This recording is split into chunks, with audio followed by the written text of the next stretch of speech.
Welcome to the Hawks Nest live stream show. We've got ourselves game day, baby. You only get 17 of these a year, plus maybe a few extra if we're lucky. And we're going to enjoy this one today, even if it is at 10 a.m. morning and butt crack of dawn. But we're here. We're ready. Ready for hopefully the Seahawks to come out and pull this one off. It's not going to be an easy one today. We've got some injuries. We've got some hurting parts and pieces along the board. So do the Patriots. But this is shaping up to potentially be kind of a defensive battle, I think, and just as you look at it on the outside in. But hard to say exactly how these things will play out, especially early in the season where nothing is for certain. And of course, as they say in the NFL, any given Sunday, anything can and indeed does happen. I appreciate you watching today. My name is Brandon Kane, of course. This is the Hawks Nest. As you guys come on in and filter on in today, please hit that like button. You're just walking in if you get a chance. I just really appreciate it. But we've got a game going down here. In about another 5 minutes or so, we'll be kicking off with this one. Your Seattle Seahawks inactives today are going to be George Fant, no surprise there. Uchenna Nwosu, no surprise there. Sa'atoa Lumea, a little bit of a surprise. And then two kind of other surprises a bit for me. Olu Oluwatimi as your center would be your number 2 backup center, you would think, in this game. But he is going to be actually inactive on this one. And then Michael Drell, who many people were hoping would be the guy maybe to take over for Stone. And I know there's a lot of anti-Stones foresight sentiment out there, and so there were some folks hoping that maybe he would be the guy to come out, and that does not look like that is going to be the case here. So we are going to be rolling with Stone again today. You do have Kenneth Walker inactive, so you are looking at your triumphant of Zach Charbonnet, Kenny McIntosh, and George Holani. We'll see how that one goes down today, but those guys are definitely able and capable. You do miss a little bit, as we saw last week with a guy like, I'm trying to get you guys a little bit of my keys here for this game. The difference-making ability of Kenneth Walker last week, and you're gonna miss a little bit of that today, no doubt. Some of my overall keys to the game here for you guys. I think you got to stop the run defensively. Obviously, this is a no-brainer for anybody on this one. Let me see if I can. It's kind of weird right now. You're not going to see my face. You have to deal with it. We'll go like this. How does the team deal with 12 personnel? I think you're going to see a lot of heavy 2 tight end sets here from the Patriots today. Do we counter back with the 3-4 looks on the other side of it? I think that's going to be very telling. Squeezing down on the receivers on the outside, use a lot of man coverage concepts if I'm the Seahawks, because of the fact that I don't believe those guys on the outside can really do a lot of damage against me one-on-one, especially with the cover corner guys I have. Trust the front 4 to get pressure. This might not be there'll be games this year where we probably want to amp up the blitzing and getting after it. I don't know that this is necessarily the week to go and get that done. So I would say, a lot of stack boxes probably in this game. I don't know if they bring necessarily a lot of blitzes. And last week, you were able to create a lot of pressure. You had the 23rd blitz rate in the NFL in week 1, yet you created the most amount of pressure. So trust that front 4 to get that pressure. You are down to Uchenna, but everyone else is ready to roll. Make Jacoby Brissett beat you. This is easy for anybody out there. Don't let Ramondre Stevenson come out of this game with 150 yards. Make Jacoby with his arm beat you in the passing attack. Offensively, easy throws early. Take advantage of the Patriots' rally to the ball mentality, misdirection. These would be some early things if I'm Grubb I try to lean on to perhaps keep Patriots a beat slower on the day in their aggression, and then to also get Geno Smith a little bit into rhythm, on time, going. A plan for dealing with the blitz. The Patriots, like the Seahawks last week, didn't have to blitz a lot to create their pressure, but I am anticipating that we're going to see a little bit more of that blitzing, because that's just a bit of a current game plan for going after this current Seahawks offense. So I would expect it this week as well. Josh Oons is dealing with a foot injury. This is a Patriots team that also has no Matt Judon. You cannot let Keon White beat you up front. This is their one potential, to me, difference maker up on that up front that they have that you might have to deal with here. Don't let him be the one to take you down. Much like Stevenson offensively, don't let Keon White be the guy to get after you defensively or offensively. It's early in the morning. There's going to be some slip-up, folks. So I would be careful there, especially with Stone Forsythe over on that right side. This is going to be the matchup they're going to attack you at, is the Patriots, because Forsythe struggles against power edges. Keon White is an inside-outside guy, and when he's on the outside, he's a power edge. It's going to be a tough matchup there for Stone. He's going to have to hold up. I think this is a great week to feature JSN, Jonathan Jones on one side, the second-year rising player in Christian Gonzalez on the other side, matched up against DK. Part of having three great wide receivers is you can attack that mismatch out there when you have it, because not all teams are going to have three good corners. They might have two, probably not going to have three. So you can go after that weakness. We were able to do so a little bit last week with Riley Moss. At times lined up there with Tyler Lockett on him. This would be another week to maybe try that with JSN. Find a role with Chenault this week.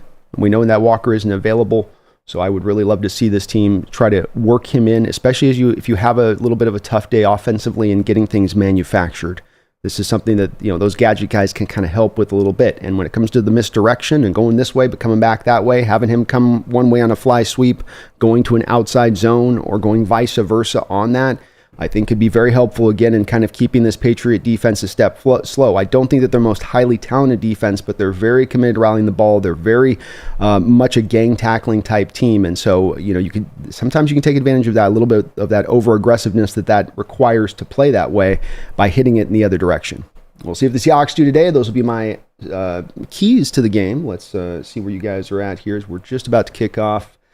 Snail, thank you for the $2 donation. And Snail, congratulations to your Washington State Cougars. It was brutal to watch from a perspective of a Husky, but tip the nod to you guys. You went out there and won it in Seattle. That's not easy. The Pack is back, and the Cougs win the Cup. They do win the Cup. It's going to be a long season here, a long year for the Dogs on that one to have to deal with that. And man, you won it. Huskies did all they could with the penalty situation to lose it. There's no real excuses. The play call at the end of the game, which was brutal. They chop it up any which way you want. And Cougs came out with the win. Huskies lost it. Cougs won it. And deserved to take that Apple Cup trophy home this year. Pains me to say it. Doesn't bring me any pleasure. Dom H has been a member of the Hawks Nest for 27 long months. Dom, thank you for almost 3 years of support to the channel. Says, let's go get that 2-0. Go Hawks!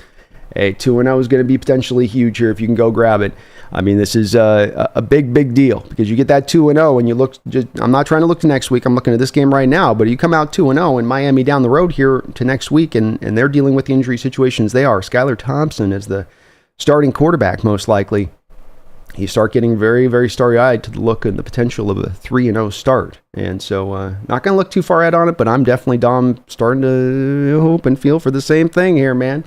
See if we can do it. It's going to be a grinder, I think. I think bare minimum it's going to be a grinder. Patriots are going to give us all that we can handle here. So, see how it plays out. But thank you, Dom, for that long-time support. I appreciate you. Zorn76 in the house. Megan in the house. What's up, Megan? Zorn? It's good to see y'all. Mark Capricorn, thank you for being on in here as well, my man. It's good to see you, too. Brian says, go Hawks, checking in from Durham, North Carolina. What's up, North Carolina? Sean Thompson just got my new Hawks Nest t-shirt. It's pretty sweet. Hey, thank you for your support, Sean. Thank you for getting that shirt. Thank you for rocking the Hawks Nest gear. And if you guys haven't noticed, we got the store connected directly to the YouTube now. So you can just look right down below the YouTube section, on the description section below, depending on what platform and device and all that you use. And you can get some Hawks Nest swag right now. Got a lot of offerings up over there, and we really kind of rebuilt the store a little bit on that side of it. So glad to hear it's shaking out well. Seahawks are going to kick this game off here now, and it looks like they are going to literally kick to start this game. So we'll start over to doing some of the play-by-play here. Space, good to see you, man. Herbicide, what's up? What's up? Brian Myers in the house. Hello, Brian. Good to see you guys. Here's the kickoff. It'll go through the back of the end zone. Love to see that. Feed more Seahawks. Okay, D. Williams, you have one job. One job, man. One job. Dylan, how you doing? Mr. Isaac, hello. J.O., Ricardo, yo. Seahawks fan. Love to see you guys on in here. JDM, how's it going? Precious. I'm going to learn how to say that name. That sounds like an awesome name to roll off the tongue. AC Journey, what's up? Max, Amos. All right, let's kick this off, folks. Haley, how you doing? I am using YouTube right now for my my way to connect. All right. Under center is Jacoby Brissett. Two tight end look like we thought. Going to get a lot of this. Ramondre Stevenson in the backfield. Early give to Ramondre. Seahawks got it all swallowed up. Very nicely done. Jerome Baker on in there. Good job by Draymond Jones of setting a nice hard edge. He was pushing that tackle into the backfield on play one there. Ramondre had to cut it right back up inside there, and there wasn't a lot to be had in doing so. So Baker, a little bit of worry if he was going to be able to make it out with some injury situations today. He's out there, which is good to see. We also got, I believe, Dodson out there too. Yep, Dodson's out there as well. So both inside linebackers starting. 2nd and 9 shotgun look for Jacoby Brissett. He drops back to throw, throws it into the flat. Picked up there by Ramondre Stevenson. He's able to get a yard or two after the catch. A couple yards after the catch. This will bring up a 3rd down and short.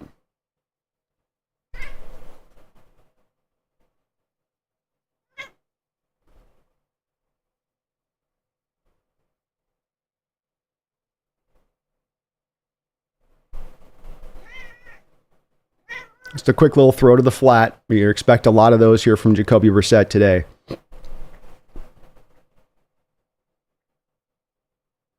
He's in shotgun again here. 2 tight ends they've stacked to one side of the field. Jacoby dropping back to throw. He is under pressure. He's going to be brought down. Boye Mafe. Relentless. Blind side. Just keeps coming. You go, boy. I don't know if he's got enough time to get there. I don't know if he's got enough time. Just bearing down on Jacoby Brissett. And able to swallow him up there. Great job in coverage on the back end by the Seahawks to get Boye the time to get there. It wasn't quick pressure. He had to work off that block. Mafe with his 2nd sack of the year. Back-to-back games with a sack for him to start things off. And this will lead to a punt. Great job by the defense there. This punt goes sailing out of bounds. Very nice punt there by the punter. I mean, he got that thing deep. And he got it directionally put at the 15-yard line. That is a monster punt. Holy mackerel. What do you kick that? These punters now, they don't mess around. That's a 56-yard punt in the air, kicking it out of bounds. Holy moly. What are they? Are we giving these punters steroids now? Or are we in the punter aeroid era? My lord. MJC, thank you for the 5. Says, Boye Muffy. All right, Geno under center now. 3 wide receiver look for the Seahawks to start things out. AJ Barner starting for you at tight end. Handoff here to Charbonnet. He will lower his head off of a little outside, more of kind of a B-gap run there. Nothing too fancy, about 2 yards there to be had.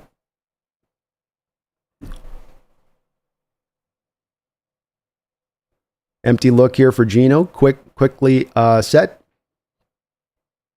He'll flip this out to JSN in the flat here. JSN takes it for a gain of about 7 or 8.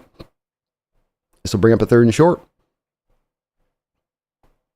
Like the easy quick pass there for Geno by Grubb. Just a little bit like what I was talking about.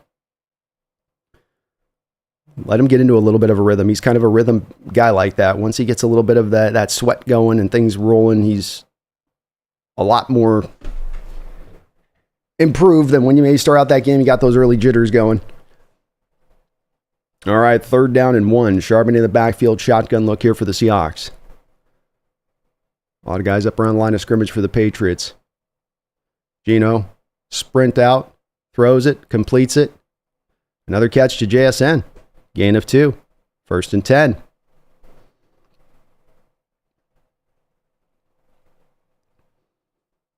Again, love the call here from Grubb. Little sprint option, not a play to ask Geno stand back there, go through a lot of reads on 3rd and 1. Just need a couple of yards, run a couple quick routes there, don't overthink it. 11:45 to go here in the first quarter. Seahawks up on the 26-yard line in their own territory. 3 wide again here from them. Bubble screen out to Tyler Lockett. Tyler doesn't go anywhere on that play. Not exactly your bubble screen guy, is Tyler. But he actually loses a yard. Ooh. Ugh.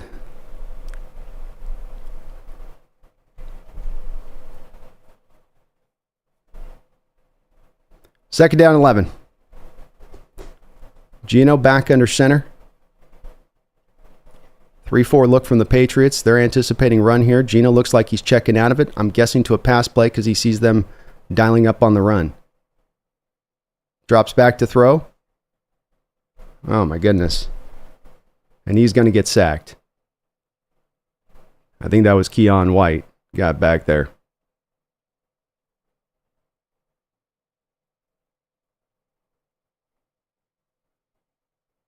White just working Laken Tomlinson.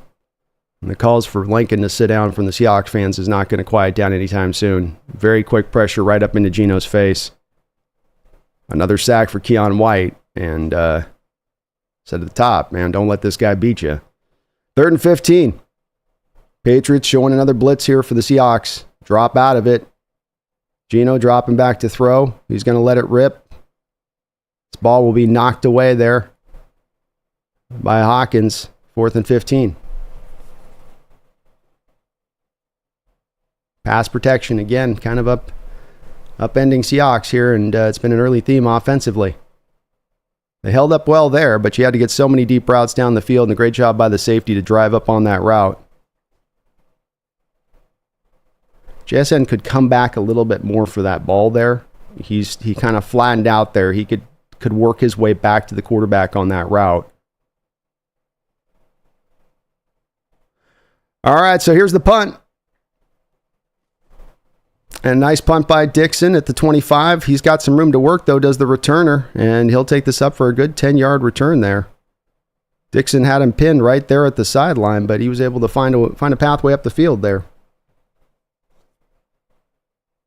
And I don't know why, Michael, with Laken, they really like him in there, I think, for the run blocking, but they don't have as much of a commitment, it seems like, in the run blocking game of things, or in the running game, at least as far as from a carry angle, to then have him out there. And I'm getting harder and harder pressed to believe that Christian Haynes would be a worse guy in pass protection than what we're getting from Laken. We've only thrown the ball 26 times here over the course of this game and possession. And he's had a couple of different snaps here of really bad pass protection, where you're almost not getting your hands on the guy. You can't whiff from the guard position like that. And I don't know how long they're going to roll with him if this continues. Big Man Sam says, Kitakati, I think if he had worked his way back to the quarterback, so when you're running those in-cutting routes and the ball's in the air, they'll tell those receivers to, you start to get back toward the ball, so you don't give that defender the chance to close in around you. You get to the ball before they do.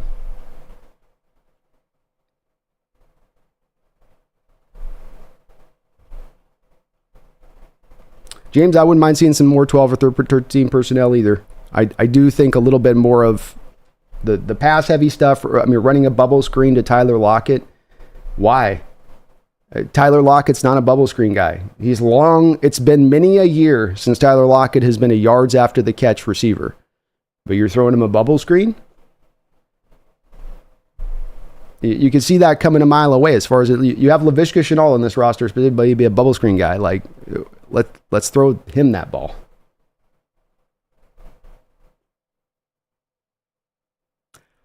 Please do hit that like button, folks. It does help out the channel. And I do appreciate it.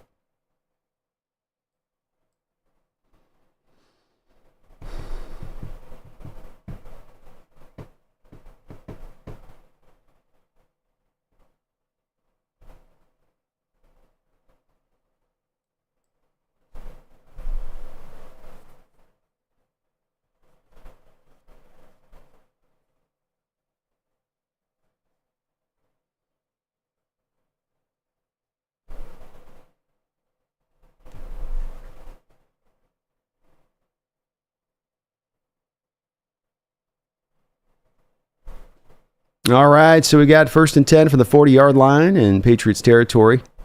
3-4 look from the Seahawks. Pitch play outside. They wind it back inside. Ramondre still on his feet, running tough. He'll gain about 9 yards on the play. Made it look like a pitch rolling out. He cuts it right back up into the middle of the defense.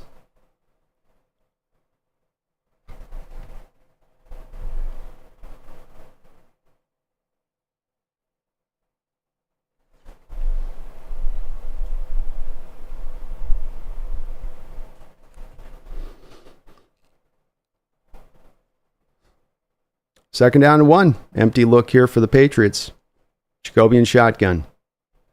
Dropping back to throw. Quick pass. Completed. Down to the 42-yard line in Seahawks territory. Hunter Henry, tight end.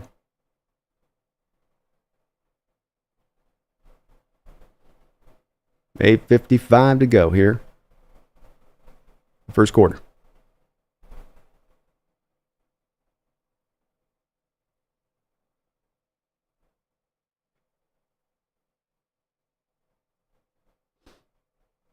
First and 10. Jacoby back under center.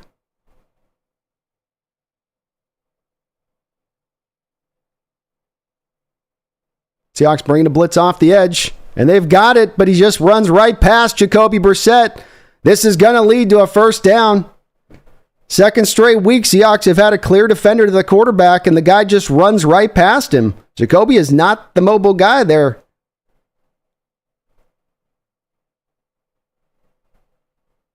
Tough. Great call there by Macdonald. He's got him caught. And Tariq Woolen's on the blitz. He just slides right off of Jacoby Brissett. Weak tackle attempt. MJ Seahawk, thank you for the $5 donation. Says, I don't trust Lakin to protect the water cooler.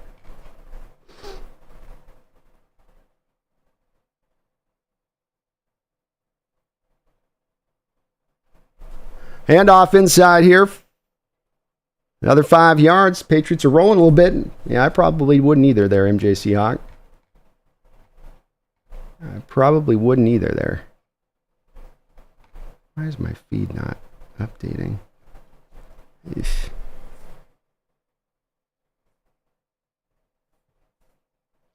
Second down and 4 for the Patriots here.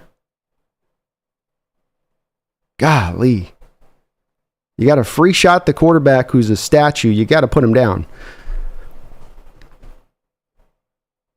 Handoff inside here. Baker's filling the hole up there. Seahawks do a good job of getting rigid and keeping it to just a yard or two gain. Jerron Reed in there to help make the tackle. So bring up a 3rd and 2.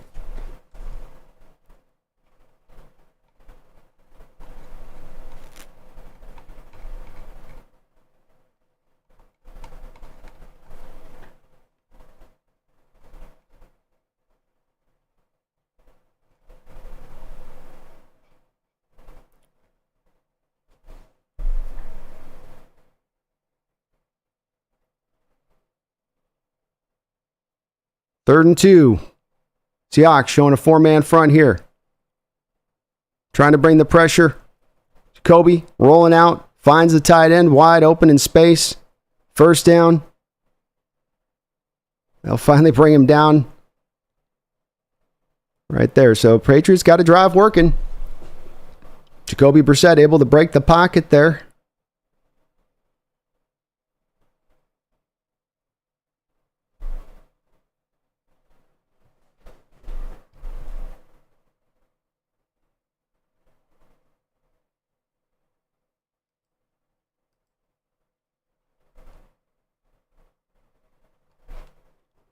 First and 10 from the 6-yard line here.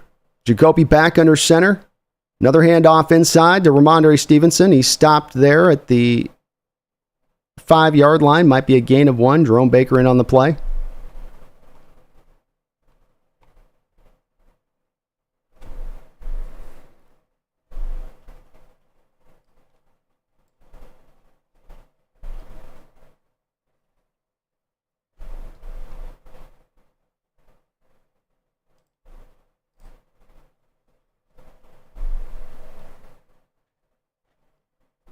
Jacoby dropping back to throw. Whips it over the middle of the field for a touchdown to Jalen Polk.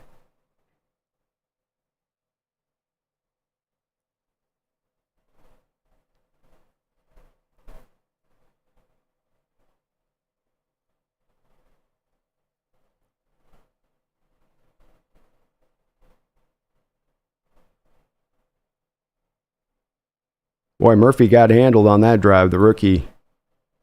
He did not do it. I'm seeing a lot of Murphy end up on his butt here post snap a couple times on that drive.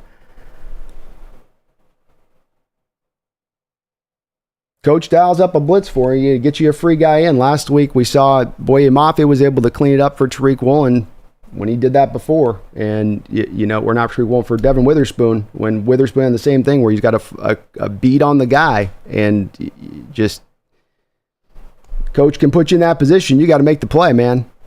I get it if it's a Lamar Jackson or some really hyper hard to get down guy there, but that guy's just gonna, as soon as you get his hands on it, as long as you don't just go sliding off. But you can see Woolen just got it going too fast, couldn't stop it, and greased right off the back of him.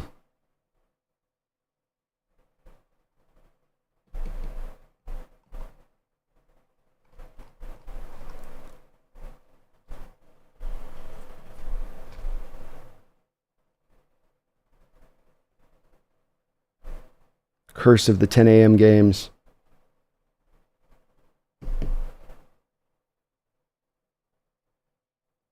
Yeah, they've got a lot of free running routes, the tight ends right now.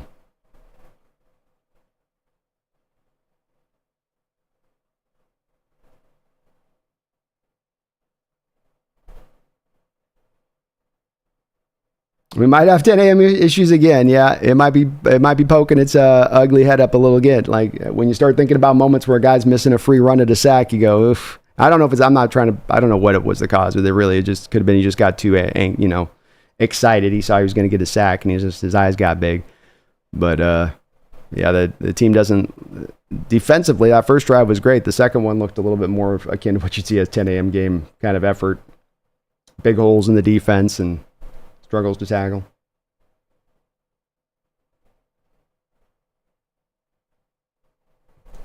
It was Andy. It was Witherspoon last week who missed the zone blitz, who missed the corner blitz, wide open play.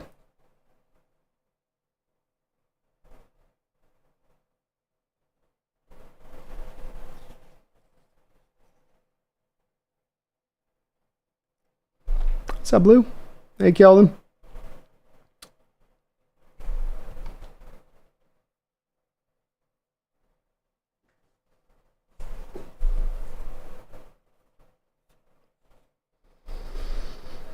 All right, Grub's got to start finding some stuff here. Come on, Grubby.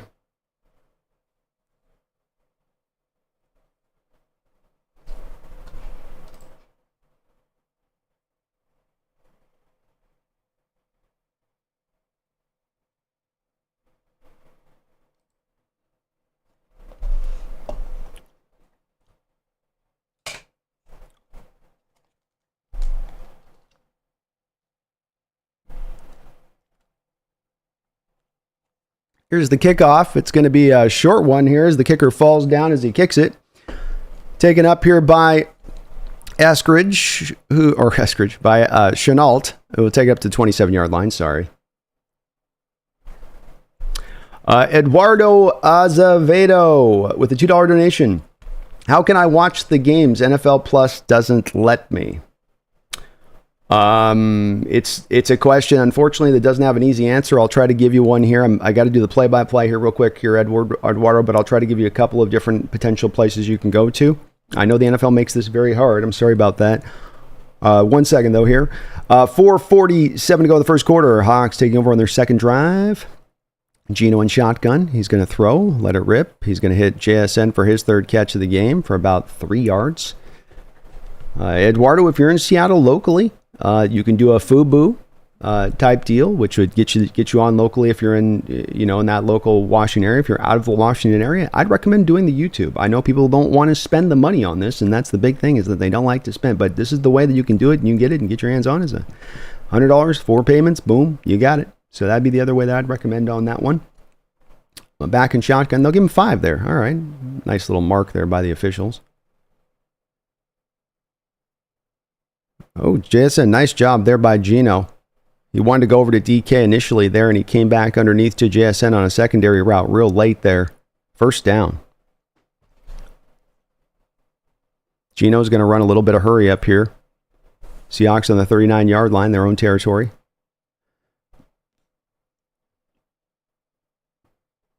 He's going to change the play here.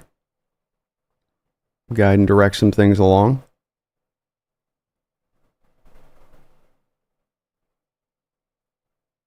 into Charbonnet. Charbonnet lowering his head, and he will get himself 4 on the play.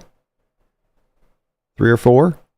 Just an inside zone run. Geno liked... Oh, they'll give him 5. We're getting some nice marks here. Geno liked the light box he was getting there. It wasn't some of the 3-4 look the Patriots have given him a little bit throughout this game so far. Pats come back again with that 4-man front here, but Seattle's empty now. Patriots again showing a blitz. Stacked boxes, heavy blitz looks. Seahawks offense is going to continue to get a lot of this until they find solutions to it. Fant goes in motion. Geno dropping back to throw. He's going over the top, and he's got DK Metcalf! Metcalf down the sideline! Touchdown, Seahawks! Let's go! DK Metcalf! He is he! He is him! And where is DK lining up on this play? From the slot. And he just runs right past. Inside slot is expecting outside corner to pick DK up. Many of us have lamented lining him up into different places and how that can make it harder to deal with him versus sometimes when you line him up to the outside and how that makes it easy to deal with him, especially on the bracket coverages. The corner, outside corner to the safety, and the extra point is up and good. Seahawks will tie the score, but let's go Seahawks. DK wide open by a mile there.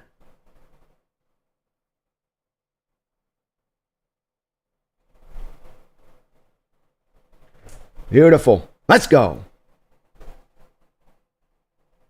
But you get a guy, receiver on the outside. You can put a corner up and press, especially with DK typically at what's called the X. You have your X and you have your Z receiver. And you got your slot, right?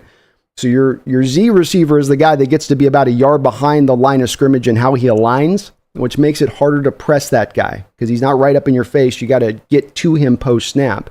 When you're the X, you're on the line of scrimmage, which means that the guys can come up and they can press you. And if you are a corner that then has the safety help over the top, you can get pretty rough on that press. You can commit to it pretty heavily on DK because even if he smokes you off the back, off the line of scrimmage, the safety is going to be driving down to come help on that. So when you start to move him in the slot, it's harder to put bracket coverages into place. More defenses don't have those kind of, little iterations within them on that. And when you have the Patriots, especially there, I think bringing a blitz, it's going to be a great counter, and you're going to end up with broken coverages like that, which I don't know if we've seen a lot of those broken kind of coverages on DK a lot in recent memory, where you're watching him wide open and running away, not just simply because he's fast, but because of the fact that it's such a nice play design in the call. Notice too on that pre-snap their play like as well, the Fant coming back in motion. And as Fant's coming in motion, you have a defender who thinks he's getting a free rush at the passer. Instead, Fant turns into a blocker post-snap and a pass protector post-snap, and it gave Geno that little extra time with the blitz. It's a great play call. That might just be my play call of the day. Eduardo, so again, on that, by the way, just if you're local, Washington area, a FUBU thing you can usually get onto, which will show you the local games if you're in the local market. If you're out of market, then I would recommend the YouTube one where, again, I know it's a little expensive, but at least it gets you the access and you can watch the other games with it too on top of it at that point. So that'd be my recommendations. Someone in the chat might have some other alternatives to give you on that side of it. Nolan, thank you for the $5 donation, Nolan. I appreciate you for that as well. Comcast was nice enough to make me reset everything and miss the inactives and PS call-ups. Anything interesting? Thanks, B. Boom, DK. Go Hawks. Well, hey, go Hawks, my man. And I think that the Michael Jarrell and Oluwatimi being inactive, some people were thinking they may be brought up and activated and put out there, and not Oluwatimi playing, but he'd be your backup center today, as that won't necessarily be the case. This kick will go through the back of the end zone where the Patriots will take over at the 30-yard line. But those were the two things that were kind of notable. Aside from that, everything's been pretty normal. You got both your inside linebackers starting today in Dodson and Baker. And DK's so happy to score there. he was bounding down the field.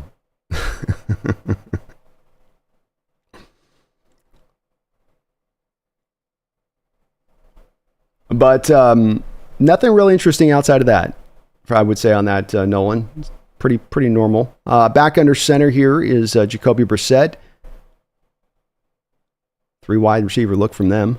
Hand off to Ramondre. Early penetration in the backfield by Draymond Jones, and he will help to bring down Ramondre. Great job by Draymond.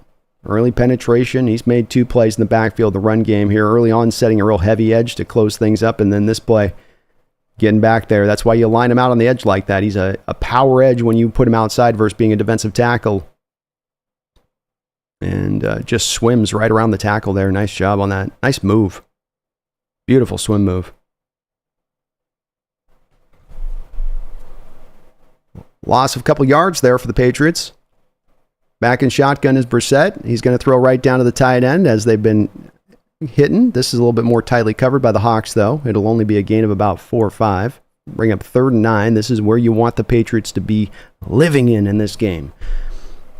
This is where Mike can get a little creative now with some of those stack boxes. Might end up in only a 4-man kind of front that you end up post-snap, but he can get very creative here and maybe dialing up some things here to try to confuse Jacoby and get him a little bit nervous prior to the snap. Brissett in shotgun. Seahawks showing a 5-man look here on the front. 3 stacked all the way to the far side of the line of scrimmage. Jacoby thinks he's picked something up here. They're dropping back out of it. Jacoby looking. He fires. It's going to be completed and looks like a first down if the mark is where I think it's going to be. Hunter Henry just wearing out the Seahawks secondary right now.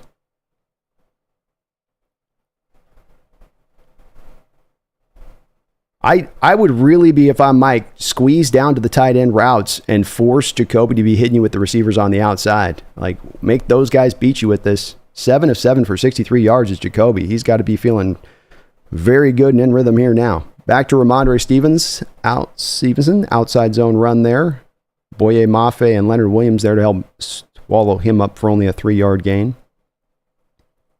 But Jacoby wants to take flat routes and short throws. This is, take away the thing they want to do. And that's where they're wanting to live right now. He doesn't want to try to be pushing the ball on the outside. He just wants to keep it safe. Quick snap here. Seahawks bringing a blitz. They're going to say he caught it. Boy, it looked like the ball hit the ground there, but he was able to maybe snag it in there. It will be 3rd down and short here for the Patriots. Let's see if he really caught that. Tariq Woolen in coverage, a little out route.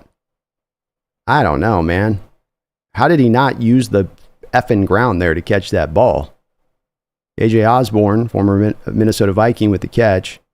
Does Mike challenge it? No, okay, they called it incomplete. I'm like, give me a break. You slammed the ball on the ground and then pulled it in like, catch. Got it. Whew. What a grab. No. All right, 3rd and 7, Mike. You got him back in it. Let's take Hunter Henry away on this play, maybe, huh? Maybe we don't let Hunter Henry catch a 3rd down and 7.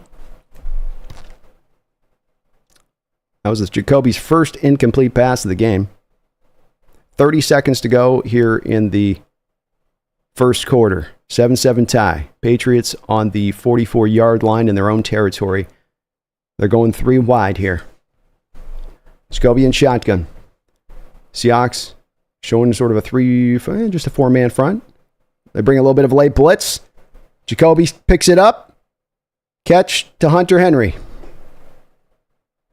First down. Seahawks dialed up the blitz, but that then left Henry one-on-one. And we're making him look like Tony Gonzalez in his prime. That's Hunter Henry's 5th catch for 56 yards in a quarter. Yeah, I think we need to drug test him, James. I'm with you on this.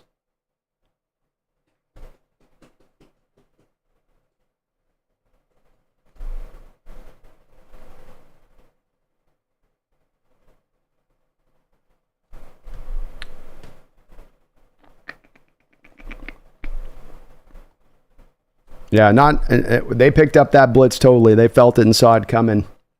I'm a little bit surprised on this to see the blitzes come. One of the things I said in the pre-snap, one of the keys here with playing Jacoby to me was trust your front four to get the pressure, drop your guys back in coverage there, and that'd be a way to maybe tighten down a route, let's say on squinching a route between what Hunter Henry's doing over there, get down on him, squeeze down on him a little bit with a route, make Jacoby go somewhere else.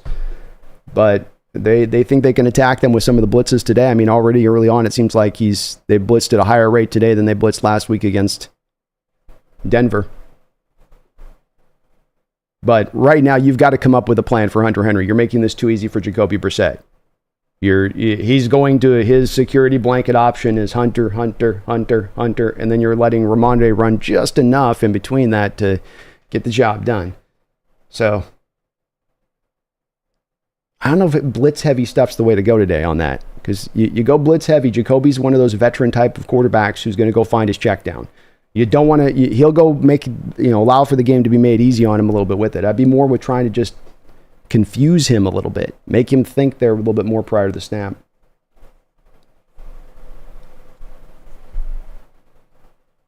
Nolan, thank you again for that $5. Eduardo, thank you for the $2. I hope you're able to find that game on the deal. MJ Seahawk, thank you again too for your double dip dono.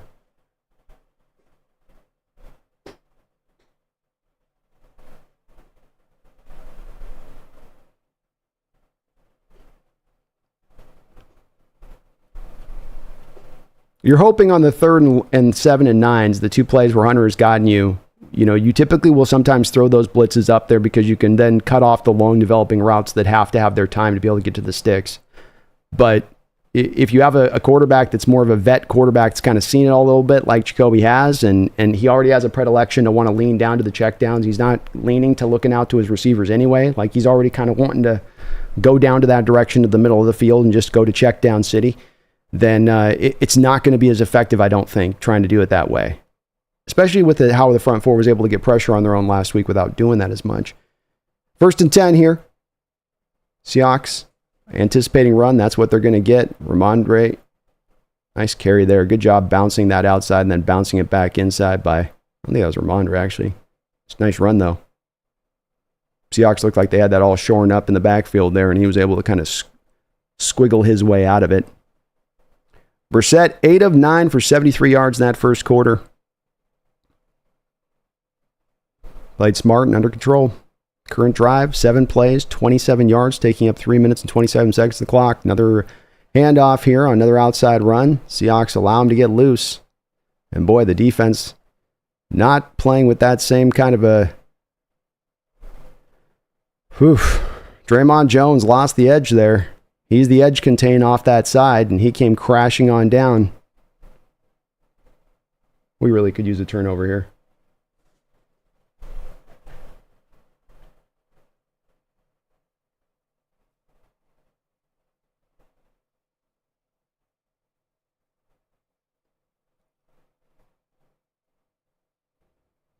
First and 10, empty look here for the Patriots. Jacoby in shotgun. Drops back to throw. Hunter Henry, again open. Like, what the F? We're not going to cover this guy? We're not going to cover this guy. He's going to have 300 yards today on throwing stop routes in front of our defense. What in the name of God is going on? That's his 5th first down. That's his 6th catch for 63 yards. We've played a quarter of football. Cover Hunter Henry. Little reverse going the other way here to Polk. Well cleaned up there by Trey Brown, and he'll knock him out of bounds with some authority. This will bring up a 3rd down and short. Come on, defense. We'll make it easy on him.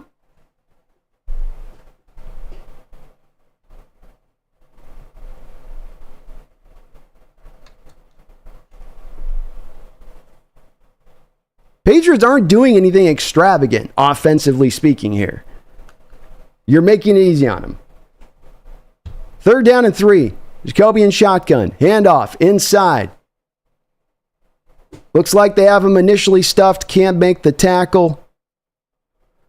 He's able to push forward here for a couple of yards. Antonio Gibson getting a little bit of a chance to spell Stevenson here and running well with the ball. 8 first downs for the New England Patriots here.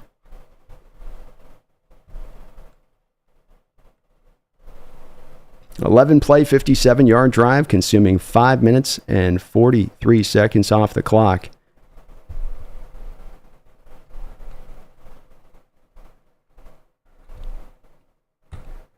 Gut check time here for the Seahawks, a little bit defensively speaking. We'll get a timeout here from the Patriots.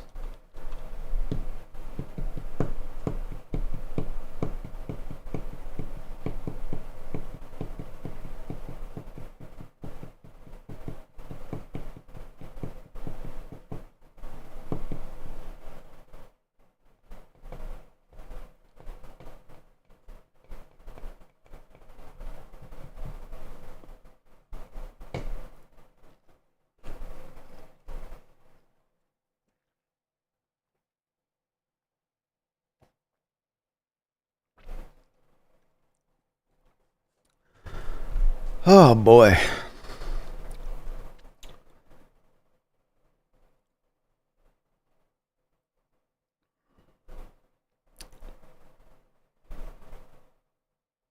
First and 10 for the Patriots. Jacoby Brissett back in shotgun.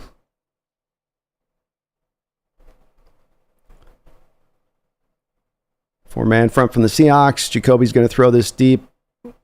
And we might get a PI here. I guess not. That was close.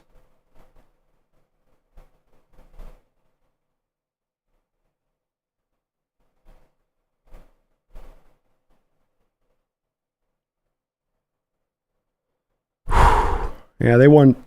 Patriots wanted a penalty there. They might have had a good case to be made, as Baker didn't look back for the ball, stuck his hand in there, but they didn't get the call. Second down 10. Shotgun look here for the Patriots. Ramondre Stevenson back in the game. Little pitch inside to him. Creatively done. Nice job by Jaron Reed there to snuff that one out. Looked like he was going to get past there and make it for a nice little gain there, but Jaron Reed able to locate him and get a big old paw on him and wrap him up and bring him down. 11:33 to go in the second quarter, third down and 8. The Seahawks have had him in third and longs. Let's cover Hunter Henry. When I say cover, by the way, a lot of these completions to Hunter Henry, you're seeing the Seahawks in zone up on top of him and then leaving him open underneath. It isn't necessarily all the time where he's just getting open one-on-one on guys. Hawks looking to bring maybe a blitz again here. They fall out of it. Jacoby, flush from the pocket. He's going to throw it down, and that will be an incomplete pass. All right, there we go, defense. Step in the right direction. He was trying to target Hunter Henry again. Somebody was asking for Tariq Woolen to be on Hunter Henry. That was indeed the case there on that play, it looked like. At least that's where it ended up at. Boye Mafe bringing a little pressure. Leonard Williams bringing some pressure. And right now, Macdonald's got to get this defense over that sideline, and they've got to get this thing corralled up a bit. Fourth down and 8. 29-yard attempt here for the kicker, Joey Sly. Sly with the kick. Up and good. Patriots will take a 10-7 lead. Megan, thank you for the $2 donation. I appreciate you for that. This has been up for 29 hours. 3:45 a.m. here, so need some sleep. I understand. No worries, Megan, if you got to get a little rest. That's a long time to be up. A couple more hours. Yeah, Haley might suck at 10 a.m. again. It might just be a thing. Good job there by the team getting the defense. And look, there's some adjustments Macdonald can make here as to where he's getting attacked. Your 3rd and 7, 3rd and 9 blitzes are getting picked up by the Patriots offensive line, and Jacoby's looking to then get to his hot route read. So you can either continue to bring the pressures and the blitzes and then take away the hot route, which is quite obviously going to be Hunter Henry at this point, or you fall back to the 4-man fronts. You see if those guys can get the pressure like they did last week. This is what you did last week, is you leaned on those guys to do it, and they did it against a much better offensive line in Denver than this offensive line. And so that's a quick, real easy calibration to make from a defensive standpoint. But we'll see where they go with it. When it does come to actually stopping the run, they do probably need to get this hemmed up a little bit better as well. 11 carries, 45 yards. So, you're letting them pass, you're letting them run. That's never a good kind of beginning for a defense, where the offense can kind of do what they want, because you don't have just one place to adjust to. You got a couple different things you're trying to fix up at once, which can only make it harder. Folks, do please hit that like button, and if you're not subbed on up, if you could get subbed up for me, I would really appreciate it. It does help this channel grow and get bigger and show up on algorithms and all that kind of stuff.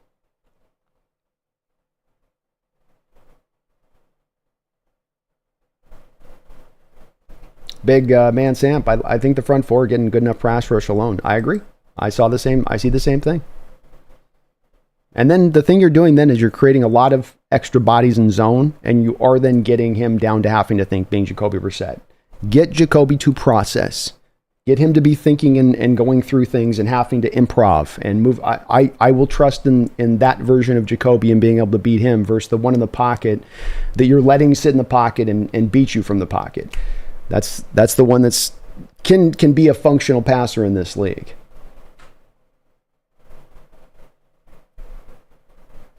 Wrestles is not 2017. Why is Hunter Henry catching 6 catches for 63 yards in the first quarter? Figured out. Exactly.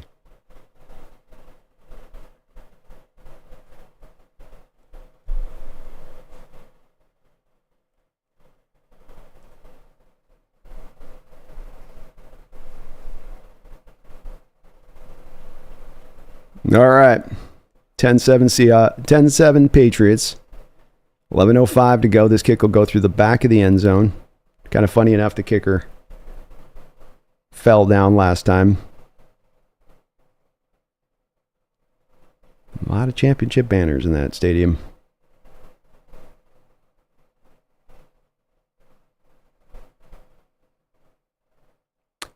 Patriots with 45 rushing yards. Seahawks with 6. Both teams with 73 passing yards here. Seahawks taking over here. 2 tight end look for them. 3-4 look countered back by the Patriots. They're going to try to run this to Charbonnet. There's just nowhere for Charbonnet to go there. No holes to be found. Patriots kind of had that whole play snuffed out from the jump. You could see that they were feeling exactly where that run play was going.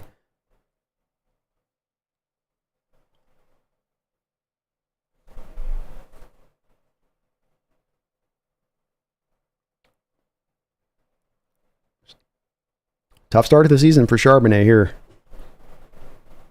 Geno in shotgun. 4 wide now for the Seahawks. Laviska Shenault in the backfield with him here. He's going to flip it out to Laviska. Laviska's got some room to work with a little bit here. A little gain there. Nice job. 6 yards. I like the creativity. I like the manufacturing to Shenault there.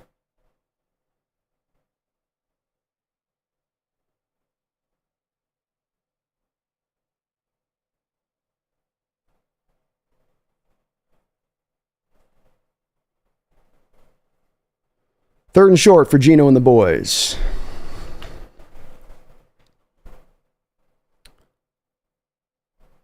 They got 3 wide here now.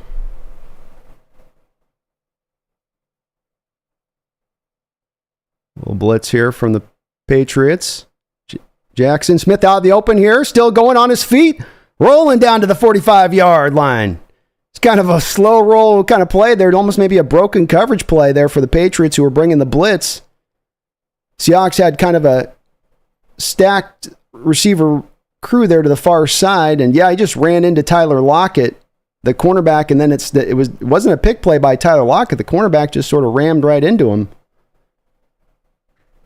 Oh, that ball was dangerous throw there by Geno. Was under pressure, kind of threw that one up a little bit late, almost kind of for grabs there, and luckily it was not picked off.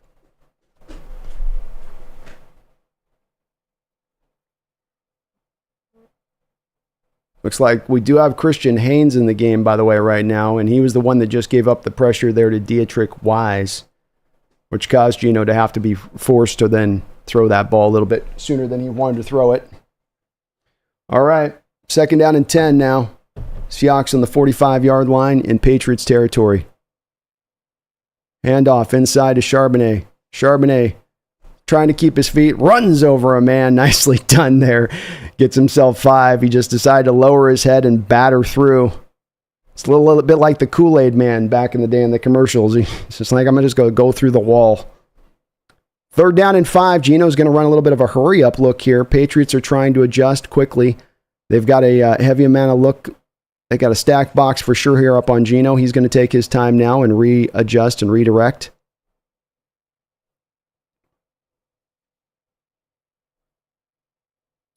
And Geno's going to counter this with empty because he thinks the blitz is coming. They're going to drop out of it. Geno drops back to throw.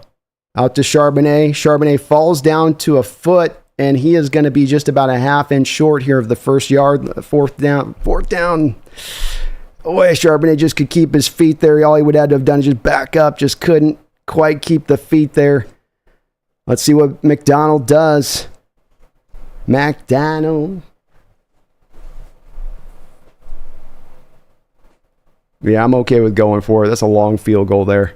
Geno is going to take it and dive forward, and he's going to get it. Come on now. Yeah, he got the spot. Nice job by Geno with the second effort. I think he got it off the first effort, but he provided a number 2 just in case. Well done there by Geno. First down, Seahawks.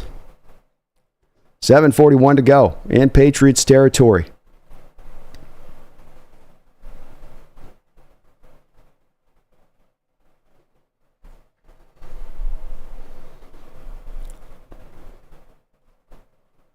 Just the kind of drive we needed to bring here.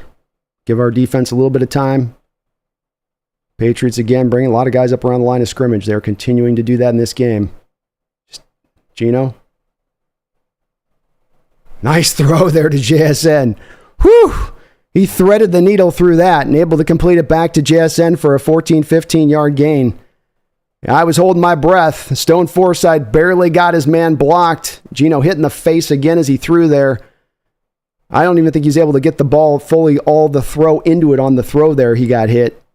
1st and 10. Inside handoff here to Charbonnet. Charbonnet driving forward nicely. Boy, he did what he could there. I think he got himself 3 or 4 yards. There was nothing there to be had. He just kept fighting.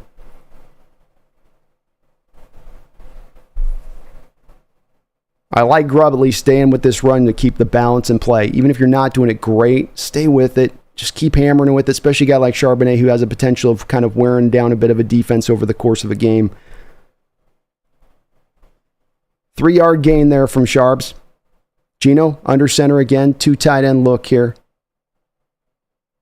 Throws it back to DK on a bubble screen. DK swallowed up quickly on the bubble. Hey, how about that? We do have a flag on the play. Ugh.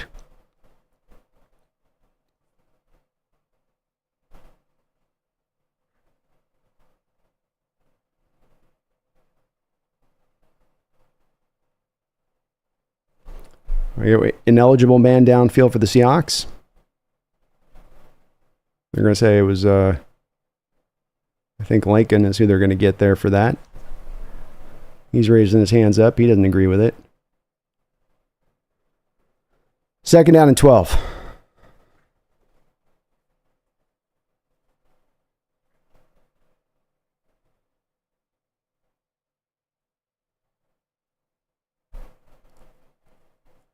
Officials doing some discussing here for some reason.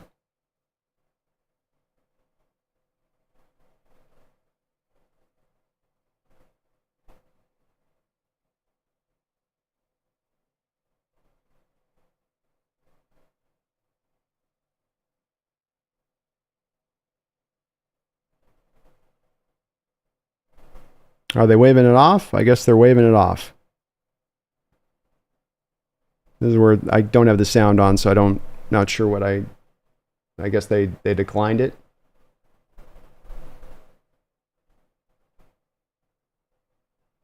That will give Seahawks 3rd and 5 here.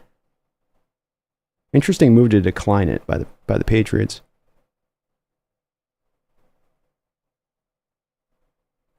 Geno in shotgun. 6:01 in the second quarter. Officials taking a long period of time to get things figured out here. Come on, guys. This shouldn't take this long to figure out. Like, do they take it or not? Let's go.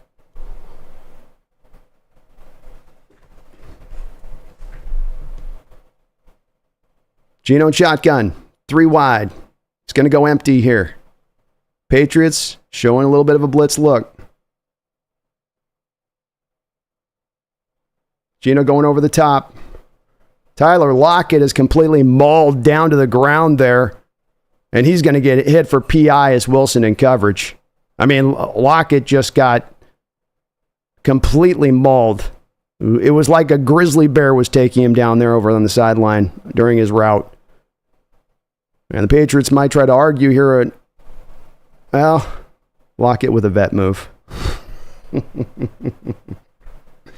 It's a lot of physicality, but Lock leaned into it nicely too. First and goal for the Seahawks. Inside handoff to Charbonnet. Touchdown, Seahawks. Zach Charbonnet able to lower down his head and get the TD. Hard running by Charbonnet on that drive. Nothing easy to be had. Blood dribbling off of his elbow. Kind of representative of how hard it was to run that drive, or there wasn't a lot of holes to be had, but he made up what he could with what he had. Let's go, Seahawks. Touchdown. Woohoo. And that was over Lake and Tomlinson's side. Looks like Cross did a little pull on the play. Woo! All right. I will say we've been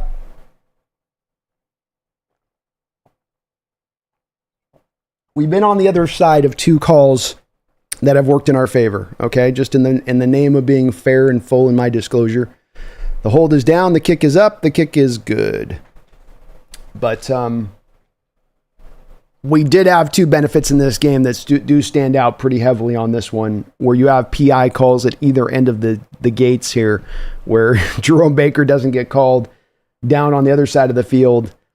And then Tyler's able to get the call here. And Tyler, look, it's PI. You can make the call if it was PI. Tyler did a good job of working with it, and not fighting against it too much, where he's literally by the time the ball's coming in, Tyler's like the action stunt guy in the room that's being thrown across the room. So he's selling it. He's selling it. That's what he's, that's a vet move there. But both of those two calls do loom large, I think, over the early part of this game. Good job by Grubb, though. I like that offensive. Somebody else mentioned Marty Grubb, so refreshing. Yeah, I think that was a refreshing call there here, especially on that one. Look, the touchdown one to DK is a nice call, and get him in the slot's nice, but there's a lot of things there where you're kind of, as I've said earlier, I like to use the word manufacture. You manufacture things for as much as you can, a bit for your quarterback on that drive at times. And you've got the broken play at the coverage where the guy runs into Tyler, and you got JSN open over here. You come back to Laviska Shenault with a throw over to the on a little just throw to the flat route. You come back to DK on a bubble screen. And I mean, I know the DK bubble screen didn't gain a lot, but I just like where the drive of Grubb's instinct is on this. Okay, this is a tough Patriot team. I'm going to have to I can't just line it up and have a say, hey, go beat these guys across from you. Let's try to interwoven in some stuff that's a little bit easier for them. It makes the game a little bit easier for them. And Geno Smith playing a great game to start things out here. I mean, he's getting hit. He's under pressure. 4 quarterback hits already on only 13 dropbacks. That's not pressures, by the way. That's actual quarterback hits. So the pressures, if the quarterback hits are at 4, the pressures are probably about double that. I'm sure he's well over half of his dropbacks. He's under pressure right now, I would guess. Yet he's starting out 11 of 13, 124 yards with a touchdown. Charbonnet, 6 carries, 15 yards, and a tutty for him as well.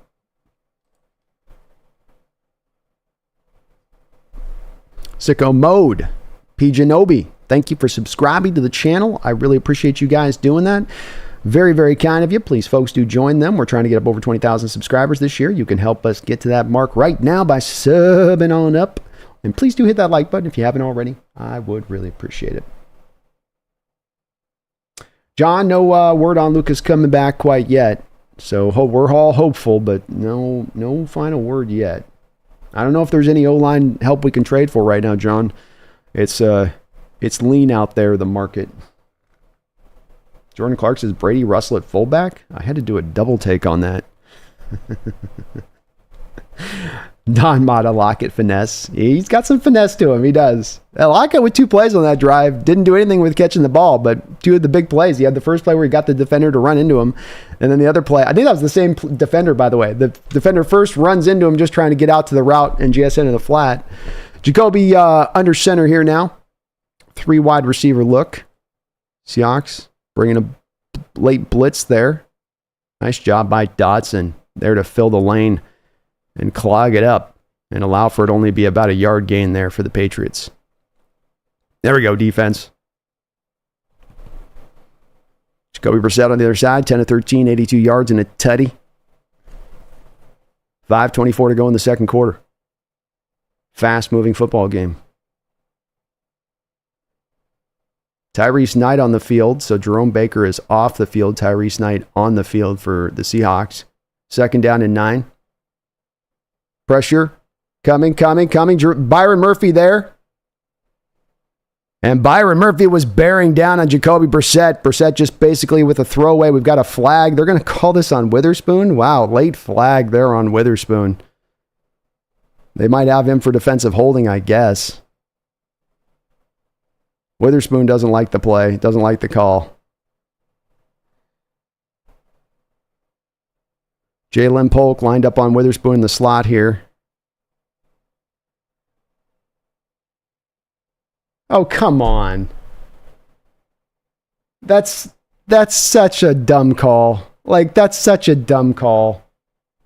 I like, yeah, geez. Okay. That's ticky-tack. We got a screenplay out here to Hunter Henry, who is loose.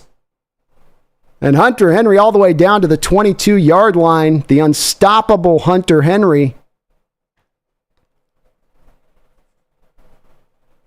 That flag on Spoon was ridiculous. There was no way that impacted the play. Give me a break.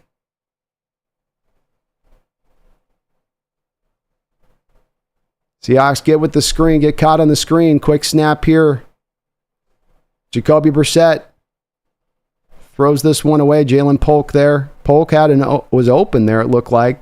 Jacoby just with not a very good throw. Second down and 10.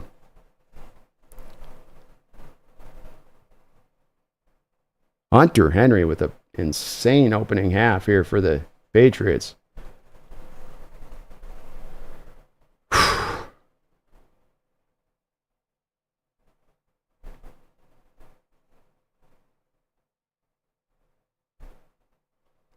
$4:29 to go here, second and 10.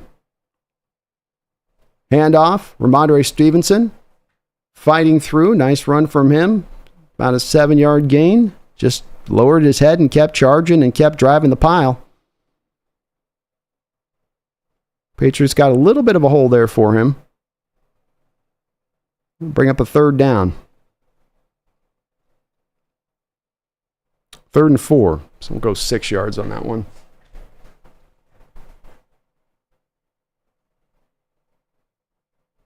Dodson's still on the field, by the way, Femi. It's Baker that's off. Shotgun look for Brissett. 4-man pressure look from the Seahawks. Seahawks get some pressure. Don't let Jacoby Brissett. There we go. Okay, bring him down. 4th down. We do have a flag on the play, though. Jacoby Brissett dancing through pass rushers. I mean, looking like a dancer. And Derek Hall comes up looking faded there. And Seahawks with another penalty on them for illegal contact. Witherspoon hit with his second penalty of the drive.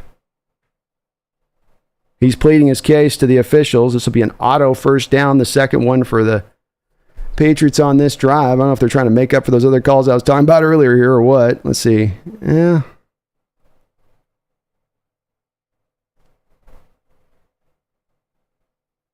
Hopefully Derek Hall's okay.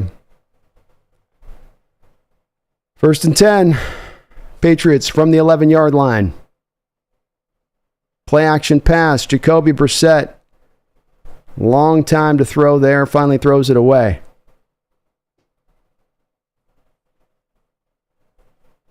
Another call there where, I mean, you can go either way. Did the receiver run into him and then spark the contact? Or was it that he really, like... I don't know. I just like to let the players play more than we're going to get calls on that type of stuff. 3:16 to go here in the second quarter, 2nd and 10 for the Patriots. Jacoby back under center here. 3 wide look for the Patriots.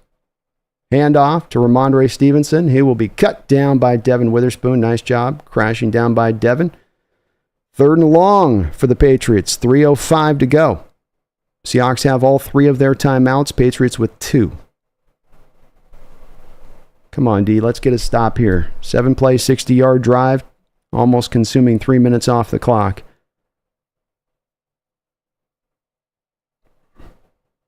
Third down and 9.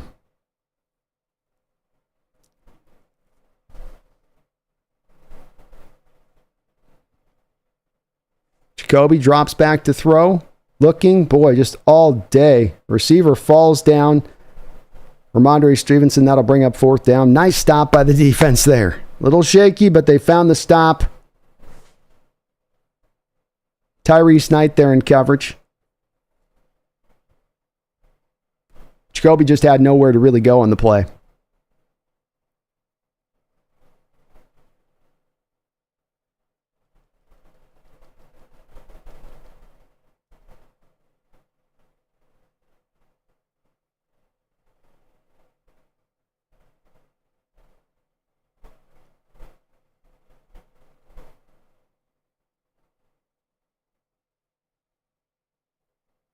I'm a big guy with the flags on it where we shouldn't be pulling flags out unless it's absolutely required. If it doesn't affect the play, you shouldn't pull out a flag. I think both of the 2 calls on Witherspoon on that drive, you could make the argument there that they didn't affect the play. And then you could go, I think, even beyond that on it. Was the other ball even in a catchable state that they hit him up for on that one? And then the receiver's driving on his route, is driving right at him. He runs up into his grill, basically. Now, does Devin take 1 step to his left?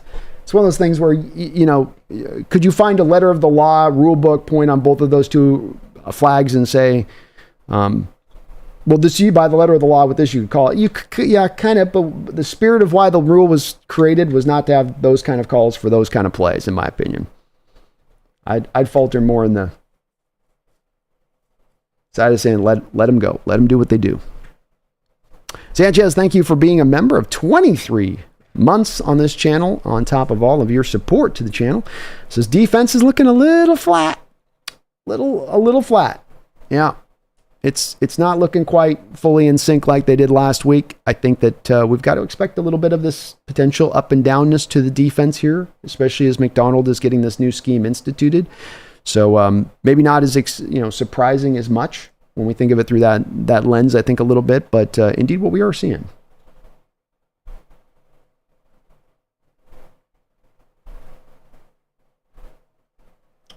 Sean Lee Jacoby, All-Pro Mike Vick back there. He's back there dancing. Dancing machine.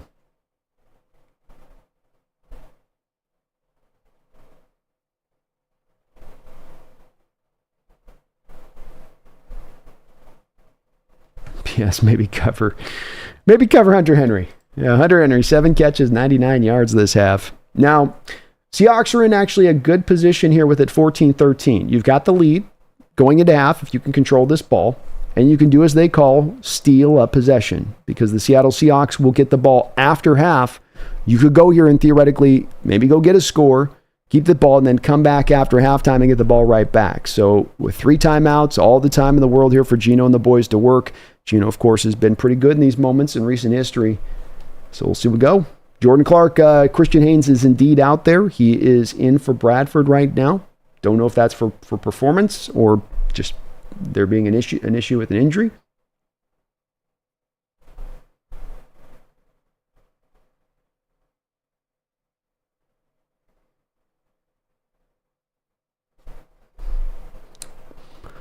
All right, so the kickoff will go here to the depths of the end zone, and that will come back out. Yeah, Saints 28-13 on the Cowboys. Holy moly. Yeah, when it comes to the calls with Witherspoon, it's near Mock. I get what you're coming from. And again, too, to your point, this like early in the game, we got the benefits of a couple calls, too, in this on the other side of it. So it hasn't been completely rough city here in the name of being somewhat as unbiased as we can be.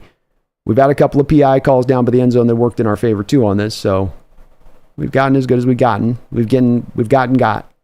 All right, Geno and shotgun now, 3 wide, far side of the field.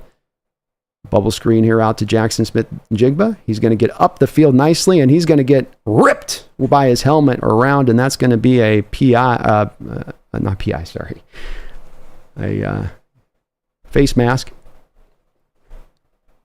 Nice little bubble screen there. DK Metcalf down there blocking well.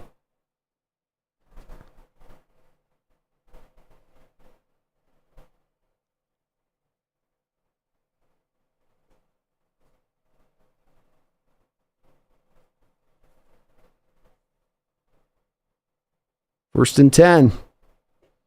That's a 15-yard penalty after about an 8-yard gain. So Seahawks working with some pretty good field position here after that penalty. Nice block down there by DK Metcalf to spring that bubble screen. First and 10. Seahawks. How are we on the 30-yard line after all that? Was there offsetting penalties? Is that what that was? Okay, they called DK again. Okay. Zach Charbonnet climbs the ladder, and he's managing to find his another flag. God, a flag fest. Let him play. Jesus. What now?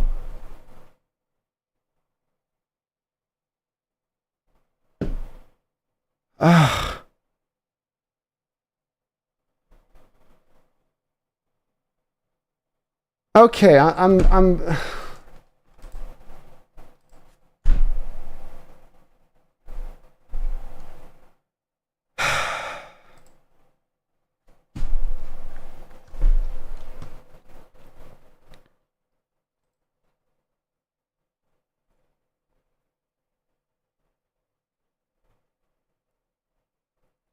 I'm sorry. The DK. I'm not going to the DK stuff. Somebody starts with that today. That's for sure. I'm like, we're going tic tac all of a sudden. We've been letting them play the whole half, and now we're going to suddenly call this thing uber tight. That's what I hate about the officiating. Is it's arbitrary, and then they can't even keep a consistency through a game. They can't call things the both same way. It starts to change. Like, oh, got to go change it this way now. Like it's baseball. It's like, what's the strike zone today? Everybody's got their own individual arbitrary strike zone. So what's yours? Okay, it's this. We know what to go off of. You know, it is hard watching NFL games these days because it's this kind of crap where it's like you can't get in the flow of enjoying the game. It's always something to stop you up because they're going to pull you up with some flag. And I'll tell you, a lot of times it's these late ass flags where it's like, holy Lord, let them play.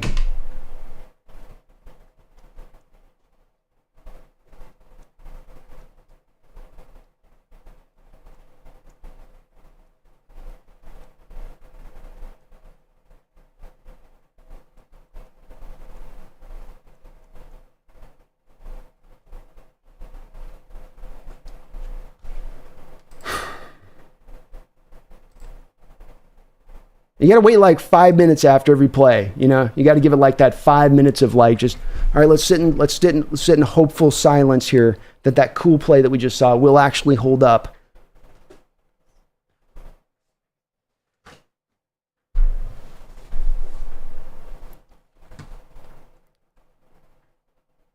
Clark Towney, thank you for subscribing to the channel, Clark. I appreciate you for that. Mumbles, thank you for the $10 donation, Mumbles. Officiating seems pretty bad this game for both teams. Damn it. Thought they forgot about their laundry quota. Someone let the refs know they don't have to make up for no calls either. Yeah, I don't know if they were trying to make up for those other calls that happened to us, but like we suddenly have gotten the avalanche thrown down on us. I guess we've suddenly become completely undisciplined as a football team here at the back end of this half because out the flags come. And boy, every single one of them so far I'm watching are pretty ticky-tack. And I'm fine. The ticky-tack here, there, I'll shut the hell up and I won't bitch and moan about anything. But ticky-tack, ticky-tack, ticky-tack, ticky-tack. Go, okay, come on.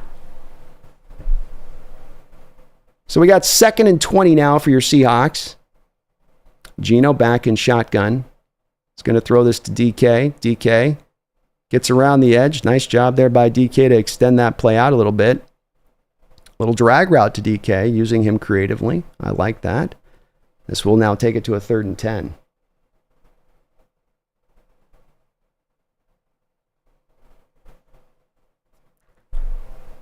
Geno is going to come out in a hurry up here on 3rd and 10.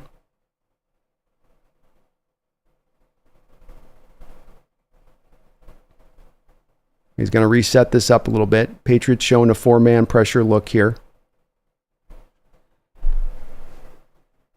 Seahawks have it pretty well blocked up. They're going to throw it out to Charbonnet. Charbonnet, not really anything to work with there. And he'll get cut down there. It'll be 4th down. Patriots going to have some time here on the clock before they have to go do something. 4th down.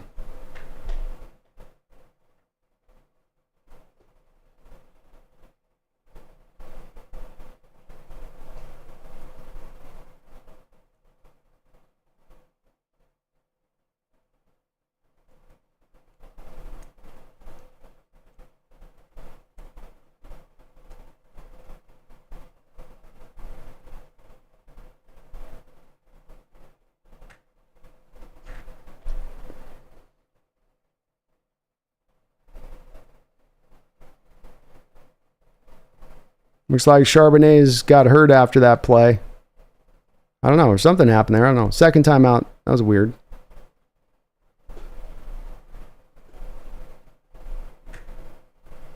Dixon's going to come out to punt. Seahawks in the 35-yard line their territory. See if he can flip this field. Ooh, late pressure there. This kick will go deep. Nice punt by Dixon. Very nice punt by Dixon. He'll set this thing up at about the 8-yard line there for the Patriots. Well done.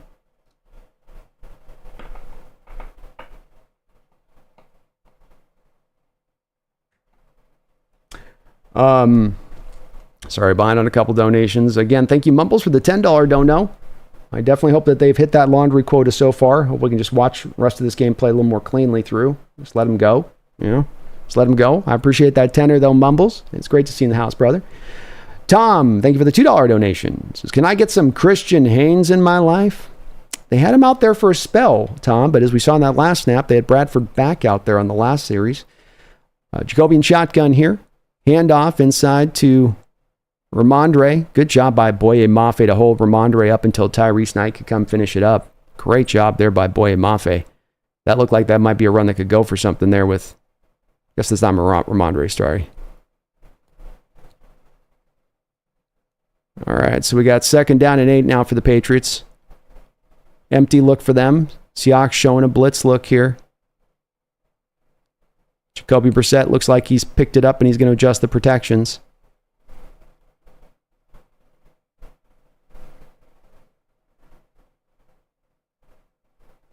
Seahawks drop out of the blitz. Jacoby looking around. Woo! Almost intercepted there by Julian Love.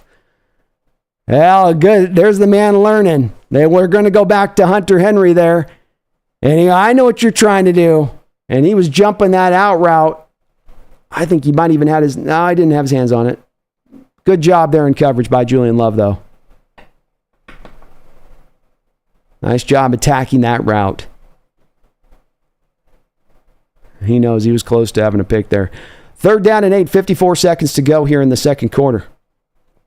Shotgun look here for Jacoby. Seahawks showing a pressure look. 5 men up around the line of scrimmage. They're bringing a late 6 with Witherspoon. Witherspoon drops back out of it late. Under pressure, dancing out of the pressure. Seahawks defenders just... There we go. Incomplete pass. Woo!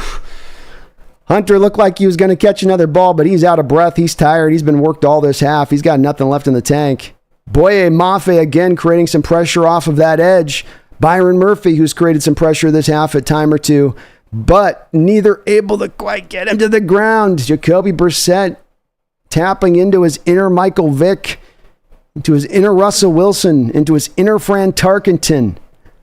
So here is a punt now by the Patriots from about the 9-yard line. This punt will send back Williams far. He's got some room to work with. Come on, Williams. Come on, Williams. Williams still on his feet. Still on his feet. Nice job there by Williams. Great little return there. Tough week for him last week. Bouncing back here. And hey, the Seahawks have 34 seconds left with 3 tied out. Team 3 timeouts. Come on, Geno. Come on, boys. Good return there by Williams.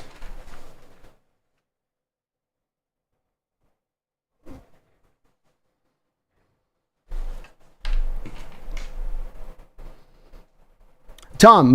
Tom, yeah, they did have a Haynes out there for a moment. Now, Bradford was back out there. He laid a pretty good block the previous time. We'll see if they're going to maybe, rotate some guys in with Bradford and Haynes a little bit.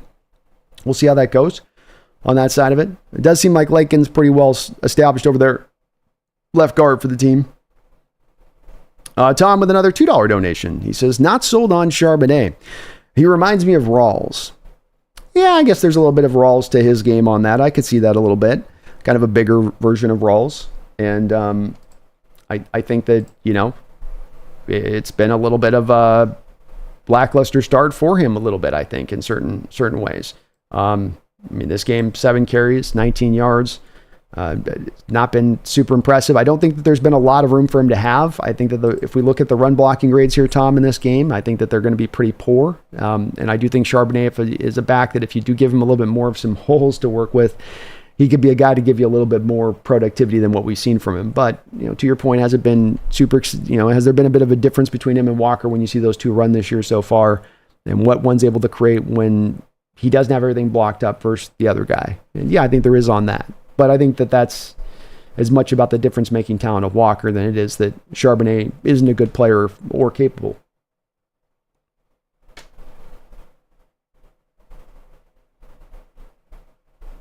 Yeah, it's not dynamic as Walker, that's for sure.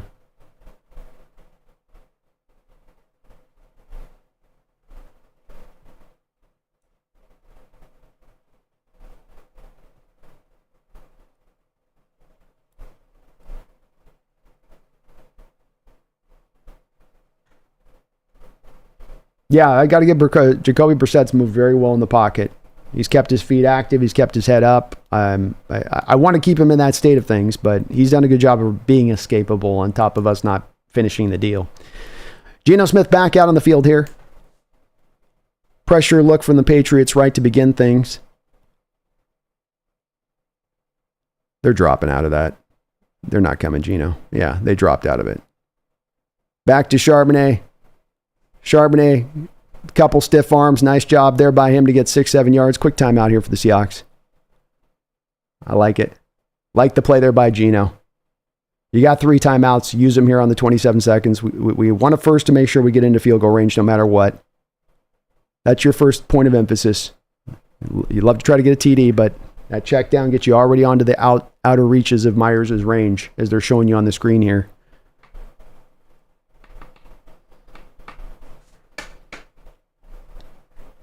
Yeah, slow B1, I agree. Jacoby Brissett's playing smart. He's playing within himself, and we haven't made it super easy on him, but he's doing what he can, Empty look here for Geno on 2nd and 3.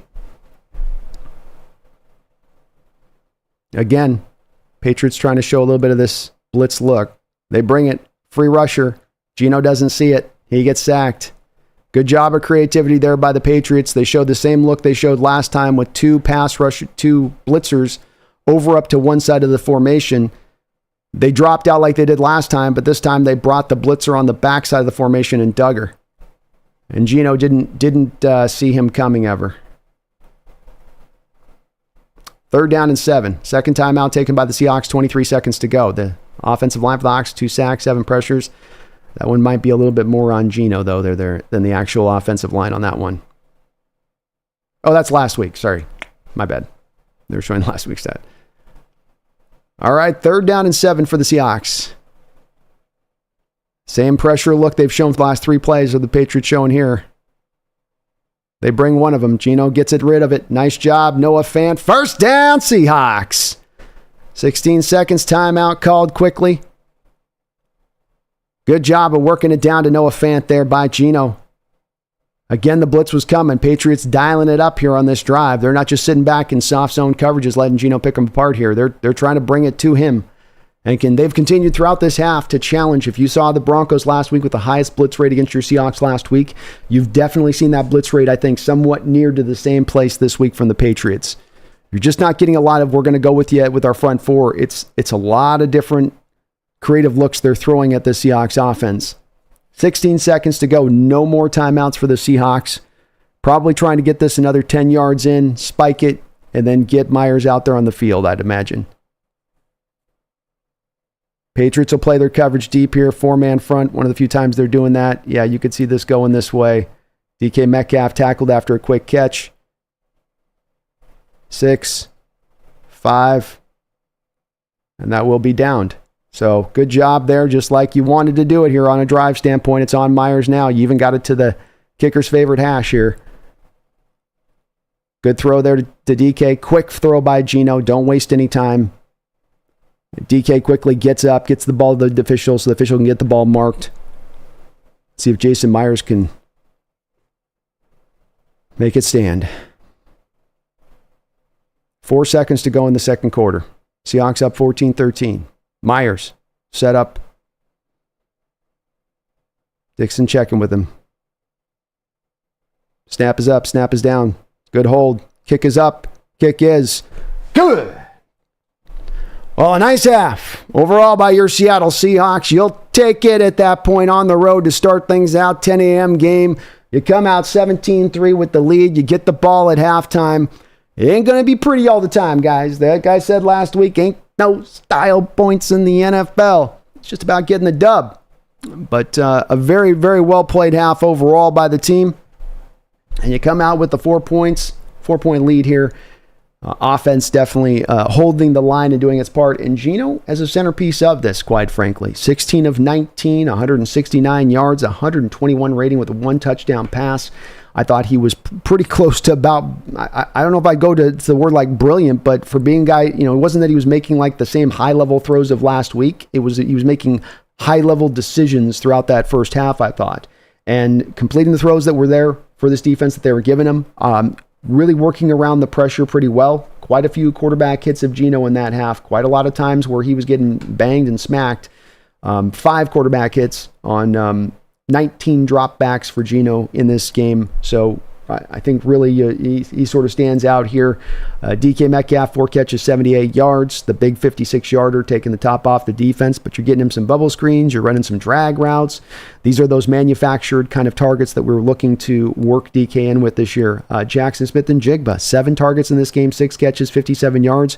He may not be taking the top off the defense in this game, but he is supplying that guy that can be almost like your Amon St. Brown kind of guy into this offense today and what he's being asked to do. So good to see him at least start to get out in this game strong and get off to a really good start from his perspective.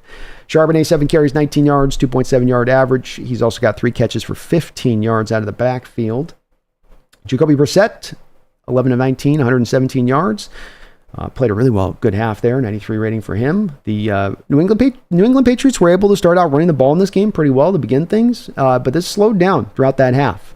You have that 1 19-yard run there by Gibson, but aside from that, all the way around, really good job. And then even in the total, even with that 19-yard run on his part, 16 carries, 57 yards, so only a 3.6 yard per carry run average by the Patriots in this game. So not too bad. Defensively, Boye Mafe leading the way, 5 tackles, 1 sack, a tackle for loss, quarterback hit. He was outstanding in this game again here. He's been your best defensive player. I think Tyrese Knights held the line pretty well for Jerome Baker. Jerome Baker went out fairly early on in this game, and Tyrese Knights been out there, 5 tackles. He's showed up in coverage, so played pretty well on that side of it too, which is good to see. Ryan B., thank you for becoming a member of the channel, Ryan B. And I want to let you guys know, members of the channel, we've got ever-expanding benefits for members of the channel. I will be releasing out Ryan into members of the channel. Look to your community post on Monday. I'll be getting out the PFF scores from this game there. We've got Thursday night football streams for members of the channel. We've got a call-in show we do once a month for members of the channel. So a lot of nice little bennies in there for you if you do become a member of this channel in that way. And thank you for Ryan for joining on up. Appreciate you. Mumbles with another $5 donation. Mumbles, thank you for the double dip. Don't know. I do appreciate you for that. There's our defense, but rest in peace, my sports bet parlay going over 38.5 points for sure. Probably the case. What just happened here? Why is this doing this? Stop it. Yeah, it's looking like this is going to be a little more scoring than we thought coming into it. And boy, I would have taken that parlay bet too coming into this game, Mumbles, because You look at these two defensive teams first off. You look at the two teams that you think are going to be really committed to trying to run the ball and kind of grind the clock out. And you look at just in general, NFL-wise, across the board, how scoring is so far down. That's where you start to make some of these predictions from, I think. It's definitely hit me on some of my parlays I've been putting together at times where I'm still anticipating at times off of the old offensive production from 2-3 years ago versus this sort of new age that we find ourselves in where offense is harder to be found, harder to get. But yeah, I think we're probably going over your 38.5 over on that. But hey, if we get the win, Mumbles, that's one of those nice parts where you lose the bet, but you get the win. And if you got to give up one or the other, give me the dub. Give me that dub, man. Hey, Mumbles, thank you, though, man, for your double donation. Randall McDaniel. What's up, Randall? And thank you for the $5 dono. Says, I'll take a 4-point lead at halftime. Think we played a fairly clean game. Want more dedication to run on offense. Got to finish the quarterback. Cover the tight end, too. Great thoughts. Agree with all of them for sure. I think you're on the road 10 a.m. Against what you know is going to be a tough opponent. Patriots might settle into being the team everyone thought they were going to be at the end of the year when it's all said and done, but that's not where they are right now. They're tough. They're gritty. They're not going to beat themselves. And you're on the road. And so that's going to be a little bit of it ain't going to be just some easy cakewalk. You're going to sprint and lap them, and that's all she wrote. And so I, like you, will take the 4-point lead, especially getting the ball at halftime. And I do think we played a pretty clean game overall. There's some things you can poke at and prod at. There's a lot of room for improvement in certain areas. And then to your final point on the tight end, man, and the quarterback just finished, and we got to get him down. Can't make Jacoby look this elusive. He's not that elusive. You are making a move off the spot, though. That is the part I do like with the pressure you are getting on Jacoby. And Hunter Henry, pretty easy for Macdonald to come in this halftime and look at it and say, okay, what do we got to adjust to? Where do we got to maybe kind of fix up some things? Let's maybe key on Hunter a little bit. Let's maybe at least try to get a little bit of resources dedicated to him. Let's see if somebody else can maybe beat us on this Patriot team offensively, because the running backs aren't really doing it. The other receivers aren't really doing it. 117 yards, and 98 of those yards are to Hunter Henry of Jacoby Brissett's passing yardage. Certainly don't want to come out of this game going, Hunter Henry, 15 catches, 220 yards from the tight end position. I imagine they'll finally, they even started to kind of get it a little bit figured out. Even the one he hit on the screenplay was kind of a misdirection play, so maybe a little understandable on that one. Thank you, though, Randall. I appreciate you for the support on that side of it. Let's take a little bit of a spin if we can here through the early NFL slate of games going on right now across the league. You have the Saints giving it to the Cowboys right now, 35-13 with 23 seconds to go in the second quarter. The Tampa Bay Buccaneers are at halftime against the Detroit Lions, and they are up 13-6 on Detroit. The Green Bay Packers and Malik Willis are up on top of Anthony Richardson, 10-0 with 12:20 to go in the third quarter of that football game. The Jets are down 7-10 to the Titans. Also at halftime, the Vikings are up on the San Francisco 49ers, 13-7 in that game. The Giants are up on the Commanders 12-9. Isn't that just the type of score you'd expect in that type of game? And that's also at halftime. The Chargers are up 20-0 on the Panthers. Panthers are in for a brutal year. It's going to be a brutal season for them. The Browns bounce back off the Cowboy loss, up 13-3 against the Jacksonville Jaguars. And the Raiders and Ravens are tied 6-6 with 39 seconds to go in the second quarter. So some interesting scores there in the first half slate of games. We'll see how those ones end up, but interesting. Some of those scores there. Niners down, though. How about that? I'll be right back. 1 second, folks.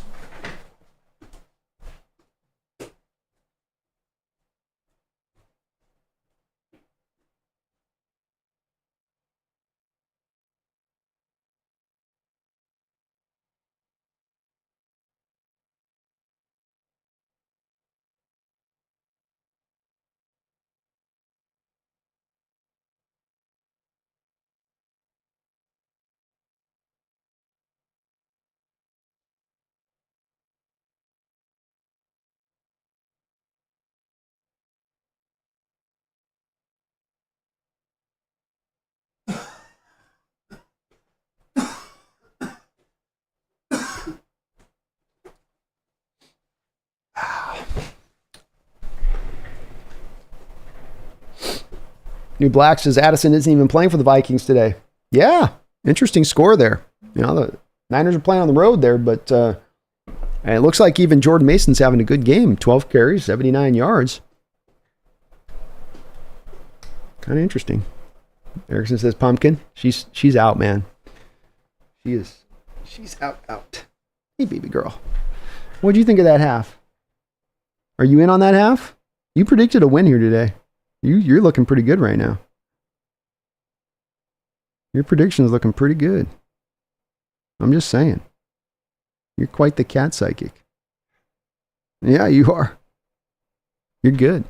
You're really good at it.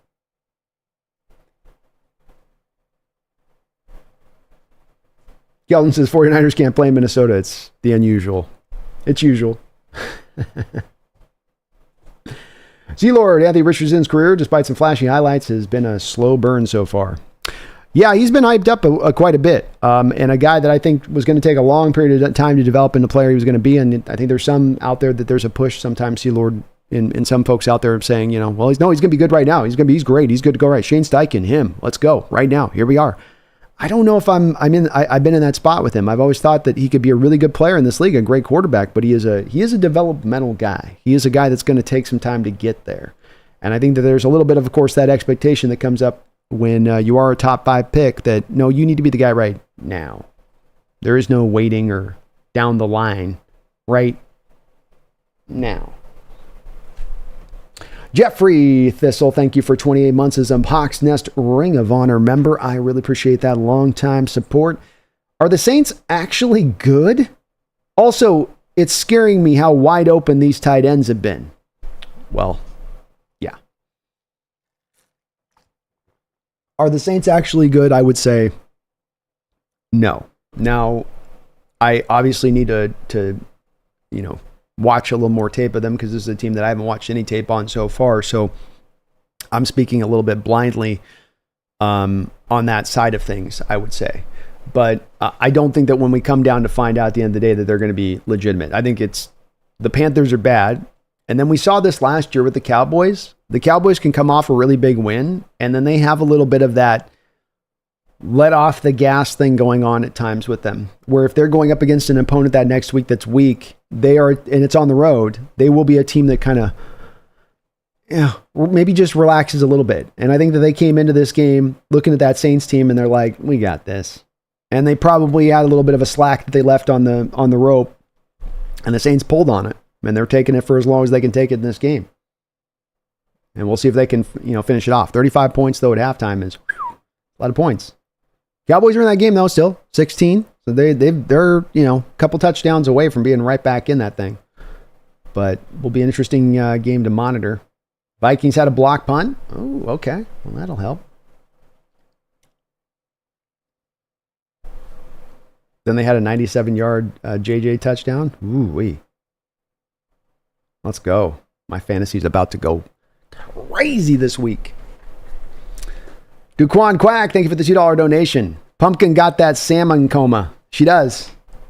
She's got the salmon sweats. It's like the meat sweats, but for salmon. And then she just has to nap through it. She has to nap through and sweat it out. Pretty much the process, Duquan. She's been through it before, though. This ain't her first rodeo. Dig DeHawk says adjustment. 1, cover Henry. He's killing us. Yeah, that's and that's also, Jeffrey, something I'd be saying with you is that, like, we got to get the tight end situation figured out here. Second half. I mean, just you'd ideally like to not let him just be able to go to Hunter. And I mean, shoot, even just beyond the completions to Hunter, he was targeted a bunch too. So it's he got 19 throws from Jacoby Brissett. Over half of his 19 attempts were targeted to Hunter Henry. He's kind of showing you where he's trying to go with the ball. Now, it would be brilliant if you're the Patriots of like setting up Henry as a big-time decoy this half, because the Hawks are going to make that adjustment. Here's the kickoff into the back of the end zone. Seahawks will take over the 30-yard line to begin things out here in the third quarter, up 17-13. War Chief, Sharp's actually a really good receiving back. He is. And I still don't think I think he can't be a good quality back for us as a runner. We just got to get a little bit better in the blocking Some of it's too has been the Patriots have been on it when we've called the run. Like, I don't know if we got pre-snap indicators or what, but they seem to be all over what when we're looking to run versus when we're not. Geno under center here now. 4-man front from the Patriots off of a 3 wide receiver look here for them. Play action pass. Geno dropping back. Hits DK right in the hands. DK's got to make that catch. Bounced right out of DK's hands. Geno put it right there on him. Ball might have got tipped there as it was coming out. Yeah, ball got tipped just a little bit there, which caused the ball to kind of duck around there as it was going to DK. Made it a little bit harder to grab. 2nd and 10, Geno changing the play at the line of scrimmage. Patriots counter with a change of their own.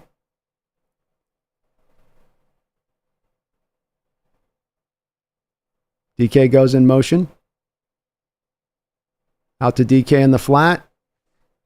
He'll get it for about a gain of 4 or 5 yards. Just a little quick, 3, 4 yards probably. So bring up 3rd and long.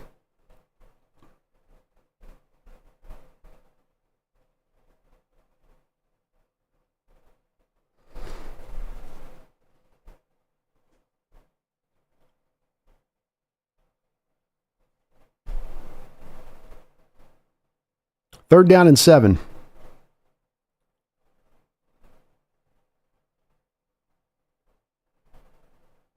Boy, stacked box from the Patriots here. This has been what Seahawks have gotten a steady dose of since Baltimore last year in these kind of situations.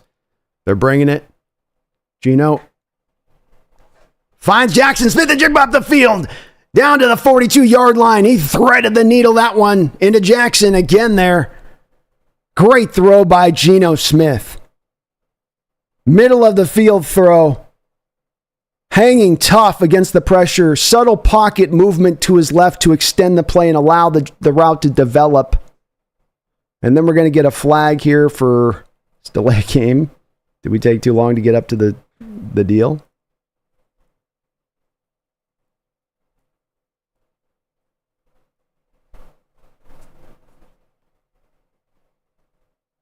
I don't know what's going on. They're showing flag, but they're acting like somebody called a timeout too.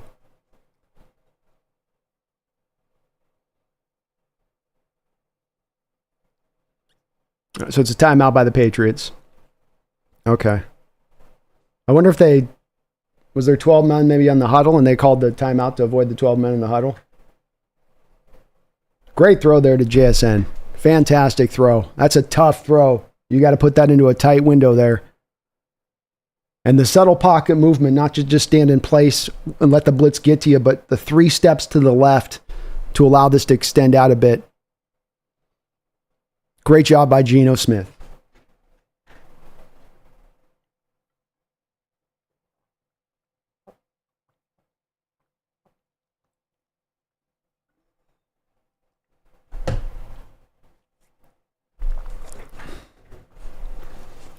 First and 10.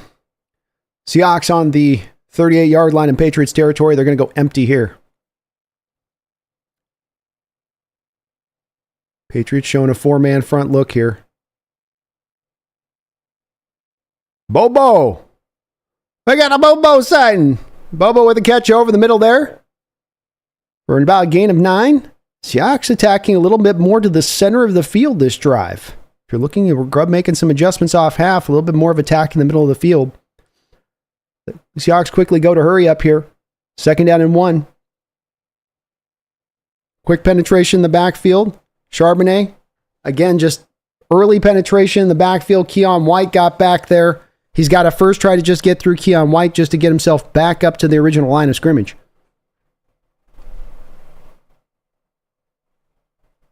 It's hard for Charbonnet to get anything done here when there's this kind of penetration in the backfield. I mean, we're not talking about your offensive lineman actually getting pushed here. We're talking about penetration and your running back getting hit right after they get the ball in the handoff. 3rd down and 1. Geno, he's just going to do the brotherly shove, jump over the top of it. It's already worked once in this game. Why not work it again? 1st down. I like that Geno jump move over the top. Little Walter Payton 1988 goal line kind of leap move. Nice opening drive here by the Seahawks. That's their 11th first down in the game to tie the Patriots in that respect of things.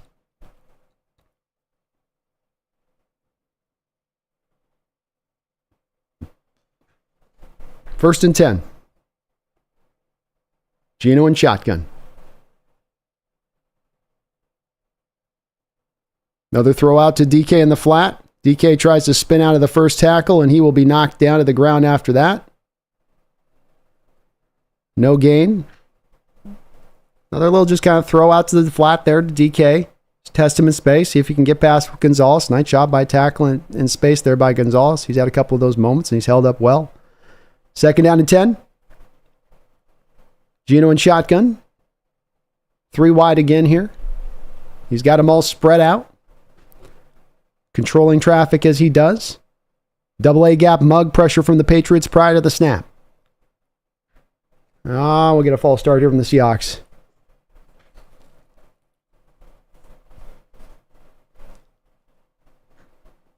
Bradford was the culprit.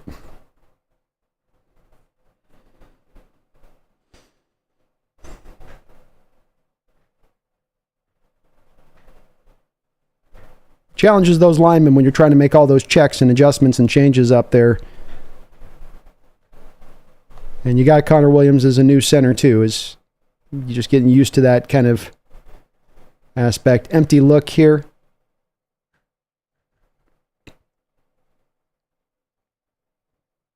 Geno dropping back to throw. He's going up over the top. Oh, he tried to hit Jackson Smith and Jigba there, fading it sort of out of bounds there on the 9 route, and Jackson couldn't quite bring it in there.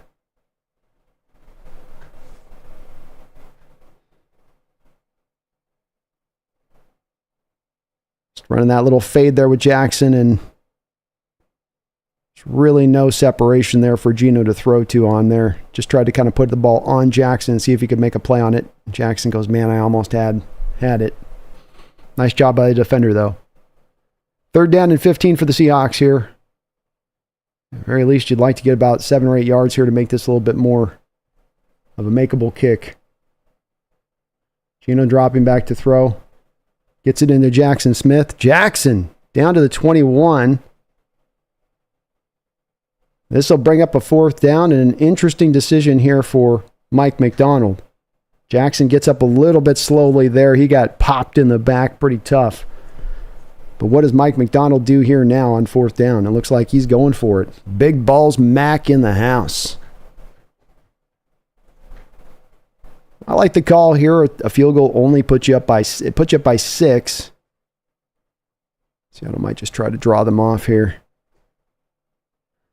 No, they're going to try to do it. And boy, interesting play call there on 4th and 1. They try to run it to Charbonnet, and he gets stuffed in the backfield. Again, penetration all the way back there. They've got no push, and they're seeing that running game coming from a mile away right now. Like, there's nothing in how we're running the ball that is surprising the Hawks. Boy, oh boy.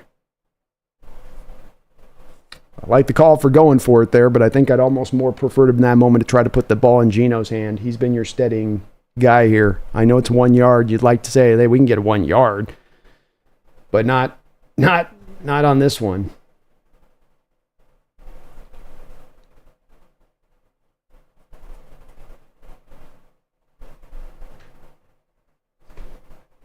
Not on this one. Glenn Eagleson, thank you for subscribing to the channel. Glenn, I appreciate you for doing that. Welcome aboard. Wu-Tang Financial, thank you for the $5 donation. JSN is arriving this season. He's been money today. Go Hawks. Well, go Hawks, Wu-Tang. Thank you for the $5. And yeah, he's had a hell of a day so far to start things out. 8 catches, 95 yards on 10 targets. Jackson looking good. Looking good here to begin things off. Hopefully he didn't hurt himself too badly on that hit there to his back. Wu-Tang, he came up a little bit like, oh, geez. Oh, God. A little bit of that. But he's been money. He has been money. Thank you for the dono. I really do appreciate you for that.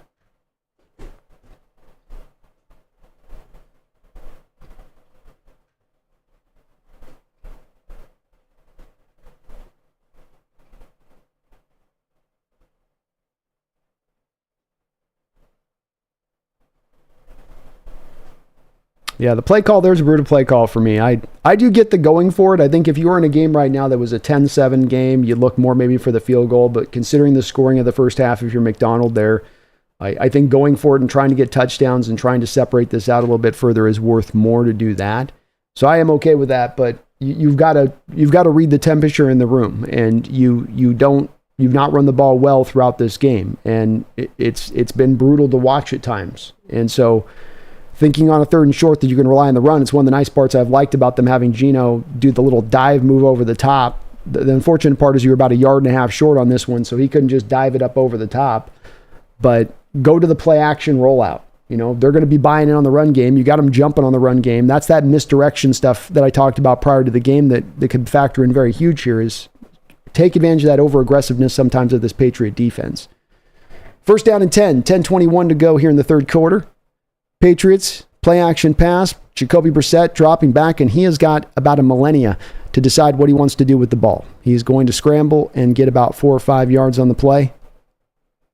Seahawks just not able to generate any pressure there.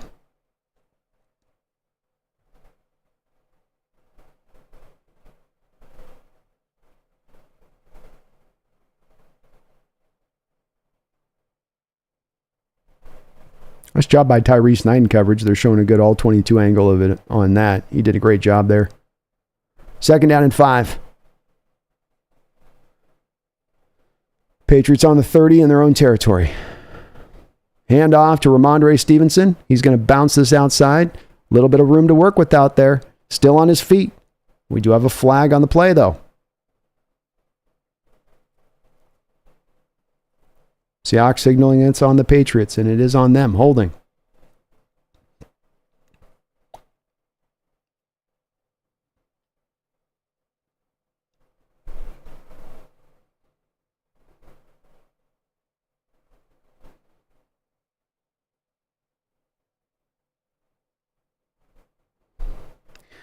Officials are definitely calling it. I mean, it's called a little tight today. It's called a little tight today. 2nd and 15 for the Patriots now. Seahawks again staying with that 4-man look here. Boy, another run right up the middle there with Stevenson. A lot of room to be had. This will bring up 3rd down and short. He gained all that penalty yards back and some more. Patriots started out on 3rd downs 4-4. They have been 0-5 since that start of 4-4 on 3rd downs. 3rd down and 3. 3-4 look from the Seahawks. Shotgun look here for the Patriots. They are going to run it inside. Oh, they look like they got him stopped short. And the Patriots are going to have an interesting call themselves here to be made. 4th down and 1, and they're walking off the field. Nice stop by the defense. That away.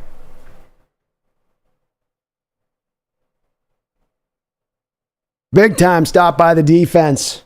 0 of 6 now on 3rd downs after starting out 4-4 of 3rd downs, but defense making maybe some adjustments a little bit here. Watch for the fake, by the way, on this. If I'm the Seahawks, keep an eye on just watch 24. I'm worried about 24 is looking dodgy to me. He looked like he might do something. Okay, they're punting. Low snap, picked up by the punter. He sends it deep here. Williams will fair catch it. There we go. 10-yard line, that's okay.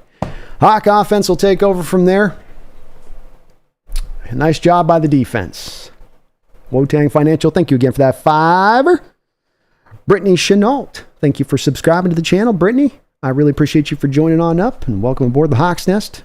Please do join Brittany if you can, folks. Sub up, like up, do those 2 things if you could. Helps this channel out, helps me grow tremendously if you do it. Makes me show up on the algorithm when you do both of those 2 things. One or both, either or. I appreciate you though, Brittany, for doing that. Thank you for joining on up. Hans Van Wyn has been celebrating 9 months as a Hawks Nest member. Thank you for that, Hans. I don't get it. The quarterback sneak worked already. Stay with it on 4th and 1. I think it was just a little bit too far out. The mark, as it looked like and it was a quick, I only had just Hans that quick flash of a moment to like see where the ball looked like it was versus where it may have been. But I think the other fourth and dive moments, you were more in sort of kind of a half to 3/4 of a yard. That looked like that was about 1.5 yards. I don't know, Geno they felt as maybe as confident Geno would have the vert to go to that to get to there, especially because this is the third time you'd run it. So I think they would have just wanted him to be a little bit closer on the play, but hard to say. And like you said, it's work. Stay with that. If we find ourselves in a 3rd and a half or 4th and a half, let's not go off of it. Let's stay in the pocket of that one, shall we? I definitely would go that way, Hans. Any of these other calls, I think, would have been anything better than trying the power run to Charbonnet, where you show your hand and where you're running prior to the snap 100%, it seemed like. Anything but that. I think we could come up with about 5 or 6 calls there that would have made a little bit more sense. Sweet Turtle has been just subscribed up. Sweet Turtle, thank you for answering that call. I really appreciate you. Please join them, folks. And subbed on up to this channel. Appreciate you. Coach G, Tyrese Knight is indeed balling. He's looking really good, both in coverage and as a tackler against the run. Very impressed by what we're seeing out of the kid.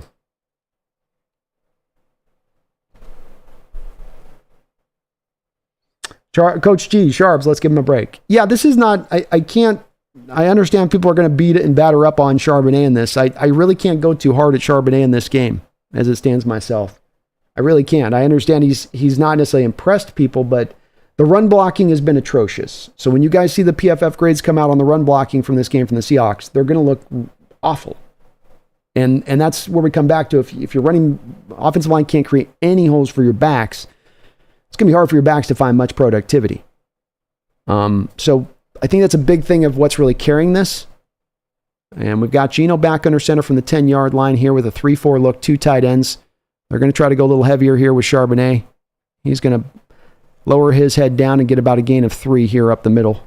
But the early penetration is the indicator to you here. I mean, when you as your running play see early penetration in the backfield and your back getting hit or touched or grabbed or pulled right as he's basically getting the handoff, there's not going to be any success really for most running backs. Is there a guy in Walker who I've said is one of the more special backs in this league who can kind of do that at times? Yeah, that's why I've often pointed him being so special, but not all backs are built that way, and even high-level backs aren't built that way necessarily. 2nd and 8. Again, a 2 tight end look here from the Seahawks. Charbonnet goes in motion prior to the snap. Patriots bringing a blitz. Picked up. Throw to DK Metcalf on an in-cutting route, and DK with the 2nd drop of the game. This one worse than the first drop, where it hit him right there in his hands. He's got to make that catch.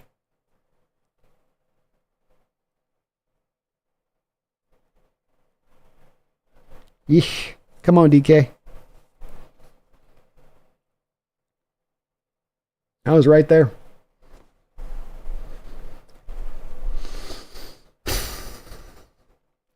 Third down and 8. A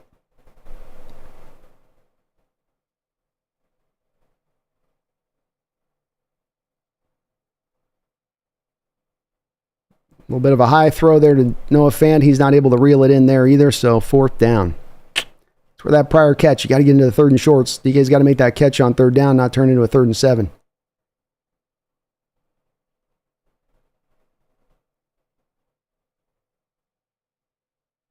All right, Laken Tomlinson's having a tough time with Keon White on the inside counter.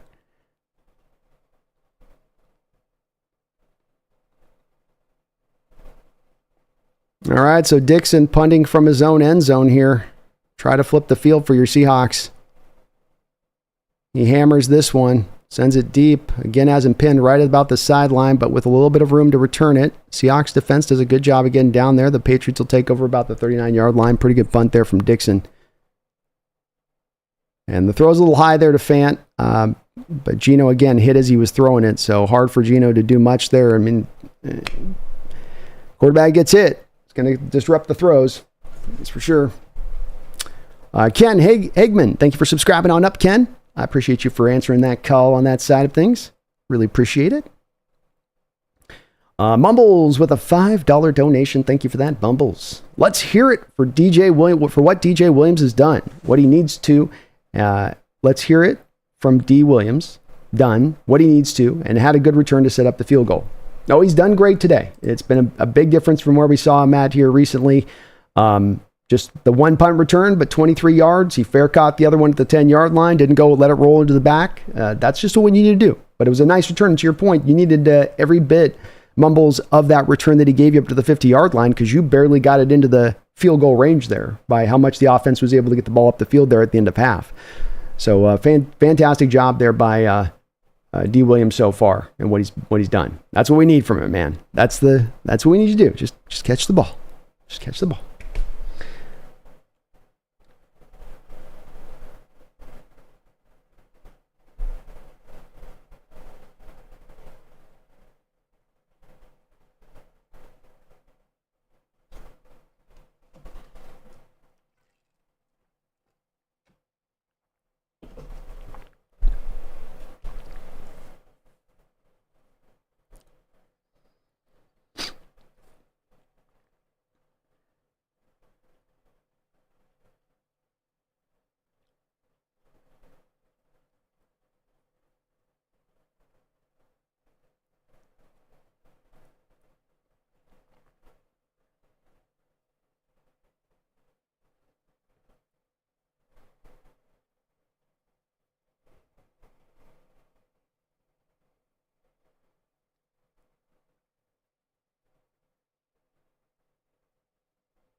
I'll see what Macdonald gets here for defensively now. He's get a little bit maybe better hold on what they're trying to do offensively. Sean Lee, haven't heard Woolen's name yet. Yeah, he's been a quiet day. I mean, the thing is with that, though, too, is that Brissett's worked so much of the tight end position and the running backs that he's not really tried to challenge much with the receivers on the outside. Under center here is Brissett to start things out. 2 tight end look for them. He'll drop back to throw. Just sort of ends up throwing it into a crowd of bodies where it knocks down to the ground there. Did Derek Hall get the tip there? Hall back out. Was out early with an injury. Let me see here. Nice job there by Hall. Little swim move there to... More of a rip move than a swim move. 2nd down and 10. Seahawks bringing a late blitz here.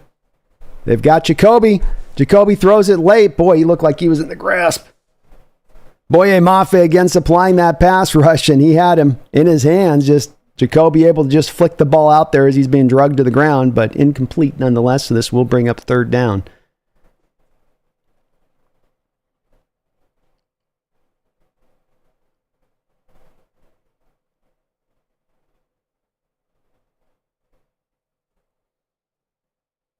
Third down and 10. See if Macdonald heats this up. He's got double A gap mug pressure. 6 men up around the line of scrimmage. They're going to come, and they've got him. They've got him. They've got him. Leonard Williams, the big cat, says meow. And takes down Jacoby Brissett. Looked like Derek Hall created some initial pressure off the rip. He was able to slide past Big Cat, able to pick it right up the second he saw it. Let's go, big dog. Or Big Cat, I should say. Woo! All right, defense. Edge is starting to come alive. Mafe, Hall, Leonard in there making some work. This punt is off now, and it will go deep. You're all right, Williams. There we go, Williams. You let it land at the 2. There we go. Back into the end zone. Hawks will get a little bit better field position to work with here now on this drive. Great job there.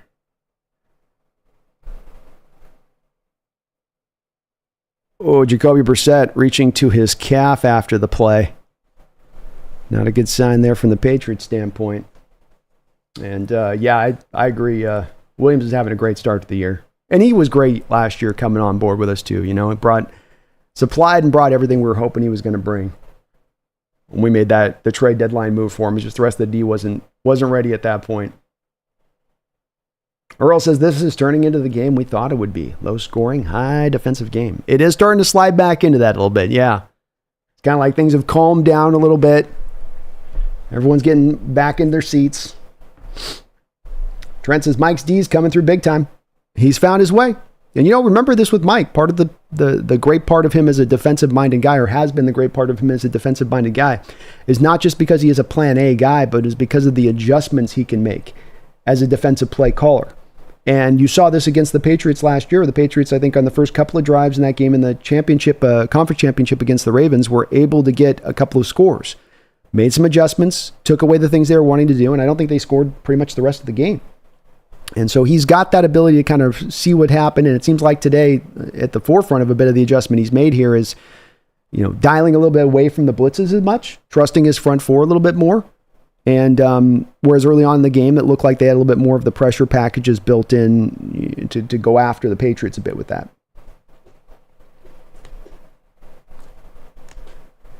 Matt Pham, thank you for subscribing to the channel, Matt. I really appreciate you doing that. Please hit that like. Please sub up, folks. We got over 900 people here in the chat today. I'd love to see you guys just sub up, like up if you can. Helps me out a tremendous amount. Let's see what Grubbs got cooked up here now. Geno 21 of 28 for 219 yards, a touchdown, 109 rating. Zach Charbonnet 10 carries, 21 yards.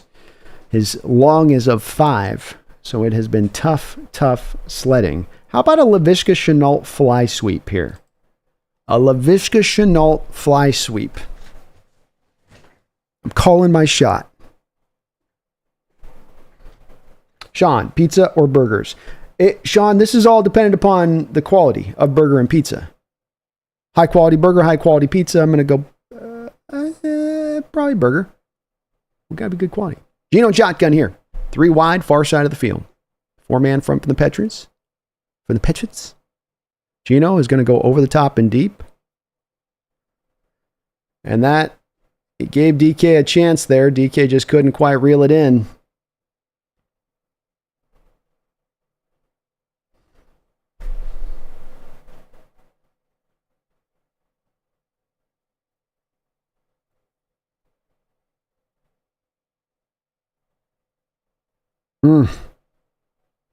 Contested catch throw situation. Geno kind of shakes his head. I'm giving him a chance on those. 2nd down and 10. Hand off here to Charbonnet. Charbonnet, nowhere to go. Just not enough juice there to get to that edge there where he's trying to cut back. The first play's got to be blocked up to the zone where he's going.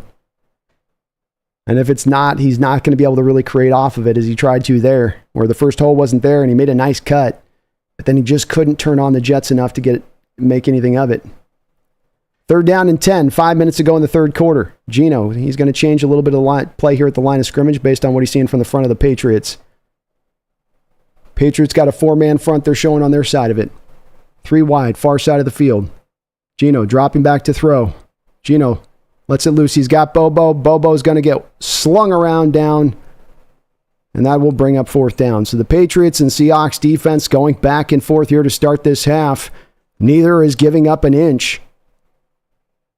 Neither is giving up a first down in this second half to start things out. So both defenses have really tightened things up here a bit.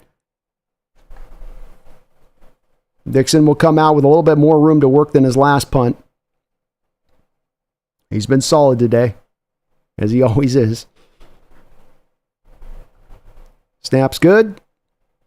Punt's off. And that will be that. Okay. Come on, Kobe Bryant. Don't get a flag. Don't get a flag, Kobe. Okay.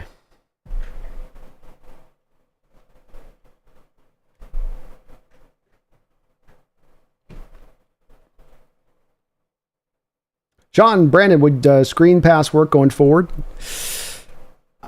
I think the Patriots are doing some similar things to the Seahawks a little bit with their front four. I think that you really would like to be able to hit the Patriots more with when they're blitzing, and if you're going to catch them with the screen, it's going to be catching them when they're going to bring those stack fronts, and you can hit them to the edges. I think Patriots have adjusted in their own way by pulling out of those those same kind of blitz looks and pulling out a little bit and then keeping it off. So it's weird. Both defenses kind of making the same adjustment a little bit. But that's going to make it hard to, I think, hit those screens as much. I think that's where I come back to trying to maybe work a little bit of that fly sweep is, you're not hitting anything on the interior of the rushing attack right now. You don't really have the speed to get to the edges with your backs that you currently have. I don't know about Charbonnet at this point, or McIntosh at this point. This team doesn't seem to be too interested in trying to work him into the attack. But that's where I come back to using maybe a little bit more of the fly sweep game with Laviska. That's the point of kind of bringing him in here, is to have this weapon and try to use him in that way, maybe on a couple of those runs. At least try it out. If it doesn't work on a run or two, then fine. But like, you haven't run, I think, one fly sweep to Laviska Shenault now through a game and 3 quarters. I would use maybe a little bit more of that approach if I could offensively, just to try to manufacture something in the ground game. RHS Dragon, thank you for subscribing to the channel and heeding my call. Dragon, I appreciate you. Vickle84, thank you for subscribing to the channel as well. I appreciate you folks doing that. Folks, please do join. Like I said before, well over 900 folks in here. Hit that like button. Please do get subbed up. I would really appreciate it. Big time. All right. Come on, defense. Keep it up. Keep it up. Keep it going.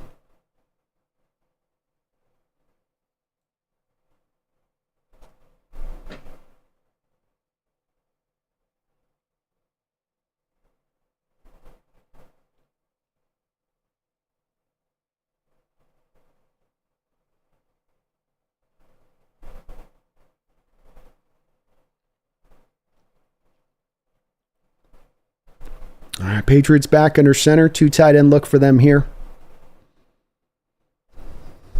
Seahawks have a lot of guys around the line of scrimmage anticipating run. And it was a run, and a nice run at that. Still on his feet, still going. It's going to be a gain of about 15, 16 yards there for Ramondre Stevenson. Best run of the day for him. Seahawks had the guys down there dedicated to do it, but they got pushed up out their gap. And Dodson and Love both lost their tackle in the play as well.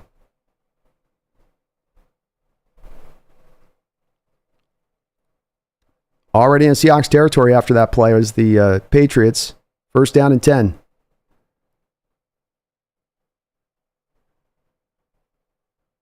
Another good run here. Julian Love with a nice tackle in the open field, but a 6-yard, 7-yard run there.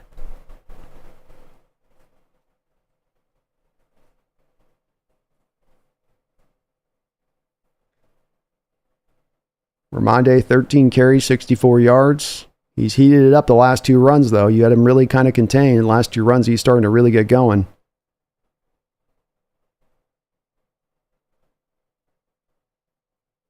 Second and 3.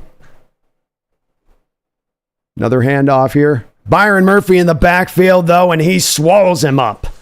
Early penetration by Murphy and able to just wrap him right up in the backfield there. This will be a loss of 1 and 3rd and 4. 2:25 to go.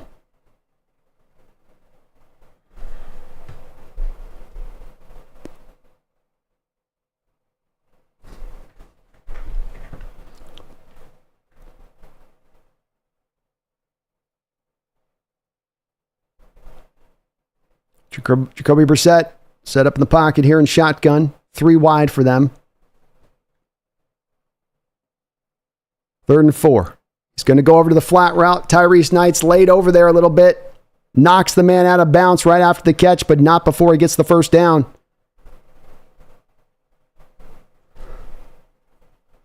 Kind of the little rub route thing that they run on those kind of plays. You just sort of scissor the guys this way, and then one guy goes out, one guy goes in, and the defender's got to run all the way across the field to get to that defender going out. It's a long way to get when you're just trying to take away a 4-yard play on 3rd down. Good play call by the Patriots.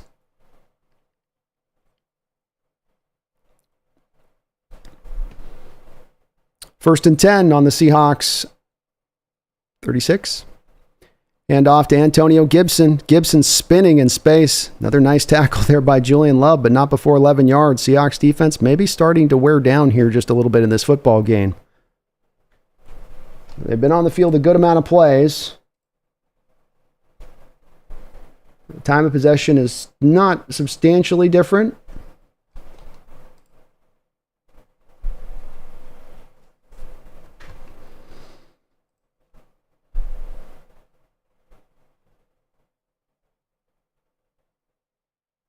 Two tight end looks. They're just going heavy here on the Hawks. Handoff here. 2nd and 1. He'll get the first down after another 4-yard gain.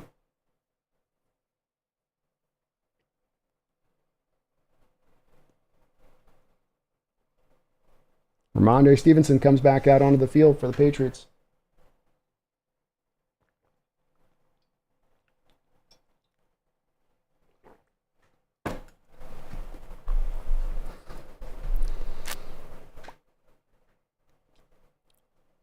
$20 seconds to go in the third quarter. Patriots are driving.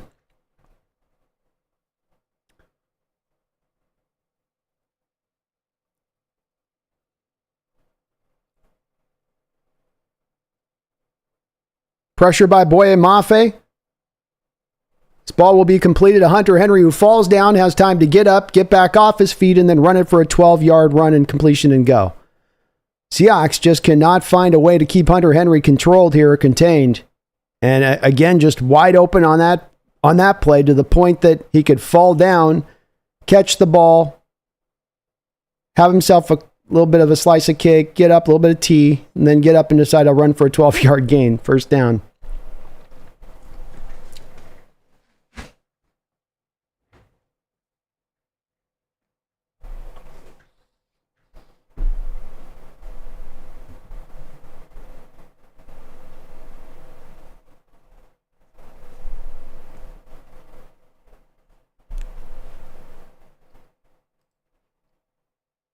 Boye Mafe has been all over it today as far as a pass rusher goes. He's been in the backfield just constantly at times and inch away. He's got 1 sack on the day, could add a couple others. And again, they're creating that quick pressure. Had Jacoby flushed backwards and Jacoby just throws a prayer up for Hunter.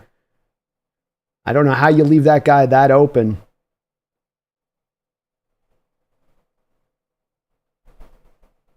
I mean, it's kind of silly at this point in the game. Jalen Polk's got 1 catch for 5 yards. That is all that's the totality of the Patriots receiving core right now in this game for their production. 1 reception for 5 yards. You got to get on Hunter Henry here. You got to take this away.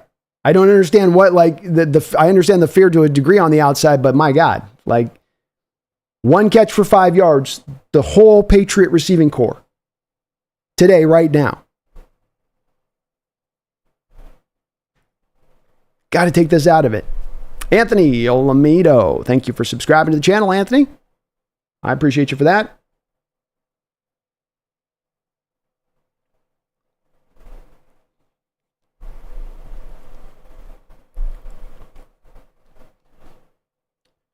That end of the third quarter came at a good time, I think, for that defense to get a little bit of a blow.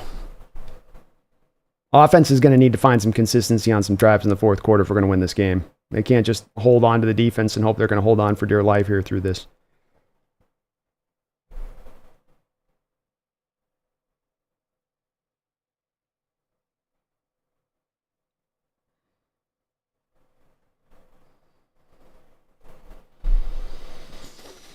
Come on, team.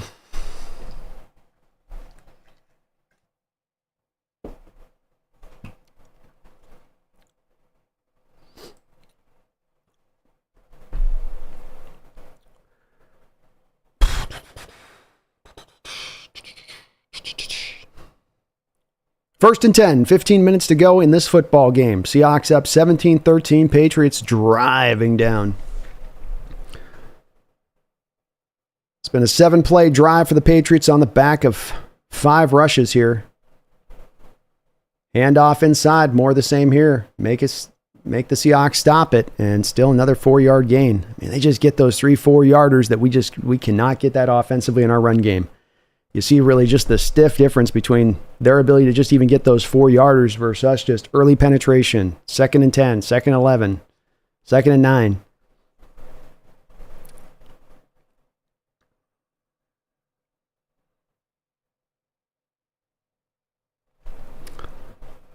I give him 5 yards on the play. Come on, D. Patriots on the 7-yard line. Jacoby. Handoff. Stevenson. We got a fumble?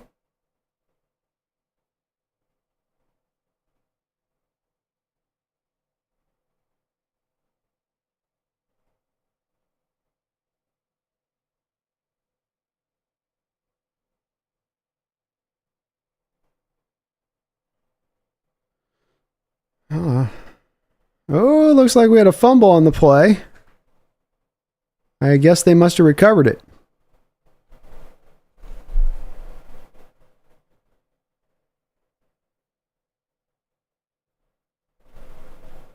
They must have recovered it. Sometimes the ball don't bounce your way, man. We had it last week, too, on a fumble cause, and they end up getting it back. Jordan Love knocked it out. The Patriots are going to have to call their second time out of the half here with the play clock winding down. They got lucky there. We were able to get the fumble out, but just not able to reel it on in. So 3rd and 2 here.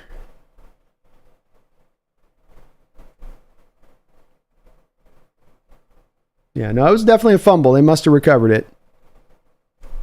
Gordon Donaldson, thank you for answering my call on that and subscribing on up. I appreciate you for doing that.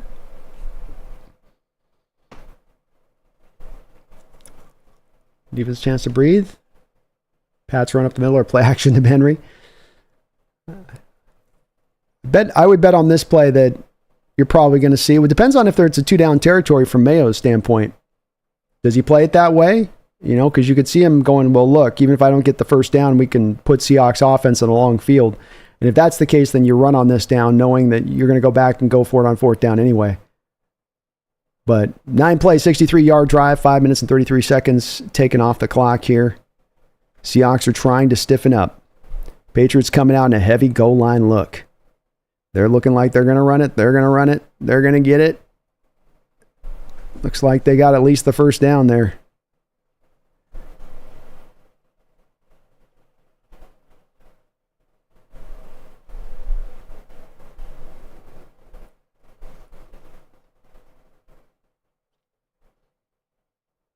And they're going to give him the first down. So 1st and goal from the goal line.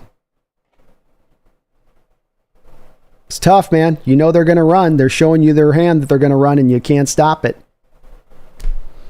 Definitely, I think the defense is getting a little bit wore down in this game, and the lack of sustained drives by your offense starts to eat up a little bit more here. Patriots are going to go with a direct snap to Ramondre Stevenson out of shotgun, and he's going to barrel right forward for a first down. Touchdown, Patriots. They will take the lead.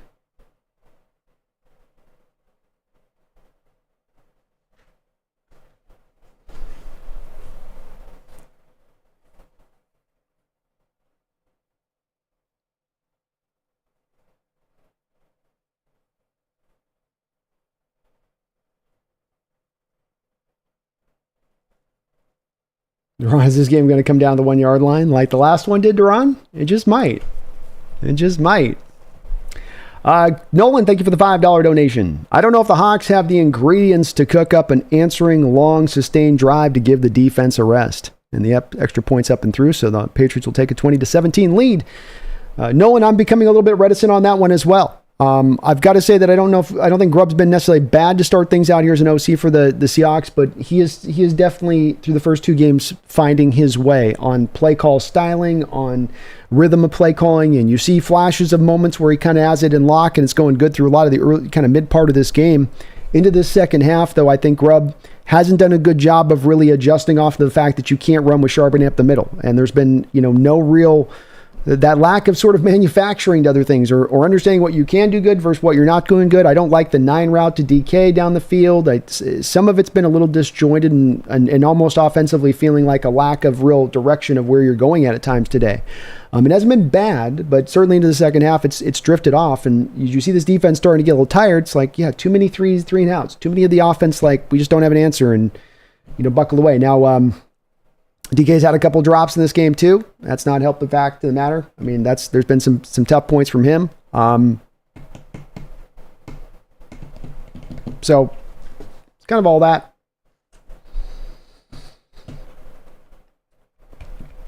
But thank you for the not fiver, Nolan. We'll see what the offense has as an answer now. They've been given a lot of opportunities in this game. You know, they had an opportunity here even early in this game to start this third quarter, put this thing away, put it to bed. You get up on this Patriot teams by 10 points in the second half, you take away their ability to run the ball a lot. Boom, you're good to go. But, you know, they've kind of messed around a little bit. And again, on a game where Charbonnet's not going 11-21, go to the backup. See what the backup can do. You know, try different options. Do different things. There's a bit of sort of hammering the same nail a bit today. 12 minutes and 43 seconds left to go. Addicted on the clock. We do still have time.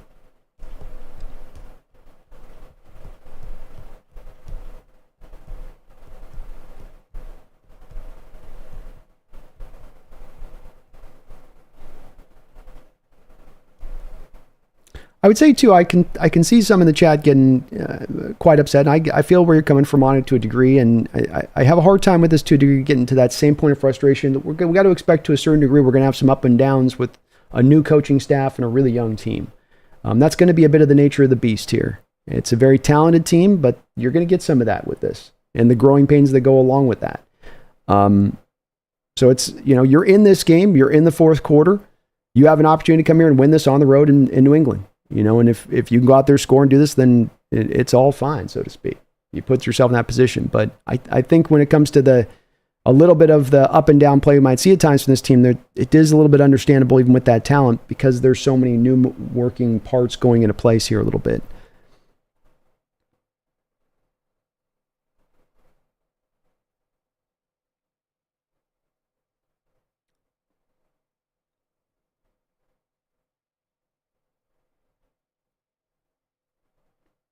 First and 10 for the Seahawks. 4 wide receiver look here. Or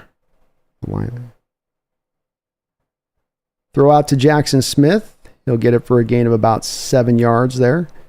Continues his solid day.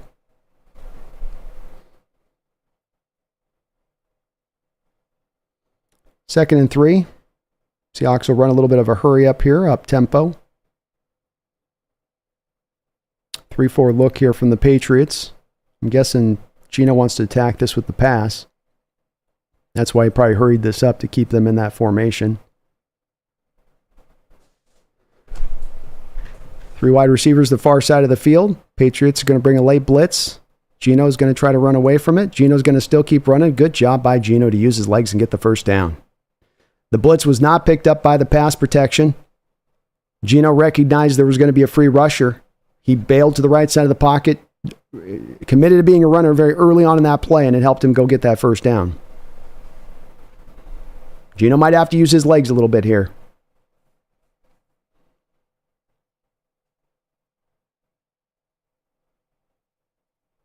First down and 10 for the Seahawks, the 41-yard line in their own territory. 2 tight end look here for them. DK goes in motion prior to the snap. Early pressure. Hits Noah Fant. First down. We are going to have a flag. Probably a holding on the offensive line, as there was some pressure there, which probably indicates somebody was holding there to allow for Geno to get up in the pocket there. It's going to be called on A.J. Barner.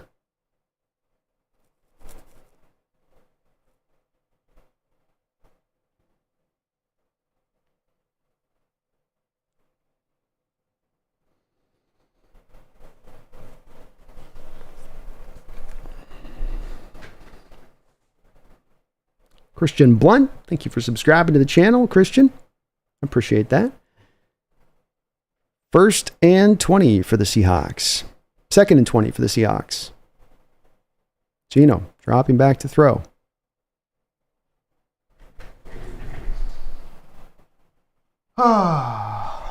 Back shoulder throw to JSN. Put in a perfect spot by Geno. Dropped by JSN. I mean, he's wide open. There's no player near him. Just couldn't reel in the catch. Seahawks receivers forgot their catching gloves today, I guess, or the wrong kind of catching gloves today. That is a brutal drop, and there's been some tough ones today. But this offense is shooting itself in the foot. Geno's doing all he freaking can. Catch the ball. You're not going to win on the road this way. You lose too many penalties and too many drop passes.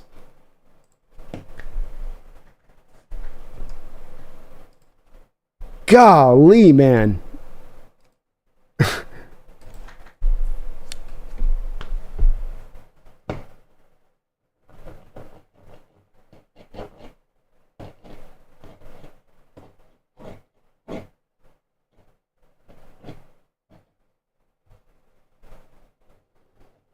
Whew.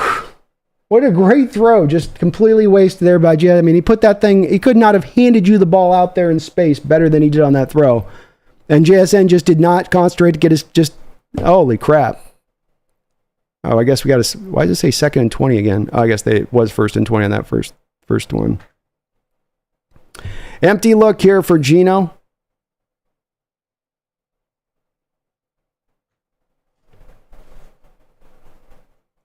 He's going to get sacked. Pressure's been dialing up more and more now as the Patriots know Seahawks can't run the ball.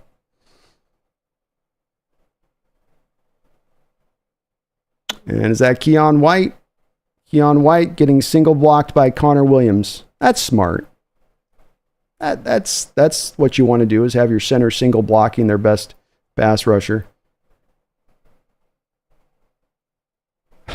Jesus. It must be hard in the NFL to understand. All right, 3rd and 27. Let's throw up a little Hail Mary hope here. We got it to DK. DK runs around. He'll be tackled for a nice game, but he'll still be far short of the first down. And they'll punt it off.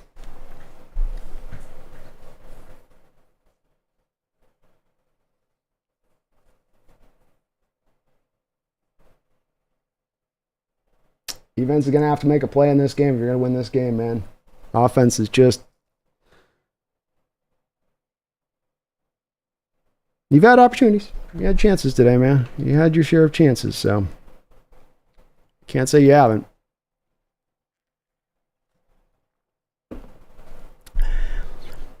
All right, here's the punt by Dixon. I think this is about his 17th punt of the day.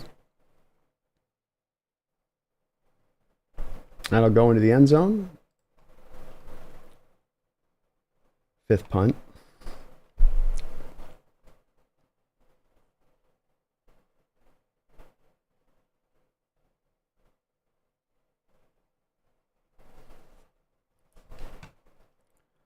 Holy moly.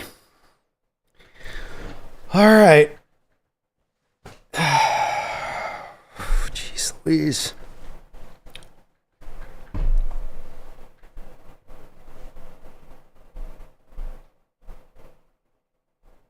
Frustrating game. You've had a chance this game to really take it to this Patriot team, I think, and run away with this thing. And you just, as you got up really close to that spot in this game, you just have not been able to kind of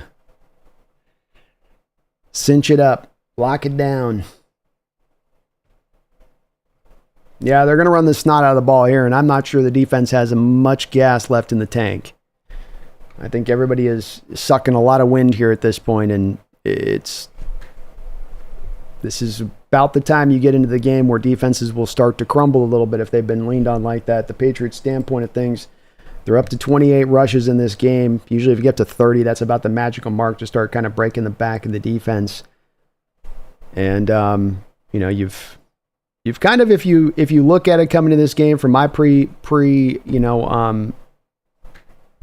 my keys coming into this game and what you wanted to allow happen. I mean, a lot of the keys here, I think you've allowed to get upended. Letting Ramondre Stevenson beat you, how you've defended the 2 tight end sets with Hunter Henry.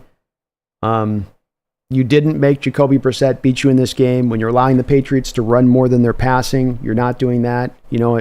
What the Hawks have kind of done is run counter to what would have been the game plan to win this game. Not the game plan, but what you want to accomplish. And if you don't accomplish these things, you're not likely to win. So it's still time. That's the good news on this. This thing ain't over. But there's a reason you are where you are right now. Michael I, thank you for the $2 donation. He says Seahawks all lineman draft next year. Shoot, I mean, maybe, maybe. They're trying to do a lot of this recently. I mean, you drafted 3 of them in this last draft. You drafted 2 of them before in the last draft prior to that. You drafted 2 more in the draft prior to that.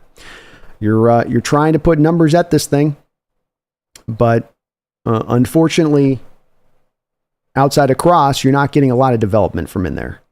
3-4 look from the Seahawks here. Jacoby Brissett under center.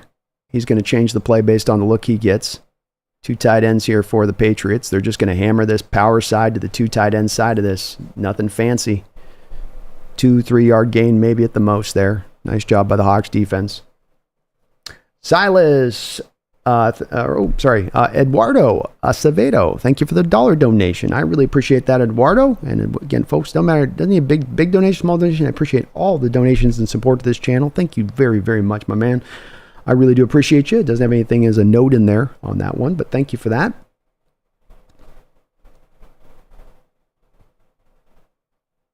Second down and 8.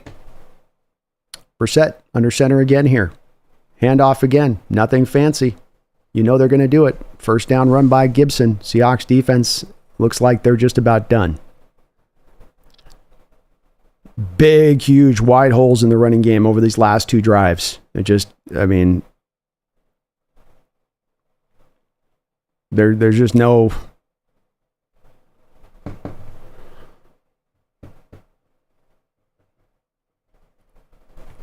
First and 10.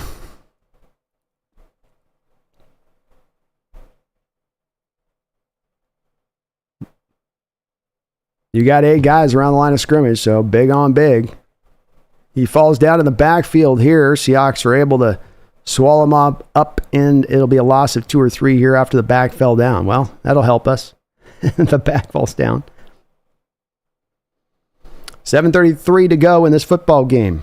Seahawks have 2 timeouts. Patriots have 1. Patriots with 77 yards rushing this half to Seattle's 9 yards rushing this half. And Seattle started out with a ball. Second down and 12.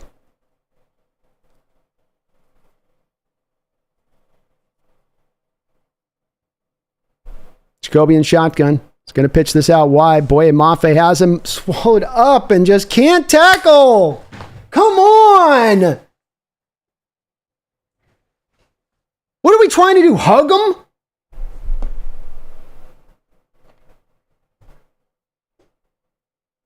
Like he's got him right there. Just wrap him up.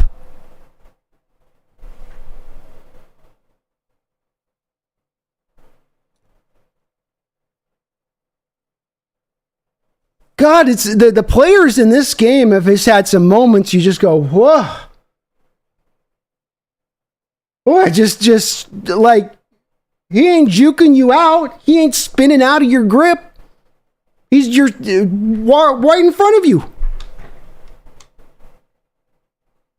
He's right in front of you. He's like he was expecting everybody else to come along to go make the tackle, and that if he just put his hands on him, that would be enough.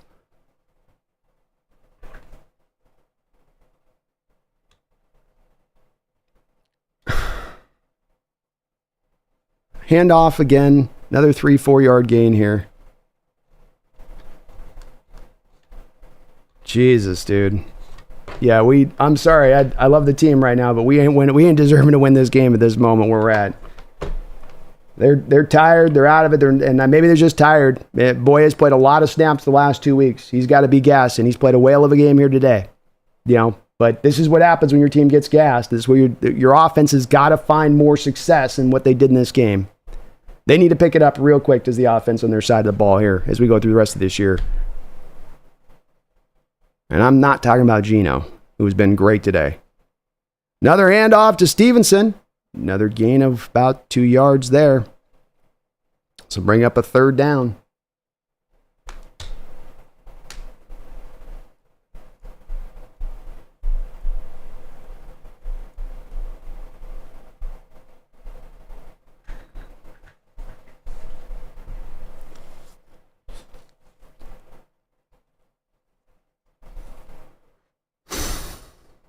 Strange energy this second half. Strange energy.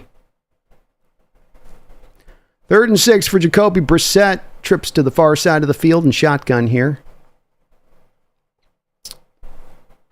Again, they've got him, and finally they bring him down. There we go. It takes 3 of them, but they finally pull him to the ground. Jacoby Brissett, the most elusive, hard-to-bring-down quarterback in the NFL. This man, it's like bringing down a superhero in the pocket. He's bounding, he's bouncing, he's jumping, he's twisting, he's throwing guys a mile away off of him. Who would have ever known Jacoby had this in his game?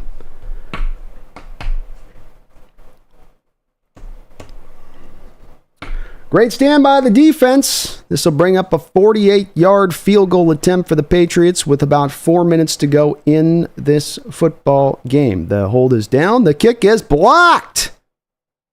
The kick is blocked. Nicely done there by the Seahawks defense. Whew.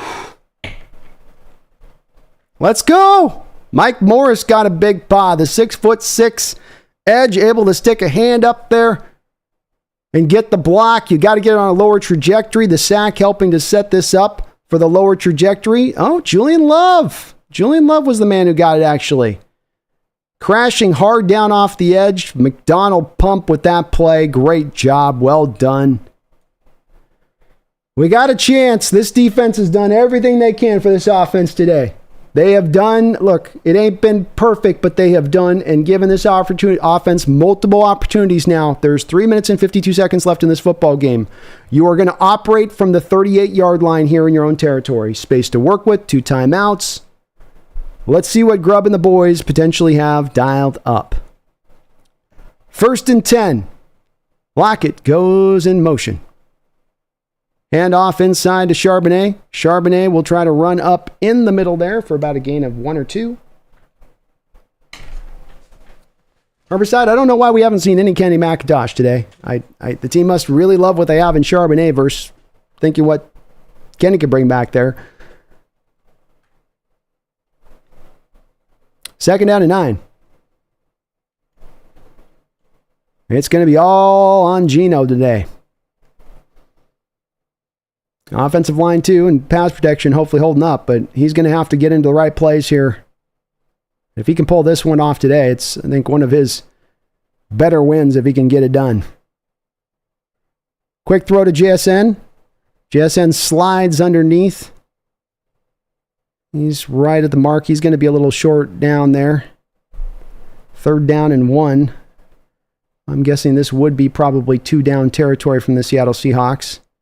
Probably don't. They're going to change the play again here with Geno.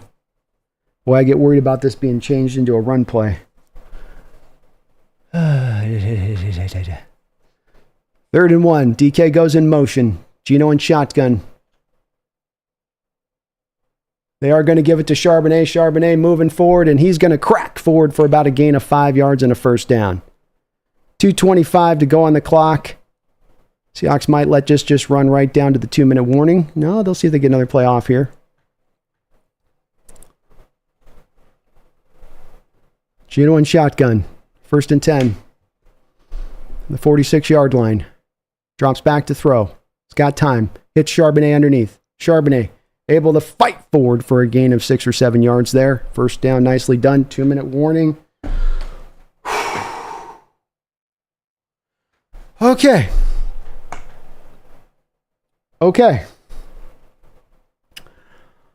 Whew. Silas McDonald, thank you for the $2 donation. He says, not impressed with DK and JSN today. Lots of drops. Those guys want to put up the production that both those 2 guys want to put up. They want to reach into that mark of things. They can't have and JSN's played, they've had moments they played well today, but both have had some brutal drops that I think, if you're going to reach into that stage of things, especially from DK's standpoint, you want to be that 1,500 yard receiver. You get a trust throw down the sideline like you did last week. You weren't able to reel in. You got to throw over the middle where I know it's a tip ball, but you don't get your hands over that one. You got to come back route that's just a blatant bad miss. JSN with the drop on the other side of it. So good news with both those 2 guys. As tough a day as they've had, and they've had good day on the other side of it. They can cap this day off as a good day. Both of them can here. If the Hawks can get this thing down and get into the end zone on this final drive. Sanchez, thank you for the $2 donation. So was Pete Carroll consulting the defense in this game? I mean, the defense hasn't been perfect, but I think the defense has been fine enough overall. I would have liked them to not have Stevenson allow you beat you, but it's I think more Stevenson started to beat you and the running game started to hurt you in this game once the offense stopped being able to get any kind of consistent drives strewn together, and the defense was kind of having to start to kind of live on the football field. So they have held down the passing attack well. Even with Hunter Henry having the day he's having, it's only 135 yards passing for Brissett on this day. But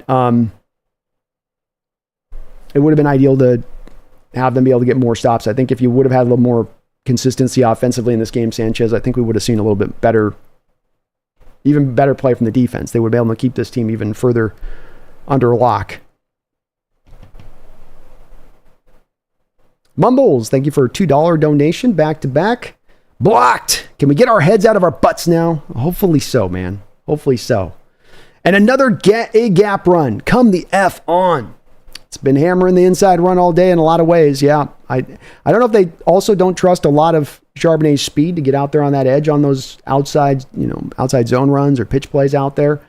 I would love to see too. I've called for a little bit as Laviska Shenault fly sweep kind of play. I'm probably too late in the game to see that at this point, but I think that would have been something I would have tested this Patriot defense with too as well.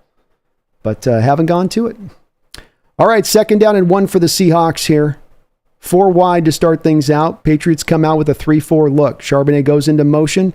Geno drops back to throw. Geno's going to roll out. Geno's going to scramble. And he's going to hit DK Metcalf on the sideline for a first down. Christian Gonzalez wanted to push off a DK there. He's not going to get it. He's consulting with the referees, saying, what do you want me to do?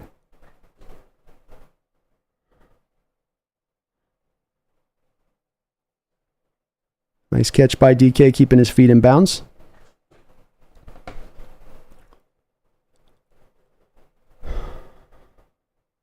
Seahawks on the 24-yard line here in Patriots territory. Down by 3. Empty look again here. Geno dropping back to throw. Lets it rip here. I think the ball was tipped again. Fant not able to reel it in, but the ball, I believe, was tipped there at the line of scrimmage.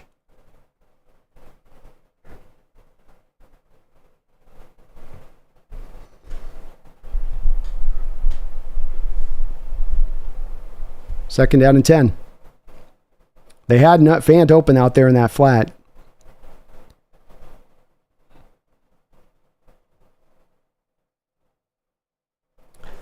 Second down and 10. Geno in shotgun. Set up the throw. He's got a lot of time. Run it, Geno. Just run it.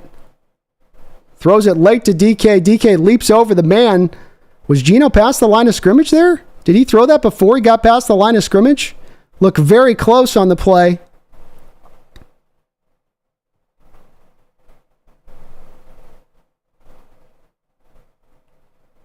Boy, if I'm Geno, the boys, I get up there and snap that so quick right now at this point, just to make sure that I get that call to stick. 3rd down and 1.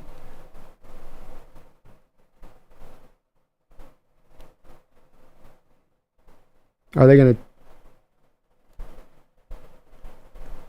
Let's see if that... Yeah, I guess that's going to stick there. Did we get a timeout on the play there?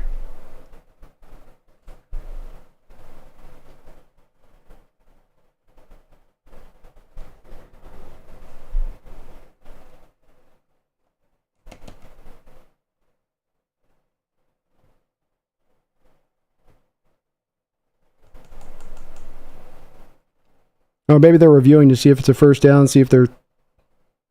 Sure, it'd be great if the telecast actually showed the play and show where Geno was throwing from, and like they're showing all these shots of reaction shots to coaches. It's like, well, if they're showing this, don't you guys usually replay the play for the fan base so that they can see it as well? Sometimes the television broadcasts in their presentation and stuff, it's just like, I'd like to see 2 things on that play, and you haven't shown one replay yet of the play, not one just pure replay.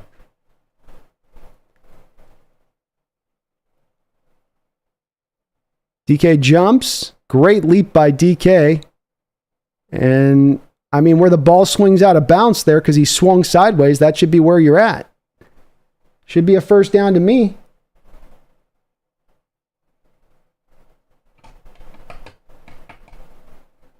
hurdle for 30 yards.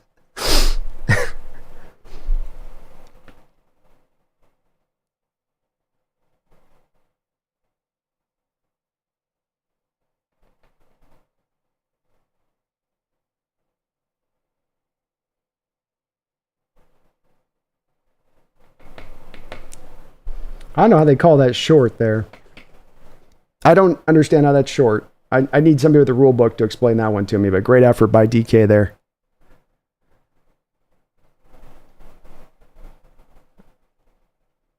And boy, if Geno don't like the look here, call a timeout, you know.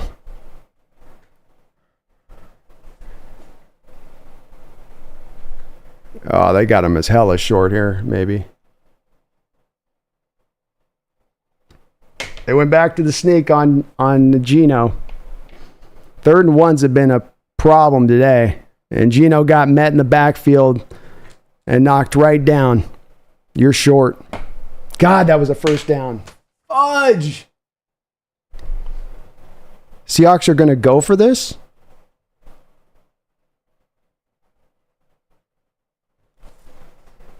Oh, Lordy. 4th down and 1.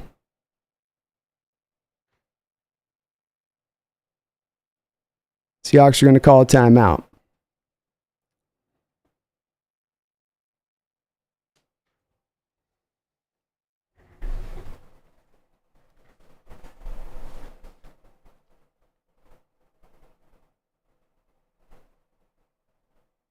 See what they do on this. Probably kick the field goal is where you'd like to lean into here, especially the way that you've defended the pass today. Trusting your defense a bit at this moment. I know with the run game is maybe, from Macdonald's standpoint, he's thinking my defense is gassed. I don't want to put him back on the field here. That could be factoring into this decision a little bit.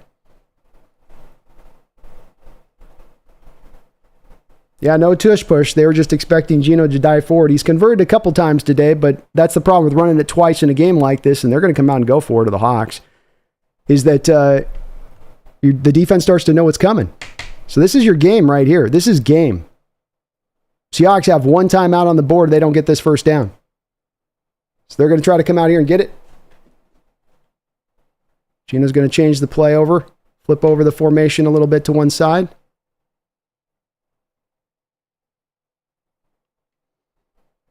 They're trying to get him to jump off sides. They'll take the flag, move this back 5 yards. Trying to get him to jump there.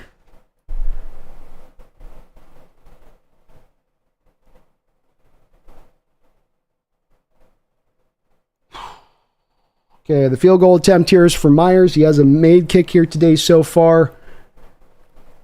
He is on that other hash that doesn't tend to be the kicker's favorite hash, where you got to kick it kind of from a right to left standpoint on those right-footed kickers. Hold is down. The kick is up. The kick is good. Okay. Seahawks tie the game up. 55 seconds left to go here.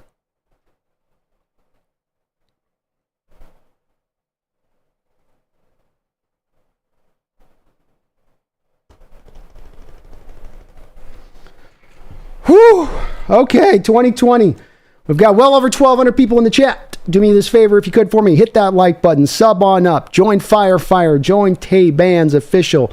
Sub on up to the channel. I would really appreciate you for that. Let's go Hawks, though, as Washington Visquest says. But thank you for the $2 donation. He says over 1,100 people. We got over 1,200 people here. Welcome on in, folks. Thank you for watching the show today, watching the channel today. Let's see if our Hawks can come away with this win. But go Hawks, Washington Visquest. Thank you for that dono. And thank you, folks, for tuning on in today. All right.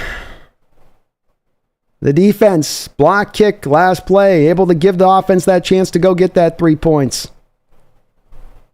Myers with the kickoff. Just send this in the back. Send it to the back. He will kick this up and into the end zone where it'll go out of bounds. Patriots will take over from there.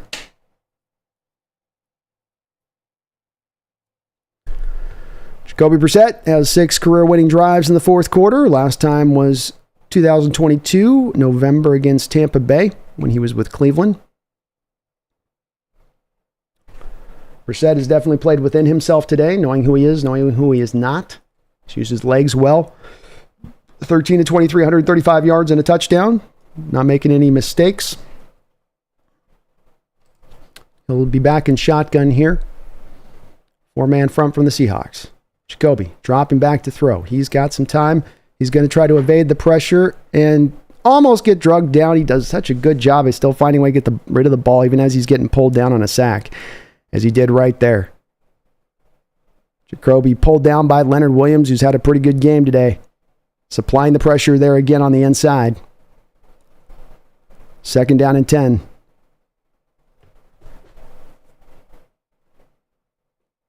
.49 to go in the football game.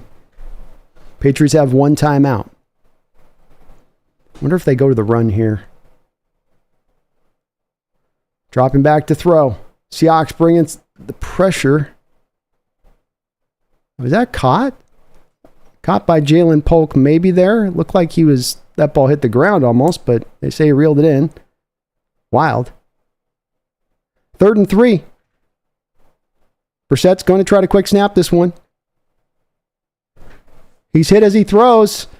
Nice job by the Seahawks defense. Jacoby Brissett is down on the ground hurting. He gets up. He does more of that.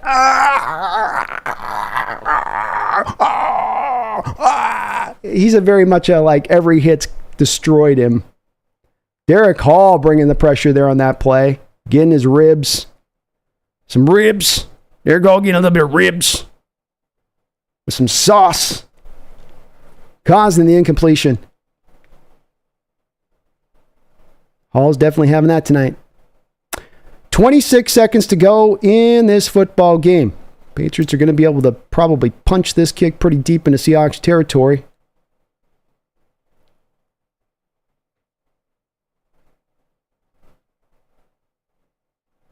It's a line drive kick. Will be taken up here by Williams. Williams up to the 22-yard line. Nice return there. So it'll be 15 seconds to go. Kind of a tough little spot here from the Seahawks on their standpoint of trying to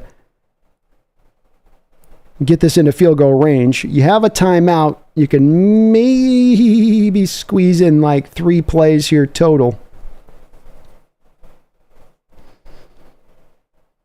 You would like on this play to be able to get a chunk of yards up into the middle of the field, get a timeout called with like 8 seconds on the clock if you could pull it here with Geno.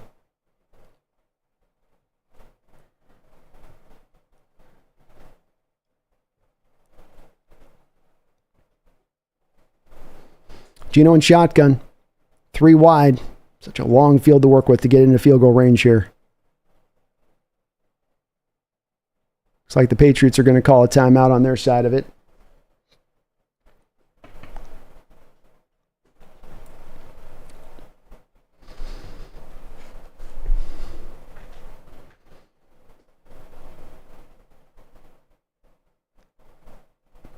It's going to be a tough pull here. Very tough pull. FT Joe 613. Thank you for subscribing to the channel. FT. Appreciate you for that. 20-20 tie. 15 seconds to go in this football game. Seahawks have a timeout. They are on the 24-yard line in their own territory. Now they're going to call a timeout. Okay. Okay. Let's rethink this through a little bit. Let's get this reset. Interesting timeout there. I don't know if at this point you just don't maybe just run it up the middle into a cloud of dust and call it a day and get into overtime.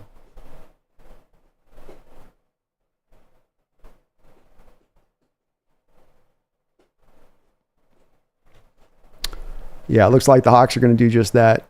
Take a knee and call it a day. Get it into OT. So 20-20 tie, field goal stands, defense, great defensive stop there at the end of half there, and the Hawks are going to go into overtime here. We got an extra session to play. I'll be right back, folks, in just one moment. Please do, as I'm gone, if you could, hit that like button, and I'll be right back.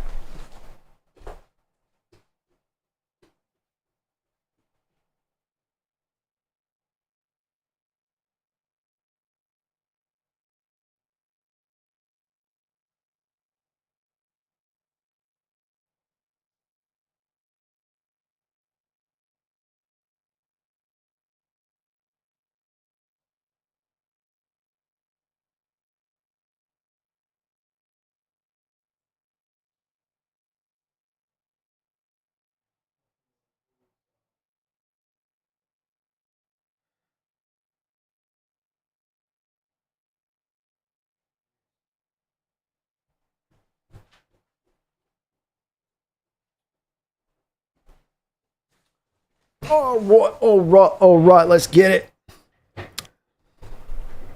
Let's get it. Mighty Fear It. Thank you for subscribing, Mighty. James McFarland, I appreciate you joining the Hawks Nest up as a subscriber as well. Miss Mouthy, thank you for answering that call, you guys. I really appreciate it, and girls. I really do appreciate it. It helps this channel out tremendously when you sub up in this way, and I really, really do appreciate it on that side of things. Silas with a $2 donation says, we need to win this coin toss. I don't trust the D. You gotta wonder, as hard as they played today, this defense, as many snaps they've been on the field today, and that would be a total of 63 snaps, which is getting up there. You would really like to ideally here be able to just get the ball offensively, take it up the field, go get the touchdown. Let's call it a day on that. I agree with you. That would be the angle. That would be the ideal here. I think the defense is in many ways kind of holding on in certain respects here. They played well here a little bit. At the end they found a little bit of that like fifth wind. But do they have a sixth wind? I don't know. That's a lot of wins.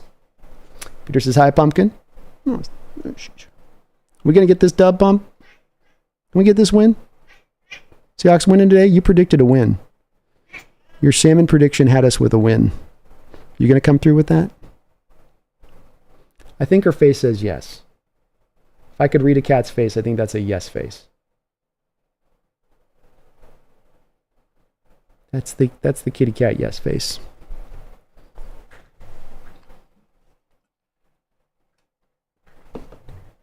'49ers did indeed lose today. Or not lost yet. It's 23-17, so we'll see on that one.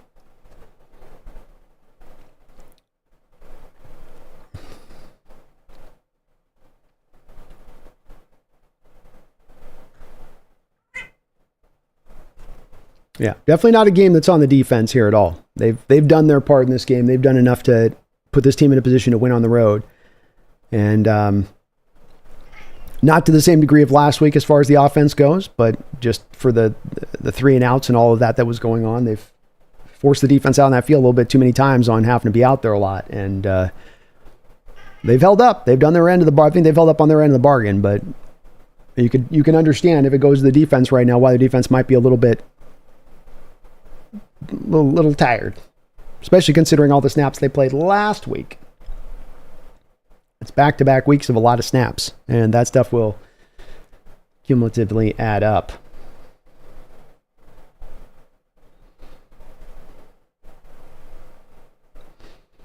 So the Seahawks are going to actually have to kick this one off. They lose the flip. Myers will send this to the back of the end zone and see what the Seahawks defense has dialed up. Nope, Niners did lose. Sorry, my deal hadn't updated. So the Niners do fall to the Vikings. Chargers beat up on the Panthers. New Orleans whoops the hell out of Dallas.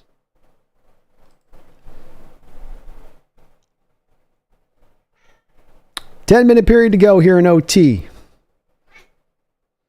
The tackle is out for the Patriots right now, Low. So I believe that's their starting left tackle is out right now.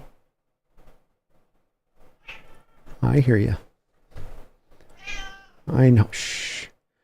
3-4 look for the Seahawks here. Jacoby under center with a little bit of an I formation kind of look from them. They're going to hand this ball off to Stevenson. Nice job by Hankins there. Jonathan Hankins making his presence felt from the nose tackle position with just a gain of a yard or two at most on the play.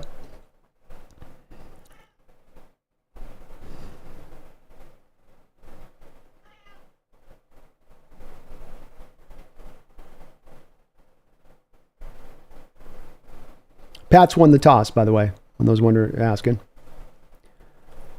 2nd down and 8. Jacoby in shotgun on this play now. Stevenson to his side.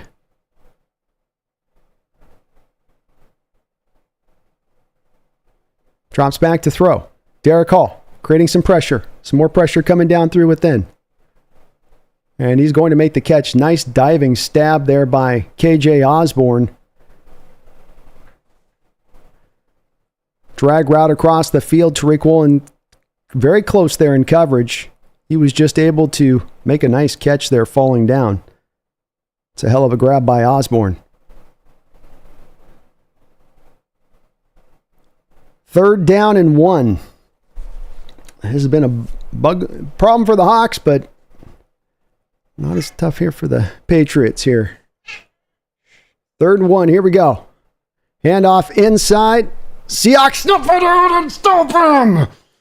We got a flag on the play, though. Of course we do. Damn it.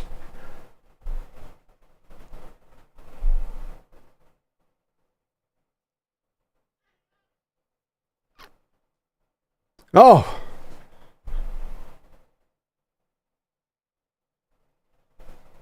Oh. Okay, decline. Oh my God. Woo! Let's go! What a stop by the defense. 3rd and 1 yard. Tired as hell. Nothing left in the tank. Sucking wind. You pull up your pants. You take a deep breath. And you say, not today. 4th and 1 for the Patriots here.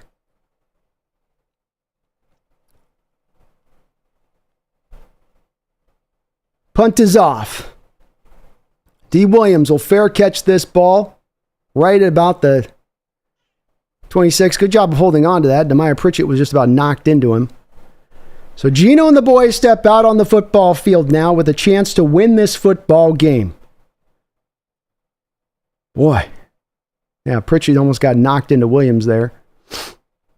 Good job by Williams today. It's been 9-day difference from last week. Props to the kid. Gave him a hard time last week. Got to give him props today. That's a hell of a job holding on. 1st and 10 here for the Seattle Seahawks. You can hear my cat's nervous too. Geno sets up in shotgun. Empty look here to start things off. Drops back to throw. Quick toss out to Jackson Smith-Njigba for a gain of about 5 or 6. Nice easy throw there for Geno. You like to see that.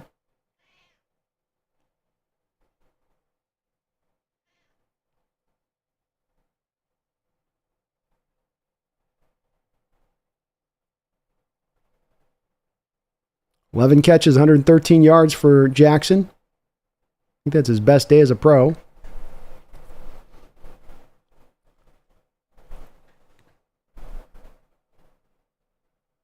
Let's look here. Shotgun for Geno. Quick throw, quick catch to DK Metcalf. 1st down on the comeback route there. Nice job by DK and Jackson here, these past 2 catches.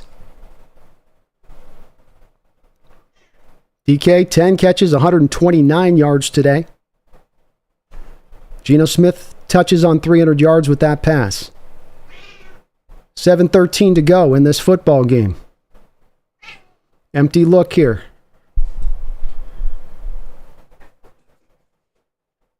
Again, kind of showing a 3-4 blitz look from Geno. He's kind of seeing this going, okay, what's going on here? They're bringing it, Geno. Get rid of it. Tyler Lockett's going to get a PI here, maybe. The flag came out a little late, but looks like they're going to hit. Tyler's already pulled one of these off in the game. He might have just pulled the second one off.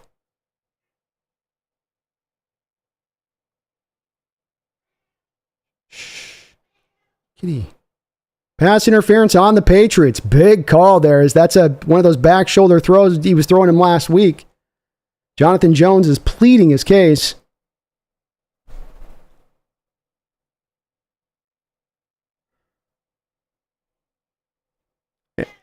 It's a very tough call. It's a very tough call, but I'll take it. Seahawks at the 49-yard line of Patriots territory, 1st and 10. Geno dropping back to throw. Geno breaks the pocket, still looking, finds Jackson Smith. Ooh, Jackson almost had that ball ripped out of his grip. He was able to keep a hold of it, though. A gain of about 5 yards on the play. Geno's going to run a little bit of up-tempo here, 2nd and 6. Call it a gain of 4.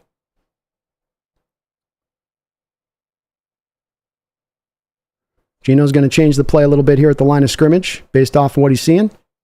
He's done a good job of directing this today and guiding this in traffic through. 2nd down and 6. Empty look here for Geno. We're going to get a timeout by the Patriots. They don't like what they're seeing from the Seahawks on this side of it with what Geno's doing.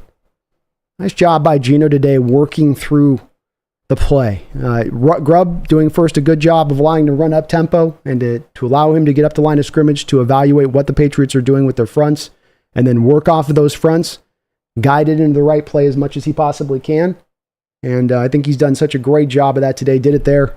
Part of what caused that timeout.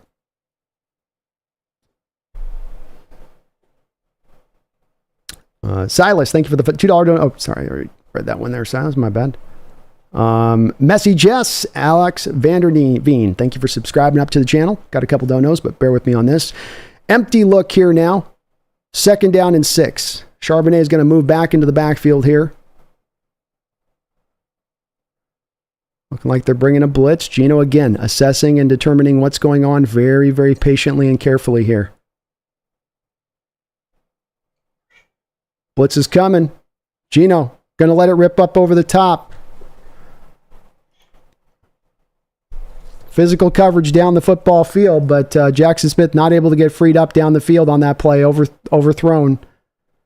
Jackson just got tangled up there with the cornerback down the field. I don't even think it was a PI situation, just they got kind of tangled up. So a very big 3rd and 6.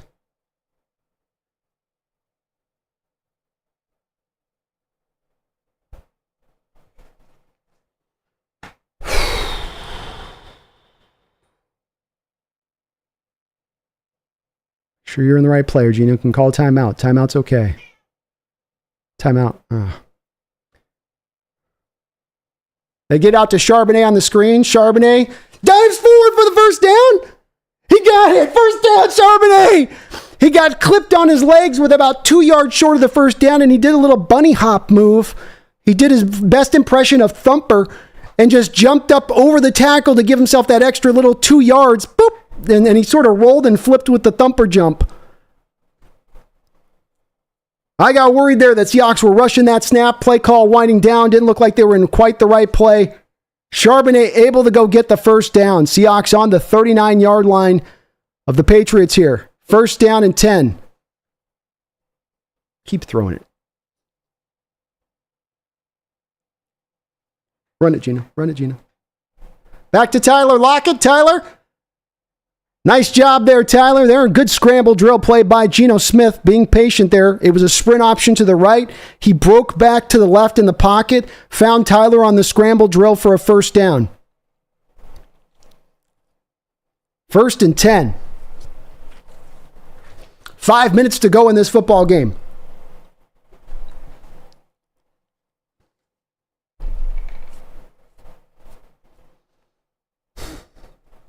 Seattle take a little bit more time now than they have on this drive. Geno under center. Hand off to Charbonnet. Charbonnet's got a little bit of room to work with for the first time today, and he's going to get himself a 10-yard run. Nice run there by Charbonnet before he's knocked out of bounds. But another 1st down carry. Great block by A.J. Barner on the play to spring him off the edge. Charbonnet finally got a little room to work with him. And oh, yeah. And using him to the edge there, Grubb, on that play. I like the run call as opposed to hammering those A and B gap runs where you've been kind of living in the ground game today. They'll call it 2nd and 1. Seahawks are just going to go out and try to call the... Looks like Seattle is just going to come right out with a field goal attempt here.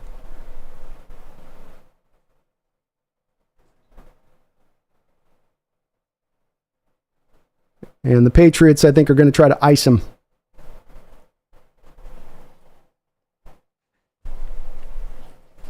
Y2K, thank you for the $2 donation. Who says Geno isn't clutch?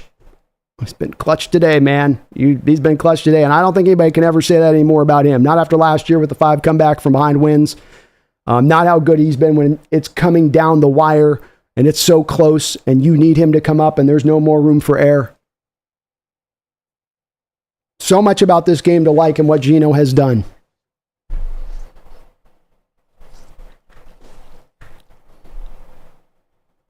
So it looks like rather than timeout, they're reviewing exactly where the whether it's a 1st down run or not.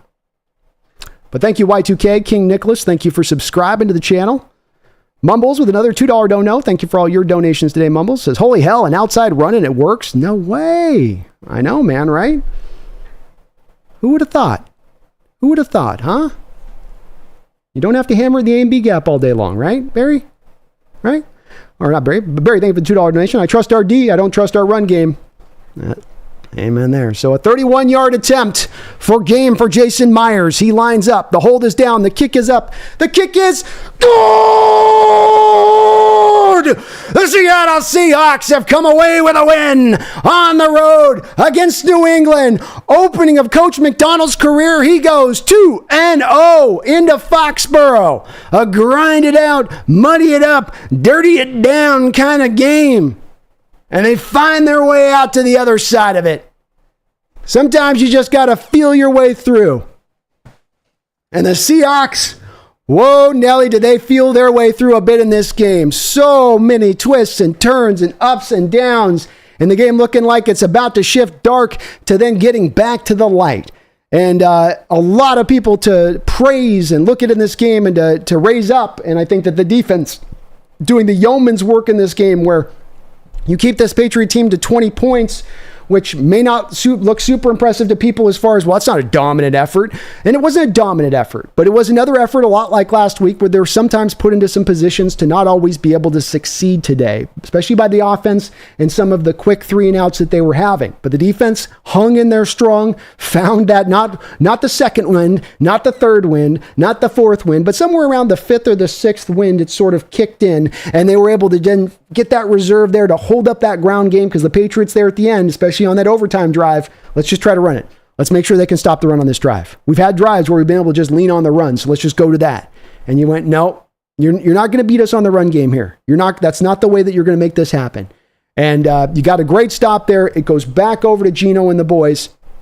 Geno with another win, either in the fourth quarter or overtime. He has stacked up so many of those over the past 3 years. I don't have to tell you guys about that. But beyond Geno being clutches was raised up here by a donation that was presented to me. Geno Smith was masterful today. Geno Smith, let's just think about this, okay? Let's just think about this for a second with Geno Smith today, okay? Offensive line and pass protection. I've often said if you have a quarterback who over half of his dropbacks is getting hit, that's going to be a tough day for that quarterback in the office. That's going to be hard for that quarterback to find any success. No quarterbacks would flourish in that role. I think you were somewhere around that neighborhood today. Probably a little bit better. Maybe it's only 40%, but a high amount of your dropbacks, he's getting hit. And sometimes really quick pressure. He's got no ground game to operate off of in this game. There are no holes. And people are going to knock and bash on Charbonnet a little bit in this game, but there were no holes. The Patriots defense did a great job of shoring up the run and making sure that you had nowhere to go with Charbonnet. Yeah, maybe he didn't do a lot with what wasn't given, but there wasn't a lot given. So no running game. You're one-dimensional. You got your receivers on the outside dropping balls. You know, you got DK on a 9 route you throw down to throw one of those trust throws to him. You want to throw those over the course of a game, over the course of the season, a couple of times to him, and there's going to be some incompletions. You want some completions as well. Incomplete there. DK had drop over the middle on a ball that was tipped. DK had dropped on a comeback route. JSN, you got a 2nd and 20 situation. And Geno drops a perfect back shoulder throw over to JSN on the sideline, which would have gotten the first down for you in that moment. No ground game. Penalties by the offensive line. It's no problem. I'll still overcome it. Oh, my receiver drops the ball. Then on top of it all, the level of control and what Grubb asked Geno to do in this game, and getting up to the line of scrimmage with 15 to 20 seconds on the play clock, and to guide and direct. And he was a maestro out there. He was a maestro, guiding and directing right where he needed those guys to be prior to the play. And understanding he's doing that while knowing that the defense knows full damn well, you ain't going to run the ball. You know we can stop you run the ball.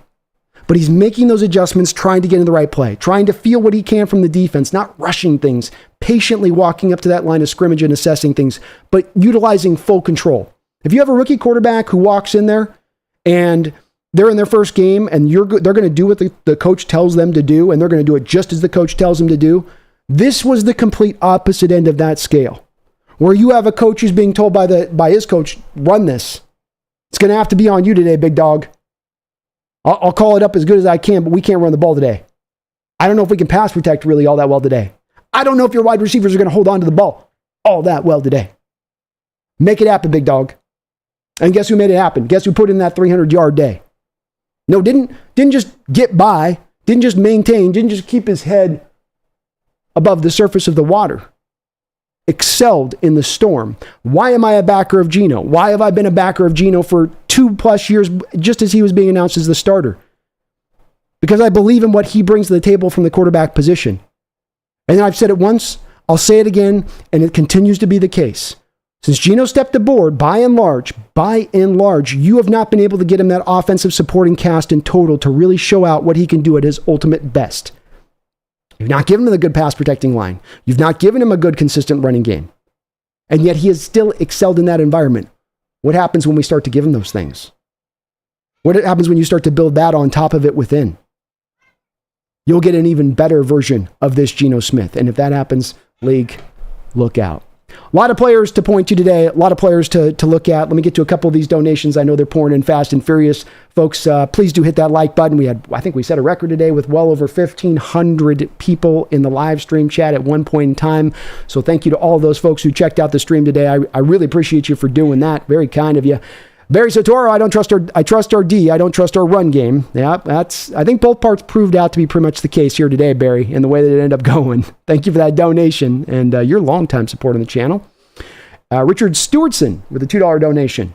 We have to win this because we got Cat. Hey, the power of Pumpkin is still undefeated, in my opinion. So the power of Pumpkin is real. It's animal power, as you guys see with my prediction shows on the weekly roundup show. I use the predictions of Child and their psychic intuitiveness. I use my cat and her psychic intuitiveness. And they both have it. And she proved it. She was calling the dove. You could hear her. She was going, wah, wah. That's the sound she was making. You can't always hear the pronunciation with the cats, but it's there, you know. It's there, Richard. Thank you, man. Mumbles, thank you for the $5 donation. I appreciate you, Mumbles, for all your support today on the channel. Really kind of you as well. I'll repeat myself from last week. Thank God for our defense. Now, offense, get it together, please. I beg of you. Yeah, great thoughts from your standpoint on this, Mumbles. The defense held the line today, much like last week. If you look to how you win this game, I go defense, I go Geno. And I don't know which one you want to go to first in this game, but that's my 1-2 pecking order in this football game as far as who I want to give the flowers out to first and foremost. And the defense did their job today. They really did their job today. Macdonald made some adjustments after some initial offensive success from that Patriots team. I felt like he really went away a little bit from the stack fronts and the blitzes, especially the blitzes, where I think he was getting kind of hit with that a little bit, especially to the tight end Hunter Henry. Made some adjustments to that. Found a way with it. Now, when it comes to the offense, like you say, Mumbles, this is the part where now you guys need to come forward. You guys have so much talent on this side of the ball. I understand the offensive line's kind of coming together slowly. Connor Williams, late addition. You're trying to figure out your right guard. Laken Tomlinson is holding on for dear life a little bit at times. Maybe Abraham Lucas can come back at some point. Stone Forsythe's out at right tackle. There's reasons it looks this way. But you still have parts of this game that get affected that are outside of the offensive line necessarily too. For instance, the drops by the receivers. They've got to be difference makers. We need this core to be one of the best wide receiver cores in football. And that means when the ball's in your hands and you've got a way to catch it, and it's not a contact catch, it's you, the ball, your hands, and a good throw, you got to reel that in. We don't have enough room for error offensively to be able to get over that. You know, if a case of the dropsies suddenly starts to work like a pandemic through the receiving core. Luckily, both those two guys also had some really good catches and some really good plays in this game too on top of it. But offense needs to get together, Mumbles. You know. Sanchez, thank you for the $2 donation. Throwing 41 times means run blocking is trash. It was garbage. It's trash. It's not good. And, you know, there's a few reasons we can unpack on this if we want to look into it a little bit, but I mean, it is what it is with it, right? I thought that the running game today by Grubb was very uninspiring as far as unimaginative, not uninspiring, but unimaginative. There was a lot of A and B gap runs, you know, a lot of old kind of Seahawk running game there with Charbonnet. And I know he's more of kind of that bull back, but, you know, to me, you want to work a little bit at times more with him to the edges. And they weren't seemingly as willing to do that today. Wow, that's 97-yard throw by Darnold to Justin Jefferson. Holy Lord. That was a hell of a play. But made me lose my train of thought. So good, made me lose train of thought. But that's a little bit of it, I think. I mean, the end of the game, as Barry Satoro was mentioning there, Sanchez, below on his donation. In the game, you went to an outside zone run to the edge with Charbonnet, and it got 10 yards. I think you could make the argument in this game that the Patriots kind of stifled everything up in the A and the B gaps, and that they were leaving you a little bit of room on those edges. I was calling throughout the game of maybe working a little bit of Laviska Shenault on the fly sweep game, and they just didn't do it. You know, they just didn't do it with him. So a place where I think you can help out your running game a little bit is a little bit more of a diversification of the run game, specifically working the edges of it at times. Some of it does come down to, though, too, Sanchez, with this is the guys you have in place blocking. You know, if you bring in Christian Haynes out there, he was out for a little bit of a spell at times for Bradford in this one. He's going to be more pass protector than he's going to be run blocker. Stone Forsythe, if you can say if there's anything good that Forsythe really does, or that is the benefit of his game, it's more of his pass protector than it is going to be as a run blocker himself, in my opinion. So, you know, those are two places right out the gate you're kind of holding in there on. But it needs to get better, man. Run blocking's got to get better than this, and certainly Walker's got to get back. He's a difference maker who helps that line out quite a bit. Getting Lucas back would help out a lot here, but it's a concern coming out of this game, Sanchez. That's for sure. Because I don't think that the recipe for us winning is Geno throwing it 41 times over a football game. Thank you for the donation. I appreciate you. I really do. Liam Ryan, Mike Valerin, Parody Fair, thank you for subscribing to the channel. FZ1 Rider, thank you for subscribing to the channel. I really appreciate all of you guys joining up today as you guys are. Like I said, we have well over 1,500, set a record today with the amount of people we had in the stream, which is awesome for a 10 a.m. game. Look out. But thank you guys for subbing on up. I appreciate it. Will Valdez, thank you for the $5 donation. Geno Smith was a field general today. He was a 5-star field general. He deserves to have one of those, like, you know, flare. What is it? The flare? What do they call this stuff when they got the extra, you know, medals? And he needs a medal off of this one a little bit. This is one of your better played games by Geno Smith over the last year and a half at least. And he was the general out there. He was in control. This is what it looks like when you have a veteran quarterback who has, in many ways, mastered a lot of this game, and especially from the neck up stuff that I often talk about with Geno that you saw on display today. Not every quarterback can go out there and do what Geno did today. Now, I'm not just talking about the throws he's making and the decision-making he's making. I'm talking about the control up at the line of scrimmage. There's a lot of quarterbacks that would crap their pants if you had them changing out of protections and changing this route to that route and having to change that route to that route. All they want to do is just get to the play and read it. I don't want to do all that extra pre-snap stuff. Can't the center do that? Don't we have a sitter for that? They don't like doing it. It's not fun for them. But when you got a guy who's as good and cold-blooded and calm as he is and as knowledgeable he is on how to control it in the proper and right fashion, you can let a guy like Geno go out there and manage a game for you in the way he did today. And he was an absolute general. That's a beautiful way of putting it, Will. I might steal that there for one of my video titles here coming up on that side of it, Will. Because that's a great way of describing it in a succinct way. Just an absolute Patton-like general out there. Okay? He was Patton out there with his ivory-handled pistols. Okay? That was Geno today. Yeah, she agrees. You got us to win. You got us to win. You're such a good cat. You are. Yeah. You're such a good kitty. She's so hyped about the dub right now, you guys. I mean, she's on one right now. Wu-Tang Financial, thank you for the $5 donation. I appreciate you for that, Wu-Tang. Geno in the clutch. Niners take the L and get banged up. Season's gonna be interesting. No K9 and Nwosu made it tough, but a dub is a dub. A dub is a dub, and a beautiful one at that. You come away with the win. It's about stacking these wins up early. We looked at this team potentially being a contender this year, Wu-Tang. You said you're going to have to take advantage of this early season schedule. This is the if. Not you will do this, but if this is going to happen, then that has to happen. If you're going to get to the end of the year and you're going to be in a contending state, you had to, in my opinion, make some hay while the sun was a-shining early on in this schedule. And you come out 2-0 doing that, taking care of their first two opponents that you would hope to take care of coming into this season. When you looked at the schedule on the books in this offseason, I think we can get those two coming out.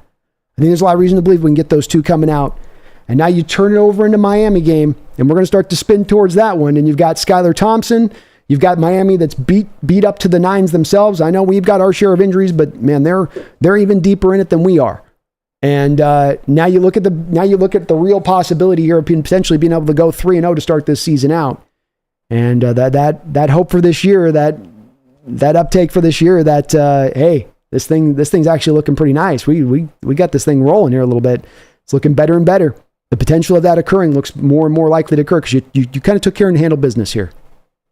There's going to be a lot of other games this year we're going to have to take on. They're going to be tougher opponents. They'll be able to challenge us in different other ways, and you'd like to have a little bit of room for error on that when you reach those games. And I think that they're doing that. So it's great to see, man. Yeah, no K9, no Nwosu, no Lucas. Let's remember there's no Lucas here too. There's no George Fant. You're your third tackle coming into this game. But no style points, man. A win is a bloody beautiful win. Brandon C., thank you for subscribing to the channel. As a fellow Brandon, I thank you for doing that. Jeffrey Thistle with a $2 donation. Thank you, Jeffrey. By the way, first place in the NFC West. Ooh, boy, does that got a nice sound and ring to it, doesn't it? Your first place Seahawks. First place Seahawks. I don't know, I'll probably just say it all night. First place Seahawks. Thank you, Jeffrey. Appreciate you. Eduardo Acevedo, thank you for another $10 donation. I appreciate you for the double dip dono, Eduardo. I really, really kind of you for doing that, man. It doesn't have anything in your dono as far as a note goes, but just the dono, and I appreciate that. Random McDaniel with a $2 donation says, damn, 1,000 folks in the chat. Congrats, Hawks Nest. Well, thank you, man. Indeed, it feels really good to look up over on the thing. And we had up over, I think, 1,500 today. So we set a record today on the chat. And that's by a wide margin. We kind of set it today. I think we went 300 or 400 more over the top we've had ever on a live stream before. So love seeing it, man. It's a good feeling looking up and seeing all those folks tuned in, especially for an early game like this one that's 10 a.m. where, a lot of people aren't even sometimes checking out these early morning games. They're like, that's just too early. It's Sunday. I need to sleep in. But we had the people in here. I appreciate it. Thank you, Randall. John Lugo with a $2 donation. Ravens 0-2 without Mike. Crazy. It's probably a good time. Let's spin a little bit through the scores here and take a look at these, shall we? Because I think it's a good time to do so. Right? Maybe. So, we got through the early scores here. Now then, of course, your Hawks won 23-20. I mean, everyone knows that, right? Rams down 14-0 to the Cardinals in the first quarter. Zow. Good news just keeps coming, baby. We all gold today, baby. I don't know where this season's going, but today feels mighty fine. Today feels like a mighty fine day to me. Steelers and Broncos, nothing. Bengals, nothing to start that game off. We got early morning games. The Raiders shock the Ravens 26-23. Ravens defense gives up 26 points to the Gardner Minshew-led Raiders. So you mentioned in John Lugo, you mentioned in Mike without the Ravens. I mean, that defense does not look quite the same. Kyle Hamilton does not look quite the same.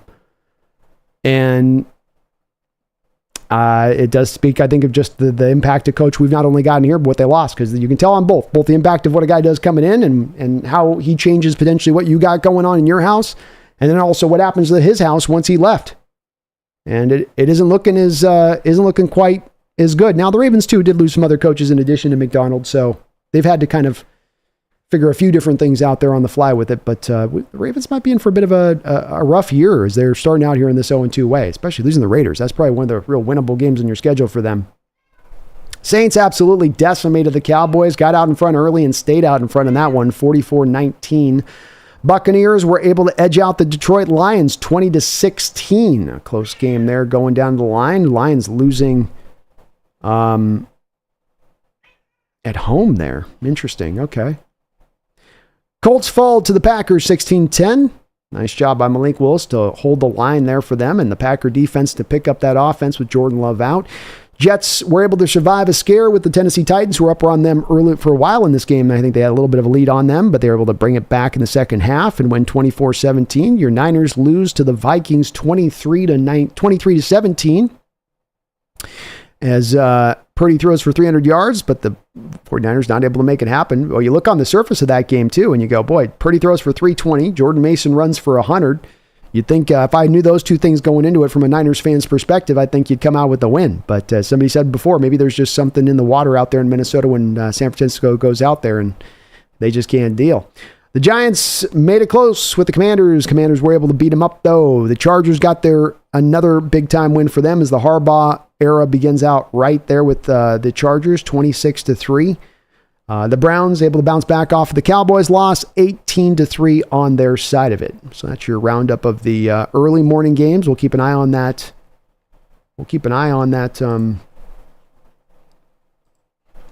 Cardinal game, see how that goes here throughout the afternoon, but pretty damn nice. Liking what we're seeing. Thank you again there, John, for that donation. David Pugh, thank you for the $20 dono. Very kind of you, David. Very kind of you, man. Benign, dead serious. Oh, okay. You said being dead serious. There we go. It's like benign, dead serious might have worked too. Like you're dead serious, but in a very benign fashion. He says, being dead serious, I think a Pete Carroll-led defense and team would have had us at 0-2 right now with this roster. Bo Nix would have picked us apart and the Patriots would have run it down our throats till we choked today. Just saying. I think, David, and this is always the place that gets a bit sensitive from certain people with this, where it's like, well, just don't talk about Pete anymore. Just don't talk about this. And I think it's an impossibility in a lot of ways. You're not going to be able to talk about this team this year and transitions they're making and changes they're making without making some direct looks back to the prior regime and understanding then the effect of the new regime. I think you have to kind of do so to get to get the true full understanding of what this new coaching staff is truly doing and accomplishing here out the gate. And I think you touch on it, which is really, if you want to just get to a bottom line more than the individual details of it, but just get to the bottom line of it, to your bottom line of it, is that if this is probably a Coach Carroll-led team right now, in these first two opponents you just took on, dealing with the parameters at play that this team was dealing with, you probably don't come out of either of these two games with the win. I would agree with that. I think it's probably one where you're starting out this year 0-2. I think you certainly wouldn't come out with this win, and it's arguable whether or not you would have gotten the opening 1 week win. But I think you've been able to feel the impact of what Macdonald's brought here to the defensive side of the ball. I think the willingness in this game to go to the passing attack, once you understood it, as I think like prior Seahawks offenses, can't run the ball. Well, let's just keep running the ball. Can't run the ball. We're passing well. Let's just keep running the ball. No, we're throwing today. That's what we're doing well. Geno's controlling things. He's managing things. We can trust in him today. He's holding that up. Okay, lean into that then, is what Macdonald said, or lean into that is what Grubb said. Does Waldron do that the same way? I'm not so sure, David. I think I share your exact same thoughts on this, and that if I look at this team with the prior coaching regime that was here, it's not to throw shade as much about Carroll. It's as much to say, let me praise this new coaching staff. Look how sweaty I got, dude. You guys don't think I got nervous for this game? Holy sweat stains, Batman. I get worried, guys. I get nervous, man. Don't judge me. Don't judge my sweat. It's hot. It's really hot today. I'm with you on it, man. I'm not trying to shade out the past, but I do think that would have been very much of a keynote difference, and this is part of why we have the new coaching staff in play, is that you have a coaching staff that actually can bring to bear a little bit of these things you need them to do in these moments, to make these kind of calls, to make these kind of decisions, to run things in the right way to get you to that win, and very impressive. Very impressive by this new coaching staff, David. And the way Nick's picking you apart last week, you squeeze down on the zone. You squeeze down on the coverages. You try to take away the short stuff from Nick's. If he does make a completion, you have a guy right there ready to tackle him up. Whereas the prior defense would have stayed back to depth. They would have stayed back to deeper zones. They would have allowed those easy completions in front of them. And that's just, big difference in where we're running now to where we've been. And we're 2-0. It's a great feeling. We're on the road. We're hopefully going to get healthier here with time. We've got a Miami team that's got to travel out on the road all the way across the field. Down some guys. Other guys banged up and bruised. We might have the potential of walking out with a 3-0 start. Woo! Sounds so good. So good, David. Silas, thank you for the $5 donation. He says, we need to trade for an elite offensive lineman. There's no way we can beat these great teams without the run game time for Geno. Jump on the first opportunity. Well, thank you for the donation. I'll say this in two different parts. If a trade presents itself to be made for John, and he can upgrade the position and find that trade out there to be made, I'm fine with making it. Silas, I wouldn't be down on that in the least. If you had to give up a little bit of maybe max draft capital to get that guy in, I would be fine with it if that's what you would have to do. So I'm with you in that if there is a trade to be made, I'd be great to go make it. I think that the key on this one comes down to, is there a trade to be made? Is there a team out there that's going to be willing to give up a very high quality offensive lineman? And that's the part that I think I'm a little more skeptical, believing that there's a team out there that's going to offer that. Me and Brendan were having this discussion on the B&B show this last week, and I raised to him, I said, what's the last trade deadline deal? What's the last in-season deal that you can remember of an offensive lineman, a really good offensive lineman, being moved from one team to the other? And the one he could come up with was, funny enough, Dwayne Brown. Well, that was like 2017. But there just hasn't been many of these trades. And in actuality, teams are going the other direction with it, where rather than them showing a willingness to move these offensive linemen, teams are more than ever holding on to their offensive linemen with the death grip. They'll have, you're watching teams with 11 and 12 offensive linemen on their roster just to keep their extra developmental guys in-house on the roster ready to go. So if there's a trade to be made, I'd make it. Do I believe that there's going to be a trade to be made? No. I think Connor Williams was kind of that guy for us to upgrade this thing. I think we got to hold out hope that Abraham Lucas will come back. And boy, how substantially would that upgrade this offensive line to put him out there just alone and taking what probably is your weakest link right now and turning into what might be a strength at that point. But if it's there to be made, I'd do it, Silas.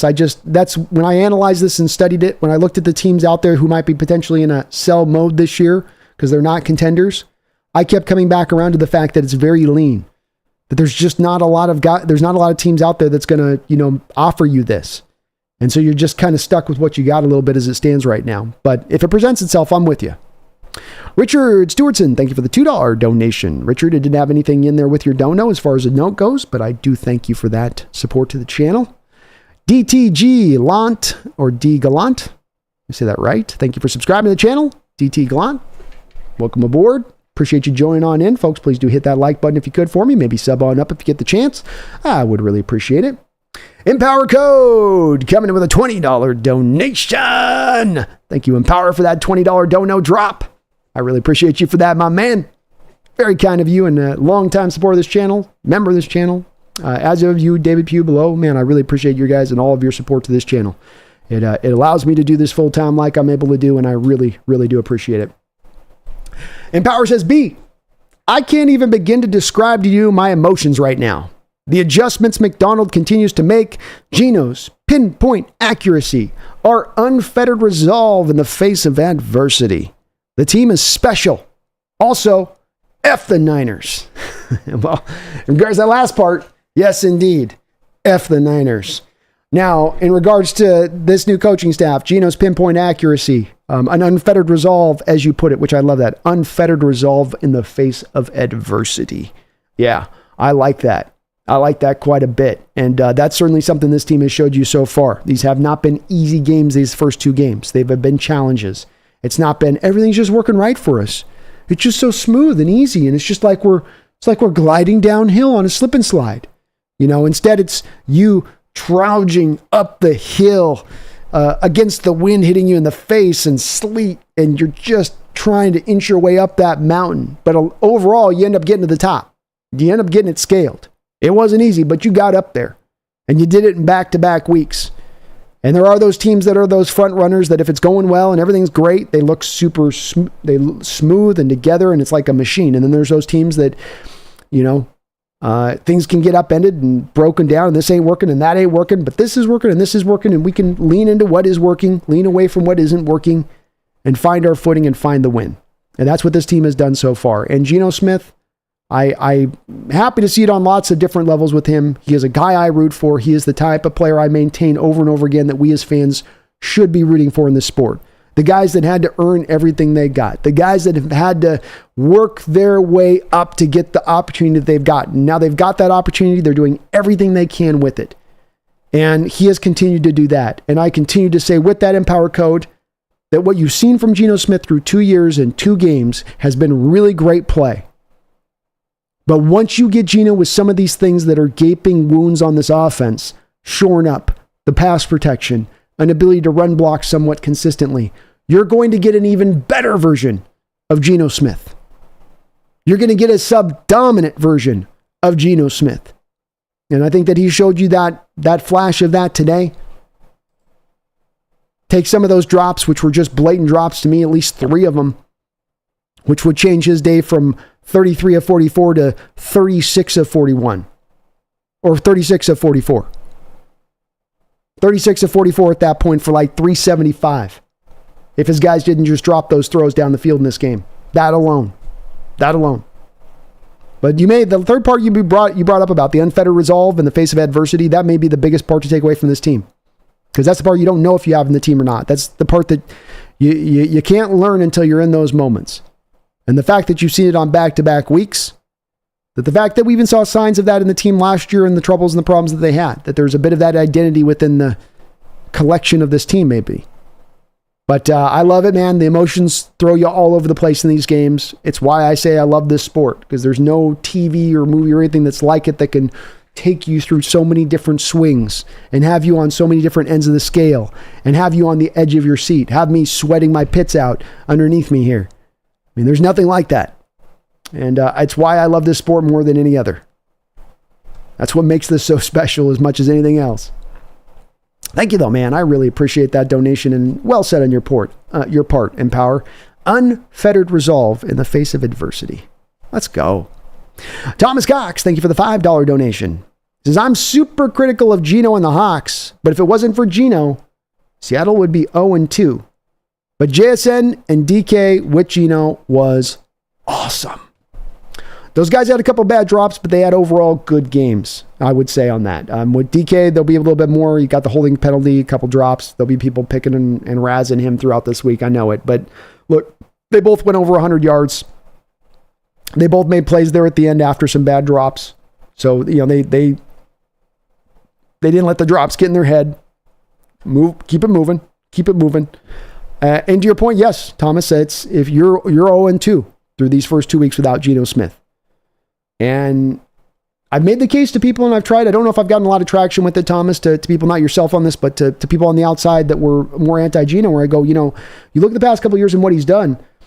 Take almost any quarterback in the sport and put in that same environment, and they fail. Not they kind of hold the line, not they keep the head above water, not that they get you wins, not that you win more games than you lose. They would flat fail. And the fact that he hasn't failed and yet still succeeds in this storm is part of why I'm such a big backer of him. It isn't just his talent and skill set and fit to this offense and where he's at in his career and what I do believe is the time for him to strike. It's that he's been able to succeed in a storm. And so few quarterbacks can do that. So many quarterbacks need everything to be kind of cleaned up for them to succeed and do right. Jacoby Brissett in this game, these things are kind of cleaned up a little bit. If it starts to go to hell a little bit, he can scramble around a little bit, but doesn't mean it's usually going to be a real big play. But I'm well noticed on your part, Thomas. And thank you for the donation. He has been awesome these 2 weeks. And man, what happens when you don't have his pass protection, having him get hit at a 50% rate? What happens when the running game can churn out some consistent 4 and 5 yard rushes? What goes on when that occurs with Geno? Where does his game go at that point if we can get that there? I don't know if we can get there. Maybe it'll be a problem throughout the whole season. But what happens if you can get there? It's a big deal. Mumbles, thank you for the $5 donation. Geno and our D dragging us to 2-0. Kicking and screaming with no run game, no run or pass blocking, drops. Geno, 300 plus yards, 40 plus passes. Don't let him go. I predicted Geno's in line this year to have a career year. I think the supporting cast is going to get better as the year goes along. I think that you're going to see your best version of Geno with that, and that he will be able to have his best season. And if he does, he will be your long-term quarterback here in Seattle. But on a day like this, he shows why many of us out here in the Seahawks fandom have had this great faith in Geno. And there's been some that just can't quite understand it because the the ultimate end results of it are, well, he's not throwing for 4,500 yards. Well, you haven't won 12 games. Well, why have the support here? And it's like, well, those things didn't occur, but they didn't occur because of lack of Geno's performance or what he was doing. They occurred because of other things outside of his control. And very much the quarterback position is one that is reliant on your supporting parts and your supporting cast and them holding the line. But today, that supporting cast kind of came and went, didn't it, Mumbles? Pass protection kind of came and went. Run game kind of went. Was never there. The drops, overall, guys caught the ball, but a couple of real key ones in this one that were brutal. Brutal. Sink a lot of other teams, I think, in the moments and times when they occurred. But you got the great Geno today. Long live the king. Thank you for the $5 donation. Week 1 and week 2 were the type of games we're starting to get used to playing. Playing not to lose. These new look Seahawks play for the win. It's a good point on that. Some of the ballsy approach from Macdonald today, I think, echoed that, didn't it? You had the early call there in the game where I thought it was the right call, where they went for it on 4th down rather than taking the field goal.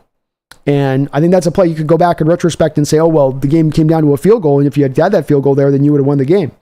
But I maintain at that point in time in the game, Macdonald is reading the temperature in the room. And points are up at that point. I think you're still in the first half. You know, or he might be in the early, yeah, I think it's late in the first half, I think. And he decides to go for it in that moment. You know, and there's a couple of points already early on the season that he's had those moments of, no, let's go take the game. Let's not just try to eke this out. Let's go actually grab this thing. And I love seeing it too, man. I think it does signal to your team a sense of aggressiveness and trying to go for it and get it. Some of the play calls where they have gone for it on some of these, though, it's like, we got to get a little more, Grubb's got to get a little more creative with some of the stuff on what he's trying to do. Yeah, I'd love to dive in there with Geno Smith, the quarterback keeper thing, but that can't be our only play we can go do on 3rd and 1. You know, Grubby's got to come up with some other ones than that, because Geno's already holding up enough of his end of bargain. Turn him into Jalen Hurts 2.0 here as well is probably a bit too much, but they played for the win today, King. They definitely did. Definitely did. Thank you for the $5 donation. I appreciate you. Well said on your part as well. Mumbles, thank you for the $5 donation. And Mumbles, man, thank you for all of your support today. I think you've 4, 5, 6 donos over. Yeah, really appreciate you for that. To everybody wanting to trade for a lineman, the last midseason offensive line trade was a Bill O'Brien trade. The guy who traded away D-Hop for an aging running back. Dwayne Brown trade, you're right. That was Bill O'Brien doing his best to basically sabotage the Texan organization on his way out the door and probably cooking up that Texan organization for a couple of years after he left for them having to kind of reset the books. And that's what I've come to on this as well. I get the thinking of let's go make the trade, and then if we have a willingness to throw a 2nd round pick, couldn't we go find a guy? You know, that'd be a bit of the thinking, I think, Mumbles, is if we have the capital we're willing to offer, won't they do it? And the answer on that is really not really. And the reason it's not really is because offensive line is not just a Seahawks problem, it is an NFL problem. Pass protection throughout the league is an NFL problem. And so teams that have good offensive linemen, even good offensive linemen that may be the 6th offensive lineman on their team, they don't want to let that go. They don't want to give that up, even for prime draft capital. And that's why you don't see those trades, because to Mumble's point on this, wouldn't we have seen a trade since Dwayne Brown, since 2017? We're in 2024, so wouldn't we in the 7 years have seen some team out there in a desperate situation who gave up a king's ransom to go get some offensive linemen mid-season? Wouldn't there have been one team? And if there's not, then I think that does kind of speak back to you a bit of, it's just that those teams don't want to give them up. There's probably been a team willing to give up the capital, but there's just not that team willing to give the guy actually up. And it takes 2 to tango on these kind of trades. It doesn't just take we have an intention to want this. You got to have the intention to give it up. But thank you, Mumbles, and great point on your part. And I agree with you. Bruno, Hallie Schaefer, thank you for subscribing up to the channel. Bruno, I really, really appreciate you. We've got a good number of subscribers up here today, new subscribers up. We're trying to get over 20,000. You guys are helping us get there today. Bruno, you're helping me get there today. Really thank you for subbing on up. It's a big deal. A small little thing at times and how it might seem, but it is a huge, huge, huge deal. So thank you very much for doing that. I really, really do appreciate it. Mr. Kane, my brother from another mother. How you doing, man?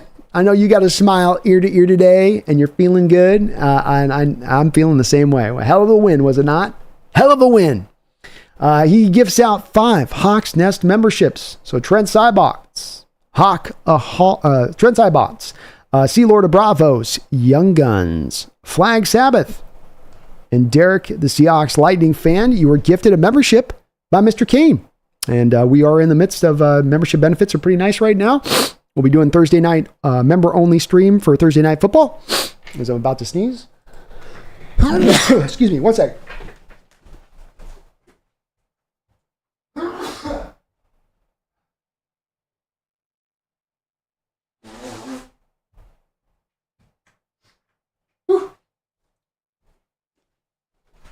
Excuse me. We are celebrating new membership benefits right now, ongoing. So Monday morning, do keep an eye out on your community post. I put the PFF scores from the prior day's game Monday morning on the community post for members of the channel. Thursday stream, we're doing the Thursday Night Football stream there for about an hour or two. And then we've got the call-in show at the end of the month. So ever-expanding membership benefits, patron benefits. But thank you for Mr. Kane for gifting those memberships over. I really appreciate that. That's really kind of you for doing so. And not a bad win, huh? Not too bad of a win. Not too shabby. I think I'll take that.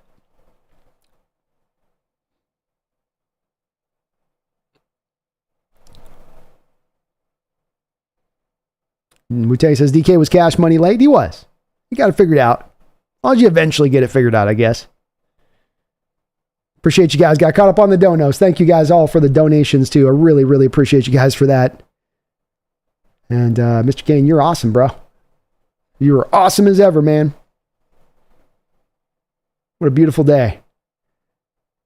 So the Cardinals up 21-0 on the Rams. The missing of the offensive lineman is a real thing. That unit has gotten beaten down. No Puka Nacua. No Aaron Donald there anymore. I think they're feeling that a little bit.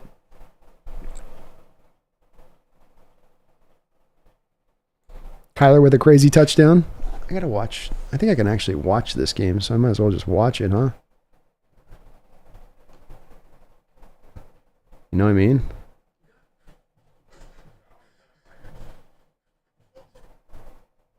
Where's the Cardinal game here? Hold on here. Oh, maybe I don't have the Cardinal game on. It's probably on the local. It's on the local thing.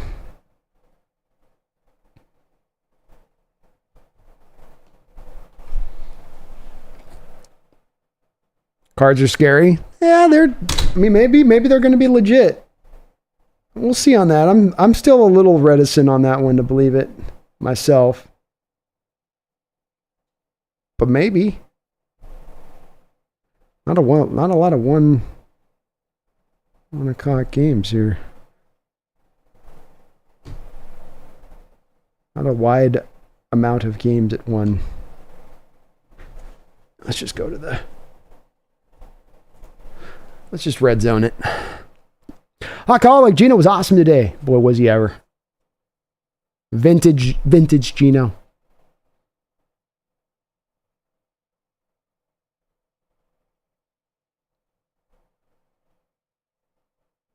Hans, I think Macdonald has important game time decisions are spot on in my opinion. Like perfect decision not to go for the 4th down, and kicking was the perfect decision. Agreed. I like his choices of when to go for it on 4th and when not to. He's been solid on that side of it. He's been impressive. Very impressive.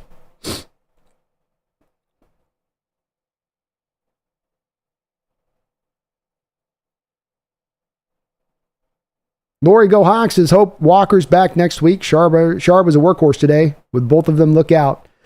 Be nice to have them both back in that 1-2 punch. And Walker showed you last week he can be a difference maker at the position. Which just what that provides this offense and how that helps out the running game is, especially with where the line is blocking at, it can't be understated. Gene says Niners losing next week too. I hope so.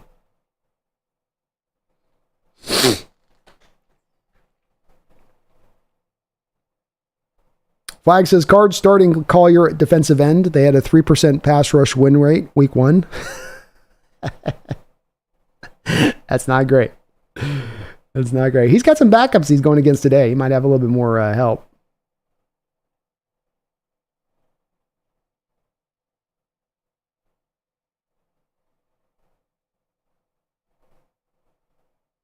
S. Jamora, bro, at the moment, I'm more scared of the Rams. I'm more scared of the Rams and Cardinals than I am the Niners. Niners are still tough to me. I mean, do they need to get to the spot where, they, what's going on here with my deal?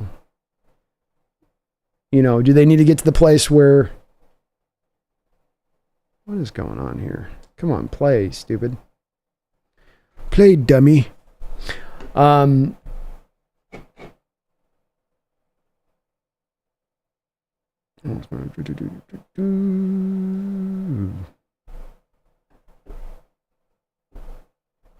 Lost my train of thought. Richard Stewartson, it doesn't matter if we are winning all the time, keep the faith. That's right, Richard. I mean, that's a big part of this year is enjoying this process. We got a new coach coming in. Nothing is sometimes done overnight. I got a little bit of a sense, from people, as I was watching the game here, that there's this expectation that Macdonald's got to come in here and light the world on fire as a first-time head coach. I'd love to see it. But I think that we also have to be patient for the potential of this thing having some ups and downs and, iron kinks that we have to iron out, and that it's not always going to be 100% smooth. But if the overall process seems to be the right one in place and smartly constructed and designed, and we can understand what they're doing and their approach to it, even if it's not all successful, I think that still ends up being very encouraging. Fortunately, though, the 2-0 start pretty much overrides everything, and it is encouraging, even for those that might have been picking at it, I think, through the part of the game there. We'll see Jamora on the Rams and the Cardinals. To me, Niners are still the most scary team. Cardinals we'll see on this one. I mean, let's remember here what they're doing with the Rams. I understand that there's a little bit of, the Cardinals are legit. Rams lost. They're down like 3 offensive linemen coming into this game. And that whole thing I was just talking about with there being an issue in teams league-wide on their offensive lines, here's example B of it. We've got an example of it. Rams have got an example of it. Alaric Jackson is out due to suspension. They're down Noteboom and Avila coming into this game. You're down Puka Nacua as well. No Aaron Donald from last year. Young defenders out on that football field. The Cardinals coming out there and hanging 17 on them is not, 21 on them is not the biggest shocker to me this week coming into it. I think you could kind of see this one coming, quite frankly. In fact, I predicted this was going to be a Cardinals win. But I don't know if that's as much of how great the Cardinals are in this game as it is much of just how beat up the Rams are.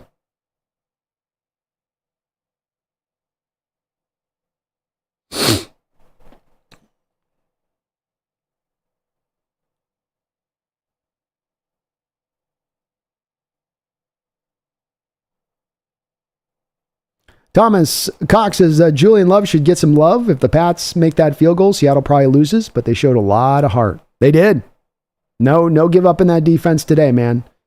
And great play by your point. Yeah, Love on that play, getting in there and getting the backfield and get his hand on that ball. Man, how big that loomed. Hoggerholic says, where are the Geno haters right now? He was on point today. I don't think we're going to have too many haters today. I don't know who. I think they'll pretty silent tonight on that side of.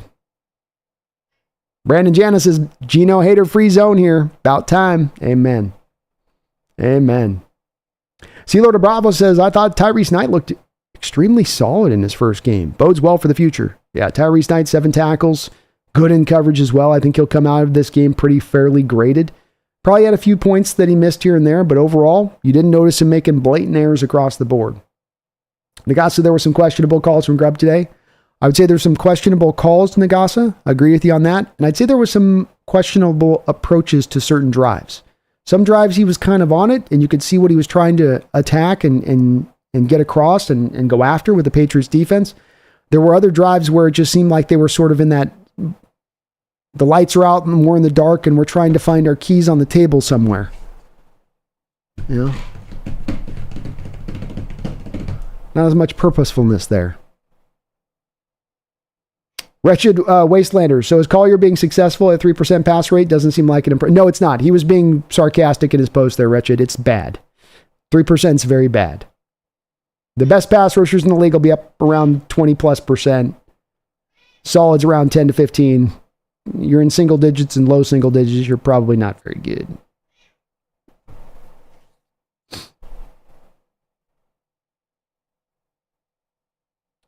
I dig Docs. Brandon, curious how many yards the Patriots got in the second half. Also curious how many catches Hunter got in the second half. Maybe not sure Macdonald's adjustment. I can give you the basic numbers on this. I think that they had, I think, well over 100 yards in rushing in the second half. And they had 185 total rushing yards when it was all said and done. But I think at the very least, they were right around 100. Hunter Henry, I think he had 7 catches at halftime. 6 or 7 catches at halftime, something like that. So you might add a catch or two after half. But for the most part, you were able to stop him up. Some of that, too, though, was the Patriots' commitment to running the ball. They went away from the pass pretty heavily in that second half. Jacoby ends up with only 27 attempts in this game versus 36 rushing attempts from the New England Patriots. They were really trying to lean on that run. Really. Space! Hey, man, Space in the house, gifting out subs. Thank you for that, Space. He gifts out 5 memberships. CJ Kurzman, John Lugo, Trey Griff, The Real Cheese, Mike O'Greasy Smith. You have been gifted a membership by Space, as kind enough to do so. Thank you for doing that, Space. I really do appreciate you for doing that, brother. Very, very kind of you. Again, just to members of the channel, got some ongoing benefits here that are kind of unveiling here this year. So we've got Thursday Night Football. Excuse me, hold on. Coffee's hitting here weird. Just a second, folks.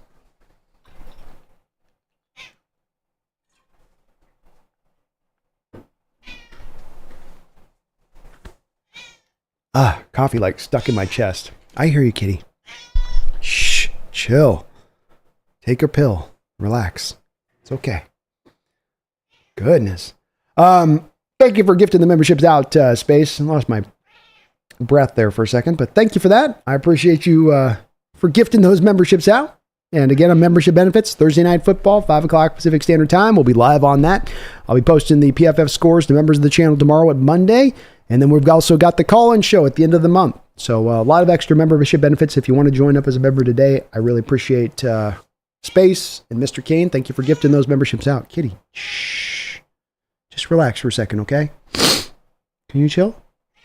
Can you relax? What's wrong? I don't know what the problem is. I don't speak cat.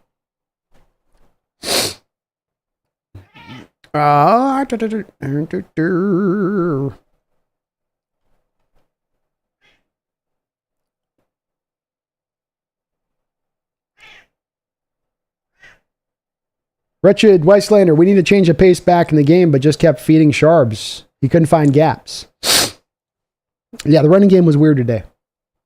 I don't know why the commitment was just to going to Charbonnet and not trying to work any of McIntosh into the game. I would have thought that you would have, even just to kind of spell a counter back, because with Charbonnet, you do get a certain type of back when he's in the game. He's not going to give you the speed. He's not going to challenge you in that way.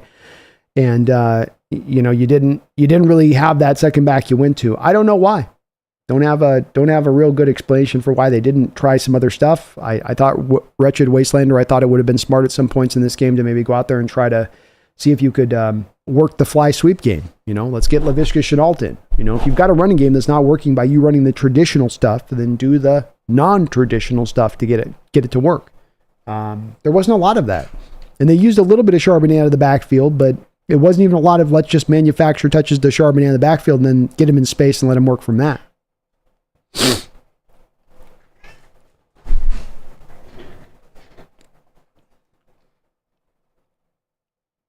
Brendan's 2-0 with Coach Mike Mack. How about that, man? Let's go. Wretched says, just about to start my drinking. Beer than whiskey. Should be an interesting night. Let's go. Let's go. And Power Code Leonard Williams looked great today, man. Back-to-back weeks, he's been so solid. 4 tackles, 1.5 sacks, 4 quarterback hits after 5 quarterback hits last week, and a tackle for a loss on top of it. How about that, huh? How about that? Nice day there by Leonard Williams. Thank you again, Space, for that gifting those subs, gifting those out. Very kind of you, man. Paint 808 says, got that W. Aloha, B. Aloha. How about that dub, huh?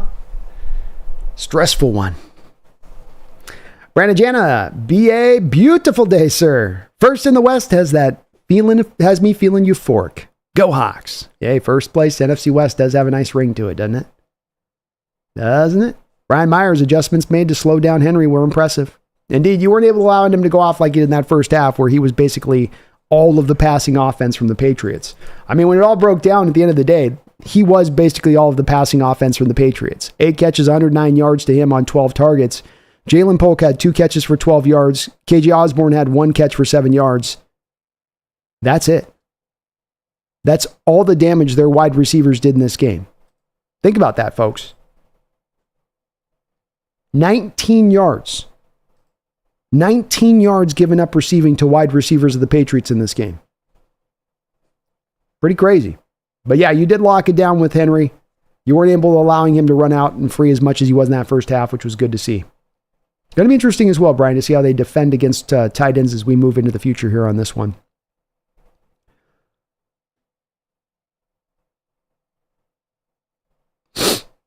Thomas Cox, thank you for the $5 donation. I appreciate you for that, Thomas. The double dip don't know. We aren't sure if Macdonald grubbed their players just yet. Not sure exactly, Thomas, what you were trying to say on your donation. I'm sorry, man. Especially 4.5 hours in, it's hard to kind of always unpack. If there's sometimes one key word left out there, Thomas, and it's enough of a one key word where I can't exactly understand what you were saying with it there. I think you're saying that we just need to be patient for the next coming year. So I'll go off of that. That's what you probably meant on that. I thank you for the donation. We're going to have to be patient with this, and I can sense it in the chat. During the game, and I know that some of this is just the emotions of the game, and I'm in that frustrated point at times as well too, but I see that the way that they'll put it, where, oh, Grubb's not this, or, oh, McDonald with this, and, oh, but it's like, we got to give this time. We can't go through the early part of the season and say that this is exactly what this team's going to look like in week 16, 17 of this year, or what they'll look like by game 1 of next year, where you expect this onboarding process to be in more of a complete fashion. So it's going to require some patience from the fan base. And hopefully if the team is stacking up the wins like they've been able to stack up here recently, that patience will come with it. And that they'll understand that, okay, it's been rough a little bit out, but we're getting dubs while it's being rough. What happens when it gets smooth? Then the dubs will really come at that point. And I would agree with that. Bear with me. I'm going to... 1 second here, folks.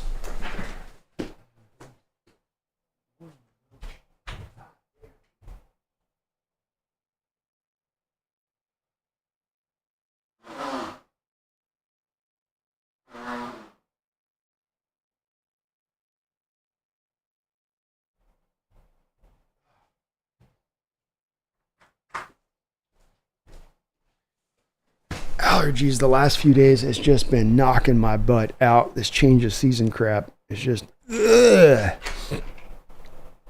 brutal. Long live the king. Thank you for the $5 donation. It says, forget the Dom Perignon. Pour me a glass of Geno 2024. I have some Geno. Would you like me to pour you a one of Geno? It's vintage 224. It's a little bit of Geno. A little bit of Geno Charbonnet. Just a little bit. Just a little bit. Geno. It's our Italian. It's Italian wine. From the hottest months. And the best of grapes. It's the Geno. Thank you, King. Appreciate the donation, man. I'll have a sip of that. I'll have a glass of that. Megan with the $2 donation says, so what did I miss? Just woke up. Defense held the line today again, Megan. Wasn't perfect, but they made adjustments. They held strong when it counted most. Geno was masterful. You couldn't run for nothing today, really. So it was on Geno fully. And the pass protection held on for dear life at times. So it was on Geno fully at times. But he held the line. He did enough at the end. He was clutch as he is clutch at times. and you're able to just sneak out with the win here. So hell of a game, Megan. Hell of an emotional roller coaster of a game. We went through the loop-de-loops. We went upside down. We did the drop. It was all over the place today. We got the dub. That's what matters most. Booze Cruise. I love that name. Thank you for subscribing, Booze. Welcome aboard the Hawks Nest. Please do join Booze if you could for me and sub on up. We're on the road to over 20,000 here. We're trying to get over 20,000 this year. You can help me get there by joining Booze and subbing up today. I really do appreciate you for doing that, though, Booze. Very kind of you. Momaga Yalin, thank you for the $2 donation. When you check out the All-22, can you focus on Spoon? Absolutely. I'll take a look at what he's doing. See where they've got him. I would measure to guess that he had a pretty good game today again. When you have 19 yards cumulatively between the wide receivers and you know that Tariq and Spoon are basically on wide receivers for the majority of their day, they probably had a pretty good day at the office in covering guys. But he got nicked with the ticky-tack call in this game on a PI. But aside from that, I think he played a pretty good game, Yalin. Certainly wasn't tested very much by Jacoby. Jacoby was, I'm going to live on my tight ends. I'm going to throw to the running backs a little bit. And that's all I'm going to do. Jacoby stayed in that pocket. He stayed that, and that's not like the, deep like Levi's pockets. It's like that little mini pocket that you can't use for anything. Like you could put a quarter in it. That's about the only thing that pocket's good for. He was in that like small of a pocket today, was Jacoby Brissett. He was operating from that. But Spoon did his job, I think. Made a nice tackle, too, in the backfield on one play where he really came downhill in the run game. Like a linebacker, almost. Random McDaniel, thank you for the $2 donation. He says, Sharps runs with heavy feet. Looks choppy at the line of scrimmage. It's a little bit of something I'm noticing from Sharp this year. Maybe I'll post it to the chat and see if they're seeing the same thing. Is there a lack of a bit of explosiveness from Sharps this year from what we saw from him last year, Randall? My man averaged 4.6 yards per carry last year. And maybe it's just a matter of the holes aren't getting opened up there. But there were some moments today where there's a little bit of a notable lack of acceleration. And anybody coming from Walker is going to look like they've got a lack of acceleration. But there's just some spots there where he's not getting up and going to speed, even on a burst standpoint. He almost seems like a bit of a build-up guy at times as a running back. I like him as a runner. I'm increasingly growing more and more to believe with him he's a back you have to have the holes opened up for him on, which is a bit disconcerting for me, from my standpoint, because if I do take a running back in the second round, I want him to be a difference maker. I'm taking him as high as you pretty much can take running backs. I need that to be a guy who can create on his own at times. And he's not a bad back, and he's got some upside here to him, but we're still trying to kind of learn what he can and can't do. And I think your reference on the heavy feet is kind of fitting to what I saw. Let's see what the rest of the chat thinks on it, but he does look a little bit less explosive to me this year. Like, just not quite as fast. If they're marking him with the GPS, I bet he'd be down about a mile or two. That's how it seems. Maybe it's just early season stuff.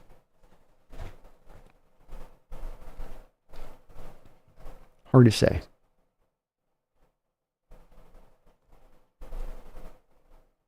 Wretched Wastelander. Bro, I think I have the worst luck. I never won a gifted sub in any of the channels I watch. Have no clue what they really even do. Yeah, it'd be cool if there's these times where you could actually target out the people on the gifted subs, because it just throws them to them randomly, Wretched. And I don't know what YouTube does to decide who the one randomly is that's going to get it. Eventually, they'll probably put a way in to be able to actually gift somebody a membership.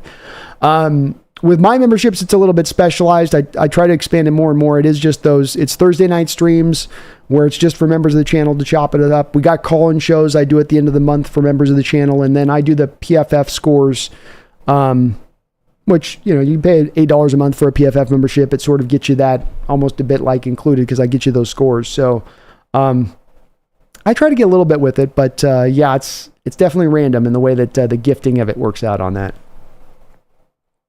King says the Rams do now suck without Nuka, but Stafford still has stem cell filled golden arm of his. Well, there is that, he does have that. Yeah, what is going on? Kitty, why are you crying so much today? I can only get Red Zone to work on their site like half the time. It's so weird, like NFL Network's thing with that. Cardinals up 24-3 now on the Rams. Steelers up 7-0 on the Broncos. Bengals and Chiefs tied 10-10.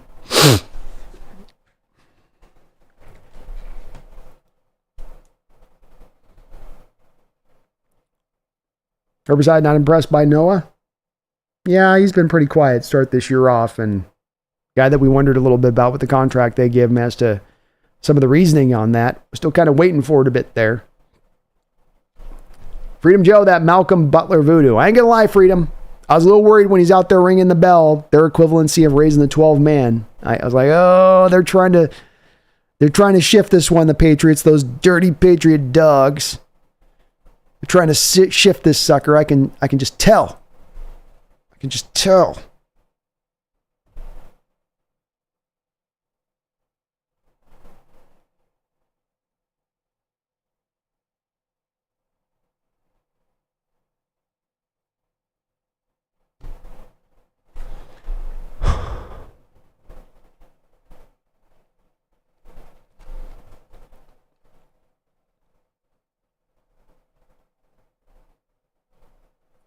Christian Smith, Geno leads passing yards for this week in the NFL. Let's go, Christian.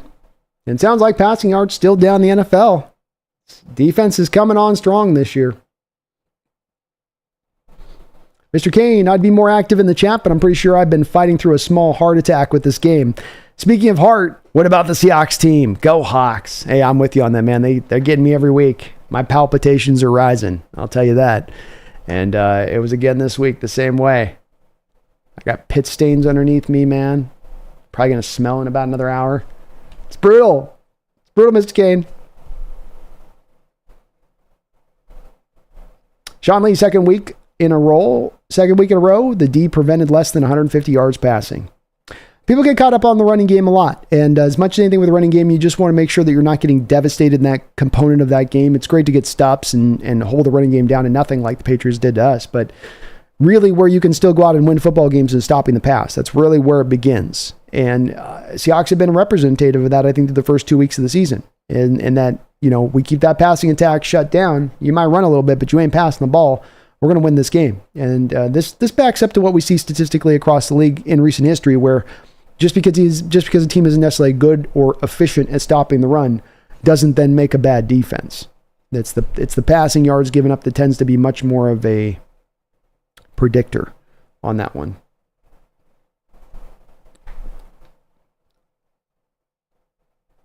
Paint 808 says Niners got that L. First place Hawks. Yes, sir. Yes, sir.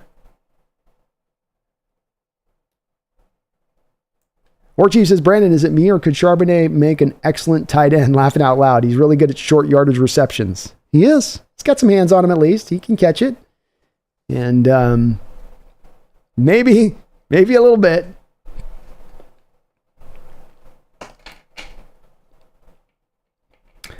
Addicted says, Brandon, no ups and downs. This was a Mack, no K truck rolling down the highway.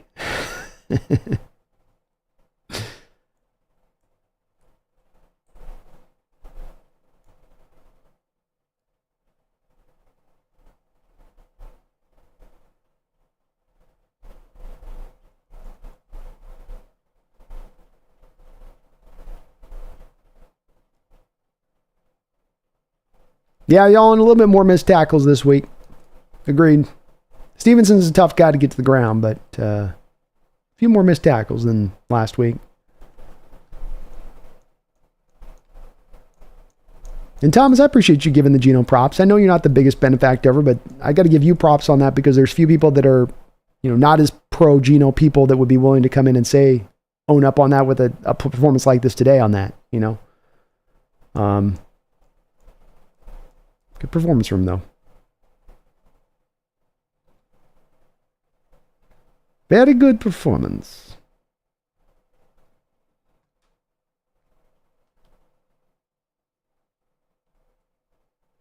Thank you, Richard.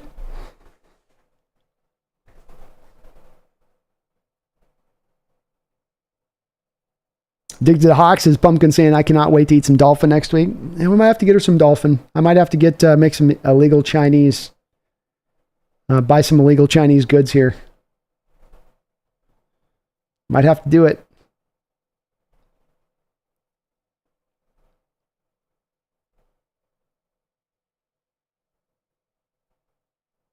Corduroy Pillow, how bad was our run defense? At least for one drive, it was jellied down our throats. They had one drive where they really brought it down on us. Yeah, I agree with you on that. And I mean, overall, your ability to stop the run on the day wasn't great. 36 carries, 185 yards. That's not good. I think when you do match it to 125 yards given up in the passing game, though, it puts it into a bit better perspective. And it can be better. It can be improved. But like I was saying a little bit earlier on that, it's the passing attack and stopping the passing attack is where it begins in the NFL defensively in this day and age. It's the difference of old NFL defenses where it's stop the run. It's more stop the pass, deal with the run. It's kind of more of the new age model.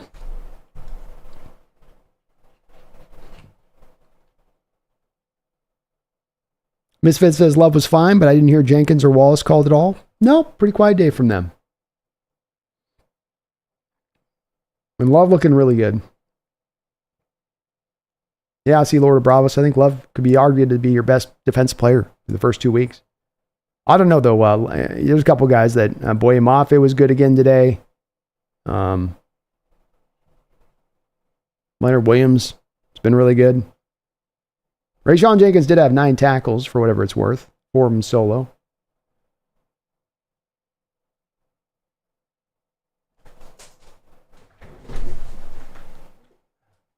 Dan Marino says, I don't know. I think Grubb's just aggressive. Always has been a guy who wants to play to win. Makes sense. Haley says, big DK apologist here, but those drops are just painful, man. Same, Haley. I'm in the same place as you are with this. I'm a big DK plus pusher on it. I definitely am a guy that doesn't hammer him as much on some of the stuff people do with the drops, but today was a little bit of a tough day. The holding penalty, I don't agree with. It's again, just the officials are going to target the hell out of him and run blocking just is what it is with that. But, there's got to be some times where he wins some of those throws on those 50-50 balls down the sideline. He doesn't need to win all of them, but there's got to be a couple here. And if you're going to throw one a week, and last week wasn't able to win the one against Surtain down the sideline where Surtain didn't knock the ball out, the ball just bounced off your hands. And this one, Gonzalez didn't really knock the ball out of your hands. It just knocked off your hands. You just didn't bring in the catch. It's a tough catch. It's not easy, but you do want to see him reel some of those in. Good news is that on a day where he did have a bit of a tough day with his Haley, he also did go over 100 yards, and he did have some big catches down the line, when you needed him to come through on those. So he did make up for it a little bit, but I'd like to see that stuff get cleaned up more. I'd like to see us be able to have a few throws where, we can occasionally, if he gets one-on-one coverage on the outside like that and Geno can throw him up a ball, even against a good quality corner, that occasionally he can come down with those balls.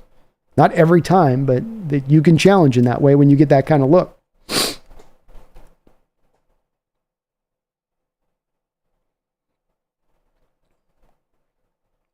Pumpkin is excited about the win.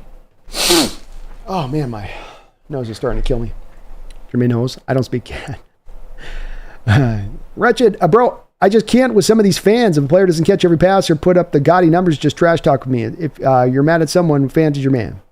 Yeah, no, I get it. I mean, I get the thing with the DK stuff is just we're looking at him taking that step forward as number 1 wide receiver. And he had a good game overall. I don't want to pick it apart too much with it, but as I was saying above, there's a couple of bad things here. There's a couple of things that are also like, come on, man.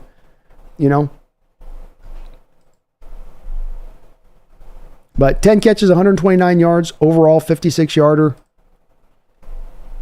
You feel good about the game overall with it. I think you feel good about DK's game, but also go, man, can we get this side of it cleaned up too, though? Let's not come out of a game where we got kind of 3 drops on your back on it too with it.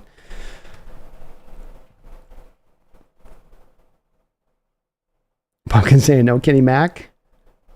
She's a big Macintosh toast. She's huge on Macintosh, so not surprising. Marco Neves. Marco, I'm sorry if I butchered your last name, but thank you for the $2 donation. What's your perspective on the team after the game? It's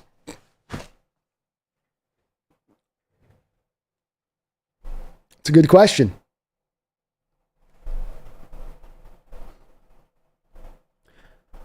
I think if I'm not to try to sound like I'm patting myself on the back with this, but I think that in very much, I thought that this team is where I thought they would be coming into the season with my predictions, Marco. I had this team at 11 wins.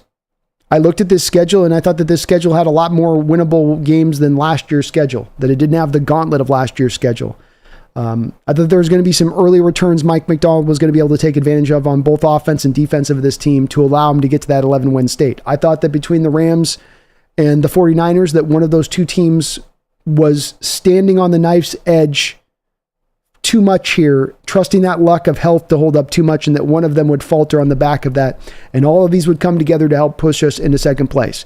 Or now that 11-win season would also be coming with some bumps in the road, that there would be the ups and the downs, that you would feel a little bit of the transition process of going from one coaching staff to the next, of changing over so thoroughly on both the defense and the offensive side of the ball. I think that we've seen that too through the first couple of weeks. Ground game's dynamic in that second half with Kenneth Walker, not too dynamic any other way around. Defense, pretty stout overall, has some bumps, some flare-ups and stuff that show up, of course, the game, blown assignments, blown coverage or whatnot like that. Luckily, we haven't seen really the bad blown coverage with like the deep ball taking the top off the defense. It's been more of the, it's an 11, 12-yard run. Oh, it's an 8-yard run. Oh, it's a little 14-yard pass here to Hunter, really, for the most part. There's been a couple of chunk plays, but they've really kept that calibrated. So it's been, Marco, for the most part, of what I thought this was going to be coming into the season. A team that is much more talented than the outlook of the Vegas odd makers and the national perspective. We're putting him at like 8 wins because the team has been good the past couple of years, even with what they've been dealing with on the coaching deficiency side of it. So it's fitting to type right now from my perspective on it, Marco. It's still a work in progress, but it speaks to the level of talent that you have, that you can be a work in progress and start out 2-0. It speaks to how much you've got in this team as far as what their ability truly is. And it's only going to get better from here, in my opinion. You should only see improvement on both sides of the ball as we go from here. The roughest road of this should be through the early part of the schedule on that onboarding process of things. Thank you, Marco, for the $2 donation. Don Mata, thank you for a $5. Appreciate that donation as well. Don, very kind of you. He says, I think Grubb will get better. He did mix in the runs, but did it late. Mix in with K-Mac or Holani like they did, get one snap. Good W overall. Oh yeah, Grubb, that's out of finding the process. It's both getting through the bumps in the road that'll happen when you're trying to onboard your scheme from the other, when you're trying to go from the simplified to the complicated. But it's also going to happen when you have a coach going from the college level to the pro level at the first time. How does my coach play calling style and how does my sequence of plays change up when I go to the pro level versus being at the college level on that. And I think he's got to find his way with that too. It's going to probably take some time with that too, and understandable. So definitely some places I think he can find some adjustments. You mentioned working in more of some extra backs. I think I would have done that. Something I did like about what the Patriots did in this game is that even though you had Ramondre Stevenson, you were able to come in there and bring in Antonio Gibson as really that counter back to Stevenson. And I think with Kenny McIntosh and Holani, you got a little bit of a different skill set at the running back position you could have brought in there, especially if you're talking about working a little bit more to the edges. I also thought that the little bit more use of Laviska Shenault. He's not found a role here through the first 2 games of the season, and for an offense at times that has some uphill running, a guy that can maybe help you with some easily manufactured stuff. And they haven't gone to him very much at all with that. So if like fly sweep, I think we've not run one fly sweep so far this season. Wouldn't mind seeing that worked in as well. But like you say, man, great dub. You come away with the W and you got some things to work on. You feel pretty good about that. It means you got some room for error. It means everything doesn't have to be perfect for you every Sunday for you to go out there and get a W, like it does for a lot of teams, I think. Thomas Cox, thank you for the $5 donation. He says, we've got to realize that Sharbs isn't canine. I believe he'll take time to be good, but all good backs need a solid offensive line. Yeah, I think coming off the performance last week with K9 and just a bit of the difference in what they bring, I love K9. I think that K9 has a potential, if he can stay healthy, to be a top 5 back in this league. That is his upside. Part of the beauty of that pick and where you got him. You also had to get him more up into the top of the second round to get K9 where you got him versus Charbonnet that you got more into the depths of the second round. There is a little bit of a talent difference between those two. It doesn't mean Charbs is without talent. It does mean K9 is tremendously talented, more talented than him. And it doesn't mean that Charbonnet can't provide value and help this team out as a back. Like you say, though, comes down to we've got to find an offensive line that can create some holes for their running backs. And then it gets even beyond that because so many of these run plays at times have early penetration into the backfield. It's one thing if I block you man on man at the line on a run play and I don't get any push. It's a draw. That's going to happen. You can kind of get that. It's another thing when I almost completely whiff on you on a block. I allow early penetration in the backfield to shoot right past me. You're grabbing onto my running back as he's taking the ball. You're not giving your backs a lot to work with at that point. And that part's got to improve, Thomas. It does got to improve if we're hoping to get more out of the running back position. So, yeah, Charbonnet is a good back. He can help this team out. Just he's not going to create on his own.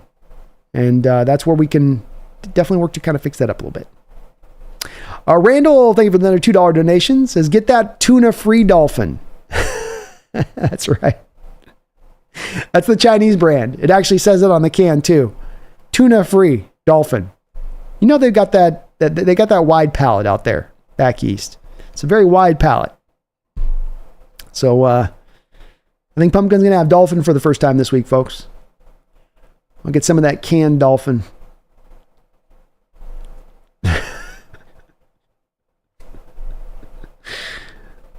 I dig dogs, Pete Pumpkin saying I cannot wait to eat some canned dolphin.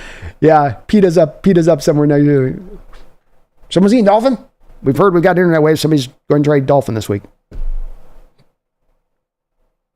Don Reddy says even in one of his pressers, Grubb seemed skeptical about Mac.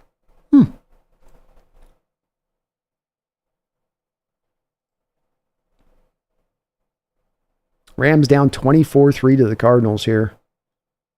Halftime. It's a long game. Long game. Long time.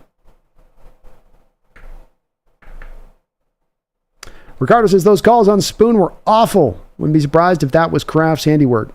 Ticky-tack calls in this game.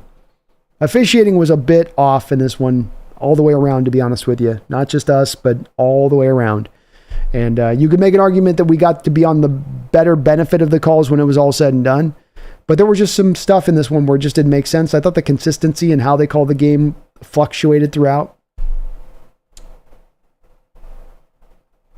King Zhao, Big Cat Leo's looking incredible. Every bit worthy of the second round pick it took to have near top 10 player on defense.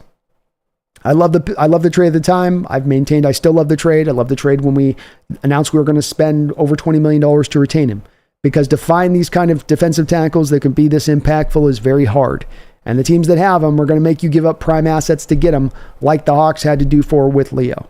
And as I said in this last draft, for instance, if you're picking second right around the middle of the draft in this last draft, you would have not gotten a defensive tackle at the same level of talent as Big Cat. Let's just remove Byron Murphy from this for just a moment and just let's lock in on that second round pick.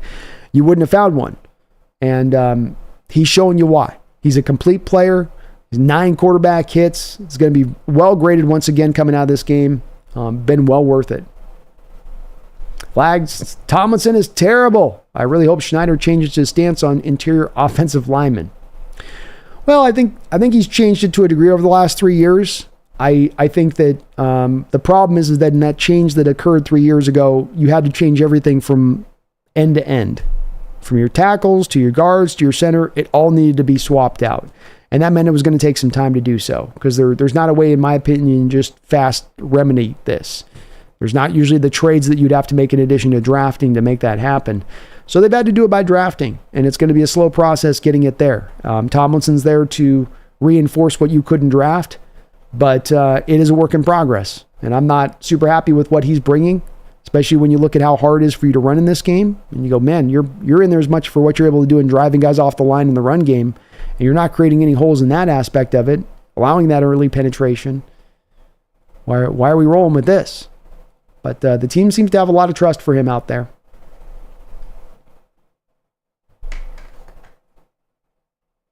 Dylan says, still shocked how many people thought we needed a run game after week 1.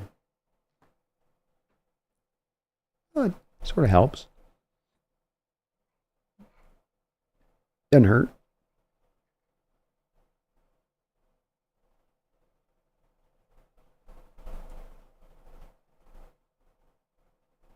Brandon's says the Chiefs are going to three-peat, aren't they? I mean, it's possible. Bengals are up on them right now, 13-10.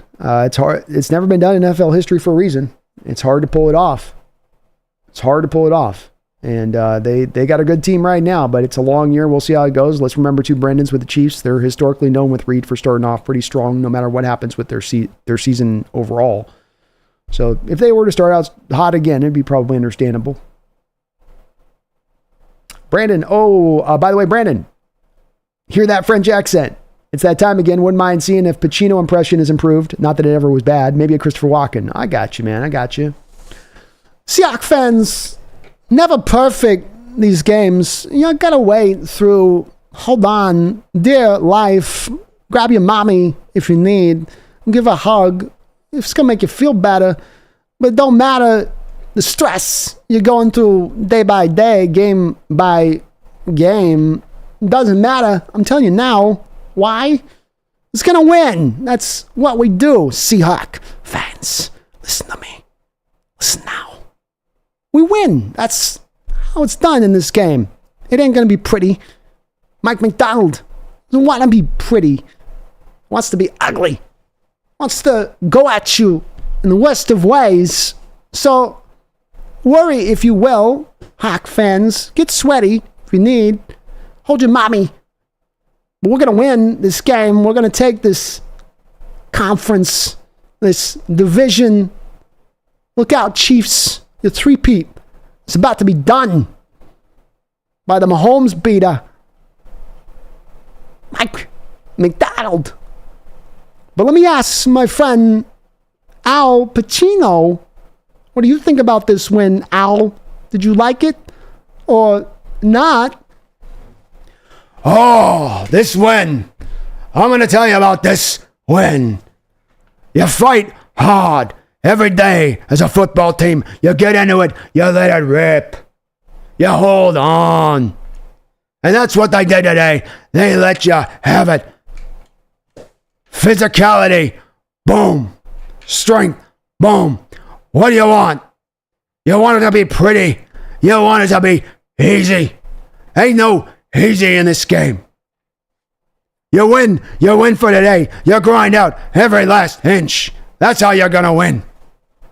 Well said, Al. I couldn't put it better. They got to keep crying about the win. No style points. Let me know. You want to win with style. What is this? Broadway. These men are beating up on each other, fighting, dying in the dirt, doing what they can. It's about the win. I know, Al. I keep telling them all day, all time, dubs. That's what it's about. Just get the dub. That's all you need. T-Lord of Bravos, if we could combine Bradford's strength with Haynes' technique, we'd have one hell of a right guard. That's indeed. We need to Power Rangers this crap, you know? We got to start pulling off arms and legs and putting, find the right combo between those two.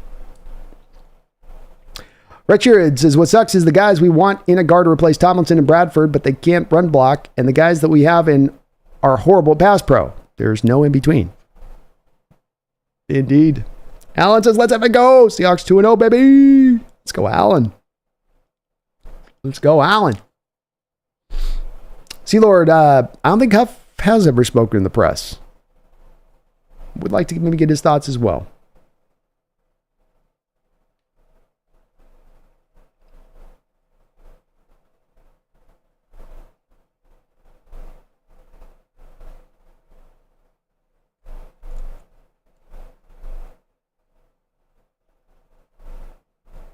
Don says, my feeling is that Sharps will get more explosive over the next couple of games. Need to get his sea legs back. I hope so, because he did look a little bit to me, it's not like it like remarkably different, but maybe just a little bit more burst from him last year at times, Dan. Wretched, I've seen the numbers, and we are one of the cheapest O-lines in the league. No shocker being that That's what we've done for the last decade. I hope we put some assets into the O-line this off season.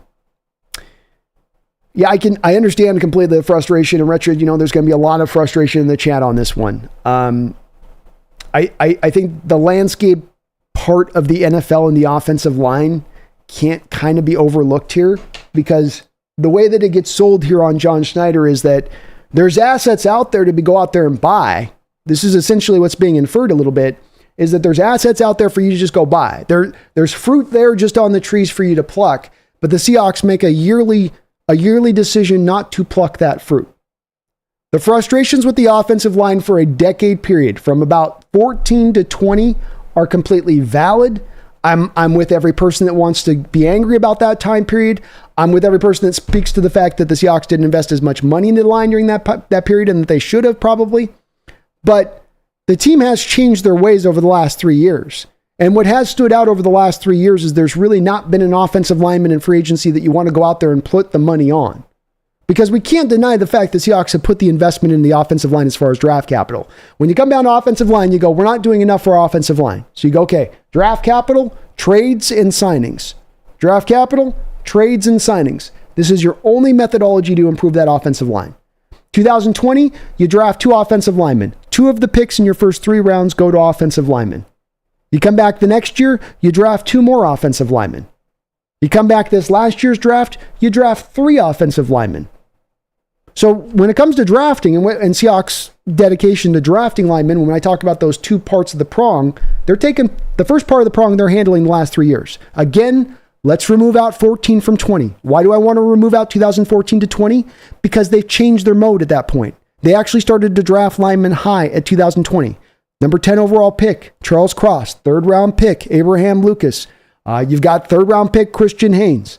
Again, you can make the argument to me, we should just throw all of our picks to the offensive line. Okay, if you want to say that, go ahead. But they're making the proper investment in the offensive line. They're making it a point of emphasis. Now we get back to spending the money. Now we get back to the trade. So the question comes back, is there really been that trade to be had for an offensive lineman over the past couple of years that they could go out there and make that move for? I mean, there might have been. I can't remember one off the top of my head. Okay, so then signing. Who's the signing that they should have made in free agency that they didn't make over the past couple of years? Who's the guy that they should have targeted? Who would have been a fit to this mobile-based scheme? I mean, were we really wanting them to go out there and spend $20 million on Robert Hunt? Did we really want them to go out there and spend $66 million for Damian Lewis? The landscape of the offensive line in the NFL can't be overlooked when looking at the offensive line situation for the Seahawks. There is a direct relation. Is offensive line an epidemic of an issue league-wide? Yeah. Is depth an epidemic of an issue league-wide? Yeah. There's not easy solutions when it comes to building an offensive line up, in my opinion. And if the team had remained after 2020 in the same role and doing the same thing that they had done the prior 6 years, I'd be a lot more in the mode where some of you guys are at in lamenting where the offensive line is at and kind of almost extending out that 14 to 20 timeline to 20 to 23 now. That also includes that timeline too. That 20 to 23, they also haven't been doing everything they can to be upgrading that line. That's where I'm a little bit in a different opinion on that, where I think that there has been a change. But because you had to rebuild the whole thing, because in 2020, you had no part of that offensive line after that point, basically, that was going to be workable. Moving on from Dwayne Brown, right tackle's a nothing burger, nothing from center, nothing left guard, yet everything had to be rebuilt. Considering that there was no trade to be had, considering that there was no real signing that you could go out there and be made, then you had to come back to do it all through the draft, which meant it was going to take time. And that's why this, in my opinion, is taking a little bit of not only extra time, but we're still running through this rough road a little bit with this offensive line as we're waiting for these young guys to develop. But I do think that the fact that they put the investment into it with the young guys do mean these guys will eventually develop and that you will get ultimately an offensive line which will be improved from where it's been in prior years.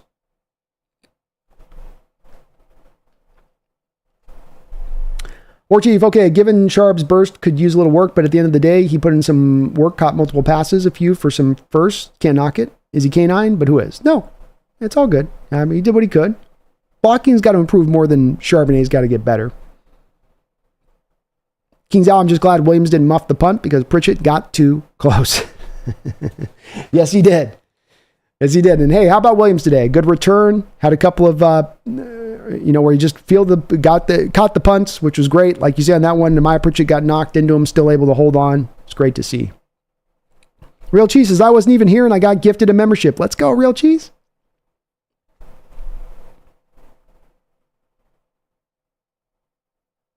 And Haley, I don't think McIntosh saw the field either. Gibson, Sharp was never very explosive. Even at UCLA, it was probably a reach for his second rounder. God, I thought he had a little bit more burst than this. Again, it's a very small thing where it's just there's a little bit of a lack of burst I'm sensing from him this year. It's not like he's become a guy moving in mud. Just like he had one play where he tried to cut back across the field here, and he looked like he had some room, and the guys just caught up to him on the backside. I went, man, I felt like last year Charbonnet would have outrun that to the perimeter. Misfit, I want to see Levishkin as a running back for a few snaps if Walker misses another game. I'd like to see him utilized, yes. Agreed. Addicted, Brandon, does the fact that Charbonnet got all the rushes mean that K9's injury is worse than they let on? No. They just decided to sit Walker today, and then they had more trust in Charbonnet than they had in McIntosh or Holani.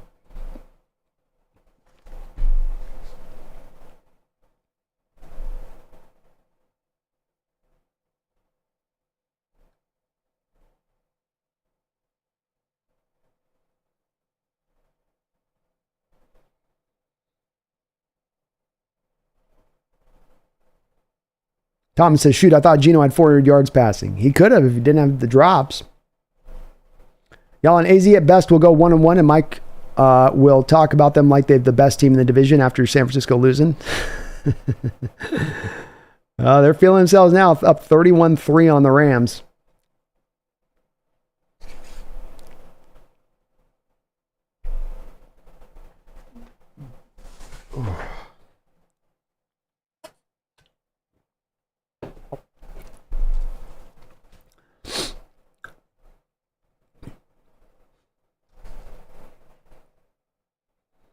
Dami Doodoo says, NFC West has to be the best division in the NFL right now. Might have the claim to that. Yeah. LeVar Jackson says, Rams look like ass. Yeah, they ain't looking good. But it's not as that it's a bad Rams team. It's just that those injuries, getting the offensive line kind of decimated, losing one of the receivers. They don't have a deep receiving core, so you lose one of Puka and Cooper Kupp, and it's not going to spell good for you as you go through the rest of the game. And Marco, again, thank you for that donation. Oh, sorry, maybe I missed it. A little bit behind. I did answer that one. Okay. Sure, I'm not missing any donos here. Yeah, y'all, and I'll give D. Williams a lot of credit in this game, because I was hard as hell on the kid last week. He was on my come on man moment of the week. And bounced back this week, though. He looked really good. New Blacks, I wouldn't mind some Charbonnet fullback dives. That's what we need today instead of some of those Geno runs. Is how about we just line him up at fullback, give him some nice fullback dives. Those always work in Madden for me. June says, Noah Fant with the drops makes me crazy, but that pass rush was hungry. Hall looking great. Big Cat and Murphy were balling on the inside. Murphy had a couple moments too, yep, including a TFL in the backfield. And Noah Fant's been a little bit under impressive to start things out this year. Still waiting for this guy to kind of pop, especially for the money that you're paying him right now. Misfit, Cup, limping, and off the field for the Rams. The thing I worried about them with once you lose Puka too is that not only don't you have the depth from a receiving core standpoint in the Rams to sustain yourself once Cup goes down, but then now you're going to start to feed, or Puka goes down, but now you're going to start to overfeed Cup. A guy that has played a lot of football, a guy that's already has a lot of catches on that body and has already had a lot of years where he's probably been a little bit overused as it is. And can he hold up? Because that thing I went back to is between the Niners and the Rams when I came into the season, I said, you know what, I'm going to make a prediction. One of these guys falters this year. They both look strong on paper, but they're both strong on paper on the back of hoping that their strong top-end talent can stay healthy. They don't have as much depth there to fall back on if the top-end talent doesn't stay healthy. Wretched says defense played solid. No matter how great your run defense is, at some point If they keep it at it, you're going to give up yards eventually. Hats off to this defense. They played their asses off. Yeah, no shade to the defense today from my perspective of things. They did their job today, and they're a big part. I think them and Geno are at the forefront of why you're winning this football game. Christian says, Brandon, any ideas why we struggled against their tight ends this week? Was it purely schematic or poor linebacker coverage? More schematic early on. The team decided to go with some more heavy blitzing. I thought that they would be a little more trusting of the front four pressure, but early in this game, we went with stack boxes, and then we blitzed off the stack boxes. Jacoby Brissett is a veteran quarterback in this league. He's been around the block a couple times, so he can recognize when blitzes are going to come, and he's a guy that's already going to have a predilection towards wanting to hit his hot route and get the ball out of his hand. And so who's a hot route going to often be on that blitz that's going to come? It's going to be to the tight end. And at the very least, you got your tight end with one-on-one coverage. You're not going to probably have zone on the backside when you're running blitz. So they're in zone, and then you just have your tight end working off leverage in zone, and it can be an easy completion for the quarterback. And the Seahawks, I think, adjusted then to more of the four-man fronts in the second half. And I would guess if we watch some of the all-22, squeeze down on a little bit of those routes to the tight end at times in the second half. Coop's done. His calf will never be the same.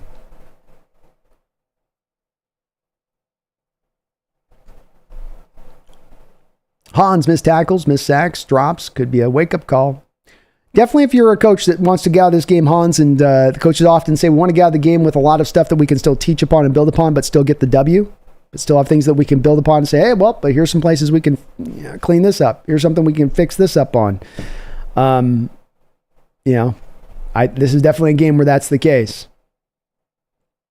A lot to clean up. Y2K, thank you for the $2 donation. Says, how did Tyrese Knight look? Tyrese Knight looked good overall. 7 tackles. And he showed up a couple times in coverage where he was in the right space in coverage. He had one time where they asked him to carry a real deep dig route up the field. And good job by the telecast. Showed a great angle of this on that where it's a deep dig. I mean, he's got to get a good 15 yards of depth down the field in front of that route on the receiver. And he does so, taking it away from Jacoby Brissett. That was Jacoby's look on the play. And good job on his part. So solid as a tackler. Didn't see him miss any tackles. Probably had a couple plays where he'll get dinged on a few of those runs where he wasn't in the right position. But overall, solid day for him out there when he took over for Baker. Yeah, Rams are done. 31-3. Halfway through the third quarter. That's probably going to be a wrap on that one. Brandon's, I love how creative Grubb is. The middle part of this game especially, he showed you some of the manufactured stuff that he can bring to play. He's got DK on the move a little bit more, DK on some bubble screens. Let's get the ball in his hands. He wasn't going to simply just go through this game and go, well, we got him that 156-yard catch. We'll eventually get back to him. Keep working it back to DK throughout the course of the whole game. I love seeing it. Warchie says, at the end of the day, I'm glad we didn't lose the New England Democrats. Me neither, man.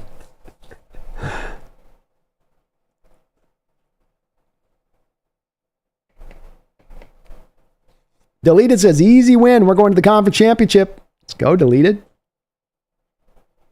See, Lord, wow, Rams impersonating trash right now.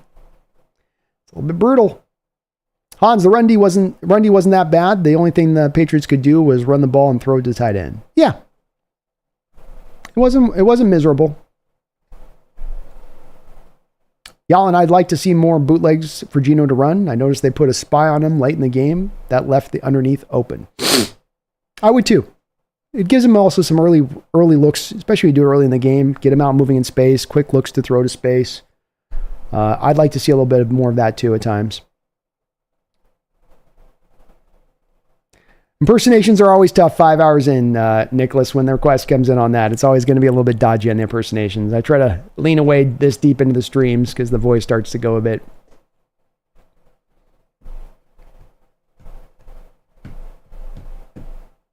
See, Lord, I'm okay with the O-line early and often. No 5-25 draft, especially if Big Abe can't come back. Yeah, can draft enough offensive linemen, so I'm all right.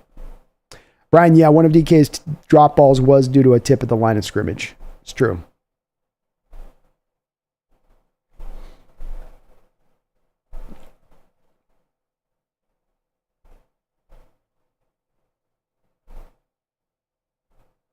No, he started on Fant. See, Lord, I don't rag on the refs much, but that one call in Spoon where he gave the wide receiver a shove when the play was over was pretty much over, was brutal. Yeah, it was a brutal call there. I think that we did get some benefits of calls in this game too. I mean, Jerome Baker was draped all over receiver, and I think he had hit him prior to the ball landing, and he's in the back of the end zone. That could have been an automatic first down to the 1 yard line for the Patriots, and they didn't call it on that play. The Tyler Lockett PIs he had in this game, they're right on the line. Both of those plays are right on the line. I mean, does Tyler on that second catch initiate the contact? You know, is he the one that sort of initially creates it? So, there were some calls that went against us in this game, but in the overall standpoint of it, I think we came out on the other end, on the right end of it, on the plus end of the officiating.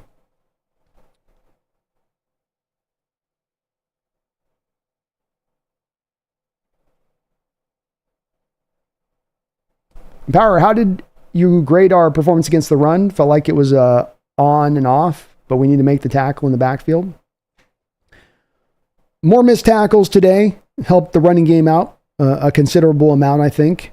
I think the run defense overall wasn't necessarily bad. I think that they shored a lot up of the running game. I think that what we had is an offense that wasn't able to consistently move the ball throughout the course of the game. And there were a lot of quick 3 and outs. There were a lot of quick offense on the field, offense off the field. And that put your defense right back on the field. And with the Patriots and their commitment to running the ball being that they were going to run more than they were going to pass today, there was a real good chance of your defense kind of getting tired through portions of this game by how much they were sort of hammering that run game. And I think that that's what you saw. You'd like to be tighter in the running game, but when it comes to building defenses and what's the most important thing from a defensive standpoint, stopping the run or stopping the pass, this is the modern adjustment to this age, which is that it's about stopping the pass, not necessarily stopping the run. You don't want to be god-awful in stopping the run. You don't want to be the worst negative team in that realm, and then you're just great at stopping the pass, okay? There's extremes to this. But you can be functional in stopping the run, and you can be great in stopping the pass, and you will overall probably be a pretty great defense on the day, and how it all bears out if that's what you're doing. And that's what the Hawks did today. There were some holes in there in the ground game. You'd like to be better, but you only give up 125 yards passing. You're going to come through the first 2 weeks of the NFL season as the best team at defending the pass in the National Football League. So beyond the run game woes, that's more of what I think I would get myself established to concentrating on, because that's the indicator of what makes a good defense in this NFL more than stopping the run. There's been good NFL defenses in recent years, great NFL defenses in recent years, who haven't been efficient at necessarily stopping the run. This is one of those new places that we as fans have to kind of grow our understanding of the game, our understanding of what it was back in the 80s, the 90s, the 2000s, versus our understanding of what it is now and how the game is played. And this is one of those real great transitions that's occurred. Wretched Fan has been consistently bad. I'm bummed. We have faith in him. Bet he catches everything in practice, but when it matters, he drops it. Metcalf is constantly working the jug. I see improvement. Yeah, Metcalf's fine.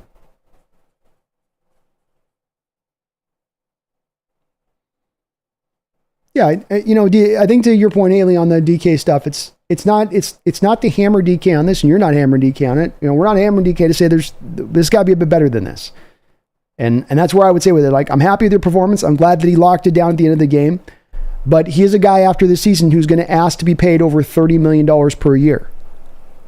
If I'm paying you over $30 million per year, I got to be able to throw you an occasional 9 route. And you're not going to have to be open by 4 yards. I need you to go up and get that ball and take it away from the defender. I need you to go up there and use your 6'4" gargantuan size, the longest catch radius measured in NFL history at the time when he came out, and use that to your benefit, especially when we have at times the corner's not making plays on the ball. But I don't think we want to overhammer it.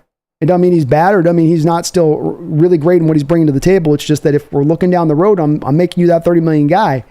You got to be the guy that we're not looking and going, well, there's 2 or 3 plays that were all left on the board there in that game from him. You want to be featured? You want to be the $30 million man? You want to be at that spot? You got to bring the production with it on that side, I think.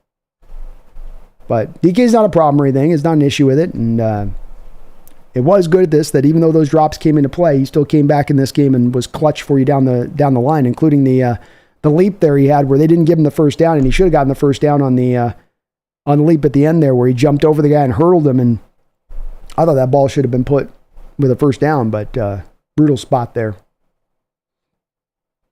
Yeah, Nicholas, not a lot of using Chenault today. I think we had one bubble screen and got called back on a hold. C-Lord, considering his total game, some of the DK critique in this game specifically seems like overdone to me. I don't think anyone thinks he's a perfect receiver by any means. It's not a perfect receiver. I'm not asking him for him to be that, but I do think that there's some times with them on these, especially when it comes down to the trust throws, back-to-back week, you're throwing trust throws down the sideline. If I've got 17 throws over the course of this season on 9 route throws down there, where once a game I'm going to throw him a trust throw down the field, and we're on pace for 17 throws this season down the field, and he doesn't make one of those catches, and then he comes back and goes, well, $33.5 million per year. It's the part of his game that needs to be the final part to wrap in here to the point of paying that money. Let's brass tacks this and what it means. Doesn't mean he's not a good player. Doesn't mean he hasn't been a great player for us. It means that if we're talking about UDK, I'm going to pay you $33.5 million going for the next 4 years here, then I need you on some of these points to bring the ball down on those. I need you not to have the horrible, brutal drops in the day where we don't have a lot of room for error. This day, you're not running the ball. Geno's having to play perfect. You got you got to have you lock in on those. I think that's fair criticism to put on DK. I think that he would accept that as fair criticism. If he got asked about this game, I think that he would say I should have come down with a couple of those. So I don't think even he would say that we're being unfair with him on that. And it's not to say we're cast anything upon DK to say he shouldn't be here in the long term, but just that I think it's fair criticism.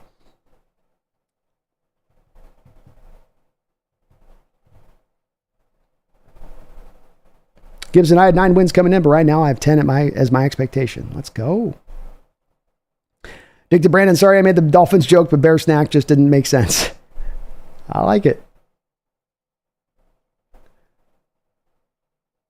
Haley, we do play the Dolphins in Seattle.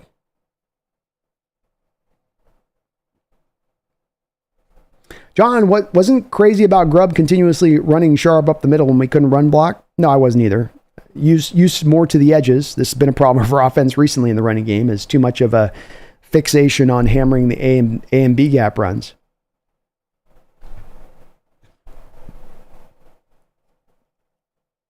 Gary Milby, but the money we've invested on the inside defensive line should be stopping the runs by now. Yeah, I think they were doing a good job of stopping the run. The offense had a large portions of this game where they just had no consistency. It was kind of a boom or bust, feast or famine offensive performance, and you keep putting your defense out on the field over and over on 3 and outs. The defense is going to over time wear out on that, especially with a Patriots team that's as committed to running the ball as they were today. I don't think stopping the run is going to be an issue for us long term. I think this was just about hitting an opponent that was dedicated, and this opponent knew this is all we do really well, and so let's hammer into this. But again, that's why I also been pushing back on this just a bit, Gary, and that this is the evolution of the sport. The sport of football never stays the same, and I think we sometimes as fans get trapped into the thinking of what it was like with 95, 05, 15. The new version of the sport and where it's at right now is that stopping the run is not at the forefront of the class. That is not the most important item on the docket. Stopping the pass is. And this is backed up by a lot of recent data with NFL teams and what makes good defenses and what doesn't make good defenses. So you'd like to be better at stopping the run, but you held the team to 125 yards passing. You held the Broncos to about the same last week. As much as I'm okay with us raising some of the run game woes here, a lot of it has to do back with the offense. And the bottom line of it is that you're going to have one of the best defenses in football through the first 2 weeks of the season when this is all said and done. So let's not hammer the defense too much on this side.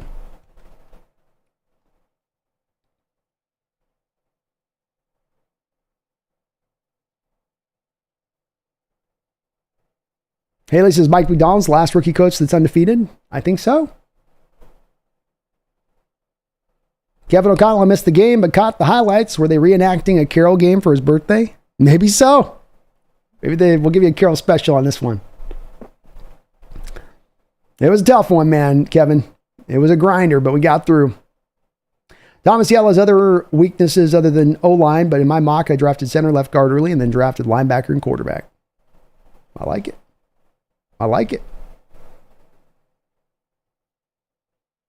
Brennan's, I'm only counting Harbaugh because he's been away for so long. That's true. He has won both of his first 2.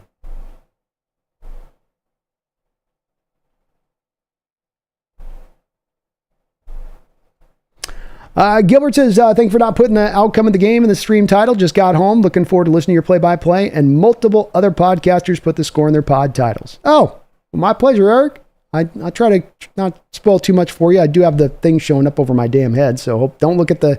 Don't look at the final score. But you'll have a fun time watching this one, Eric. It's a good watch. A lot of stress, but good stress. Thomas, you should look at Avery Johnson from Kansas State. I'm sure he'll be in the 2026 NFL Draft. He reminds me of Mahomes and Allen mixed. Seeing his highlights makes me excited. I'll check him out, Thomas. 2026. Yeah, that's a ways out. We got 2 years on that one. Thomas says fans need to relax. Unfortunately, it takes time to develop the cohesion. We need to relax and watch them develop. Amen. Amen. Brian, preach, Brandon. Brought in at least 6 vets this year, too. Didn't all hit. They're looking under all the rocks to try and get better. It's where I'm giving them that room for it. It's not to give them blind, loyalty on how they're doing this offensive line situation. It's just to recognize what you want a team to do is if they're making a mistake at a position, correct it. So 14 to 20 mistakes were made. Now, mistakes were also made with a bit of purposefulness behind it. Why didn't you spend as much in the offensive line? Because Russell Wilson was making the money he was making, and you wanted to build up your defense in the way that Carroll wanted to see it built up, so somebody was going to have to pay the price. Some positional group was going to have to eat it in the shorts. The positional group that ate it in the shorts from 2014 to 2020 was the offensive line. Now, for the last 3 years, Schneider has changed a lot of his ways with this, especially as far as drafting goes. Drafting high, drafting a lot of guys. Doing both of that. But you also mentioned another part that he's done with this too, trying to find some vets in addition to this. Be it a George Fant to reinforce the tackle depth, or Laken Tomlinson until you can get the rest of the guard situation housed out. But you had to flip it all from 0 to 5 in a 3-year period. And I think long term, this line's going to develop into a real strength for this football team, but it's going to take time to develop these young guys. It is. It's going to take time to reinforce the ranks and to really solidify it. We're still waiting on Lucas to come back. I mean, hell, our Fant signing that they brought in, who should be a functional right tackle for you, he's injured. So you're to your 3rd right tackle right now. And that's going to affect things as well. Audie Bell, can we do away with the Geno derangement syndrome already? I think we can at this point, Audie. Hopefully after a performance like this, we can, for sure. Haley, our offensive line is cheap, by the way, because we have like 6 drafted offensive line and 3 free agents. Yeah, I think it's also a little bit of a representatory of the fact that of all the positions in the NFL you can go out there and spend on the open market for, and the returns you get back for spending that money on the open market, I think you could make the argument that offensive line is one of those positions where you don't really get the returns. You get the warm and fuzzies when you sign them, but when you actually get them onto the field and playing, that the returns for that isn't quite there as much.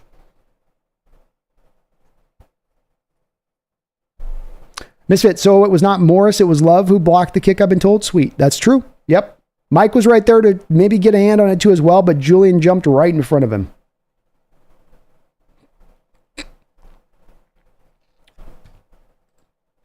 $34-10, Cardinals now up on the Rams.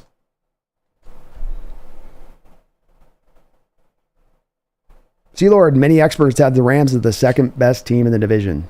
Indeed. Misfit, Verse, Kobe Turner, Fisk was supposed to be a decent defensive line. Yeah. I mean, it's relying on a lot of youngsters a bit to do that. You know, a lot of relying on rookies and second-year guys is, not exactly the pathway usually to success in the NFL. But those guys will probably take a little bit of time for that defense to come together. Thomas, I believe us fans think Seattle will just trade for Quentin Nelson and they'll be fine. I'm sorry, I'd rather draft and develop. Trade screwed Seattle and it has to be stopped. I agree with you. I just think that the value's not there in making the trade, nor is it really there in making free agent signings. The way to do this is to invest through the draft. The teams that build ultimately the best offensive lines, it's through the commitment to drafting those linemen, to continually drafting year after year after year. Those are the teams that build up offensive lines that are solid. Not the teams that go out there and look for the microwave solution, but the teams that have just made that investment year after year after year. And if John can go into every draft, 2, 3 offensive linemen, sometimes high, sometimes maybe just backing guys like he did with a Bradford Olatimi, but keeping it going every kind of year on that, I think you'll eventually see, but you will see the production of this unit rise with it. It just will take time because it's not being done with the quick vet coming in there to, fill a hole fast. Steve says, Fant doesn't look right. I don't know if that foot didn't... Remember he had a foot injury in training camp, Steve, and I would wonder if maybe there's something still going on there a little bit with that foot. Brian says Kyler won't last the season, but Clayton Tune, no slouch. We'll see with Kyler on that if he can hold up for a year. Running around. Farrell Brown, hopefully back next week. Hopefully. I'll tell you, he ain't giving you anything as a pass catcher than Fant. B-Film, 100% Seahawks, best Seahawks analysis anywhere. Thank you, B-Film. I appreciate that. Very kind of you to say. Very, very kind of you. Sean Collins, thank you for subscribing up to the channel. I appreciate you for doing that, Sean. Ryan, a lot of great linemen in this upcoming draft. Loving the direction this team is heading towards. On to Miami. Go Hawks. Me as well, Ryan. And yep, line for this draft's looking maybe a little bit more improved than where it's been recently, especially on the interior offensive linemen, though there's some good tackles too. Nagasa, I'm with you on the Laviska. More Laviska. If we hit any game that we're having a hard time running the ball, I don't care if Walker's out there or Charbonnet's out there. If you're having a game that having a hard time running the ball, you gave this guy $1 million guaranteed deal. Get him a couple fly sweeps. How often? I've banged my head on this for about 3 years. Every time we run a fly sweep, we gain at least 5 yards. It's a freebie 5. For a lot of this game, Charbonnet through 3 quarters, the longest run he had was 4 yards. Why not just go to it a couple times? Especially for a Patriots team that, as I've said, really wants to rally the ball. I mean, you could do a fake outside zone, come back with the fly sweep to Laviska, and you're going to get all of the flow of that Patriots team to that initial outside zone play because they play such good team defense. They do such a good job defensively rallying to the ball in that way. But you haven't gone to it. That would be a place that I would love to see one of the Seahawks reporters ask Grubb about that a little bit of why he's not been more acclimated in through the first couple of weeks, especially as the offense has struggled to find its footing a good amount of the time. Playlist draft, Cup, doubtful return, Rams getting destroyed by injuries. Shaking my head, for real. Yeah. Football's a brutal sport, man. And it can take a team that's very talented, very good, that thinks it's got its eye on some high heights that season and knock you down in an instant. It'll humble you in a second.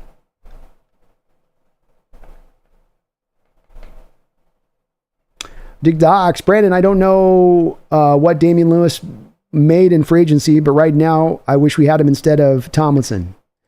Yeah, so for me, my perspective, it's $66 million on a contract. I think you're paying him about $12 to $13 million per year. Damian Lewis does have a pretty good PFF grade from the first game on 50 snaps played for the Panthers. So he was good for them in the first game. We'll see in the second game, but of course the Panthers have lost both games despite the fact they signed Hunt and Lewis this offseason. But, man, it would have been hard for me to give him $12 million to play left guard. Would he have been probably a bit better than Lakin? Maybe a little bit. But at that price, you're wanting a little bit more than just kind of average-ish, which is about what Lewis is going to give you at that point. About average play.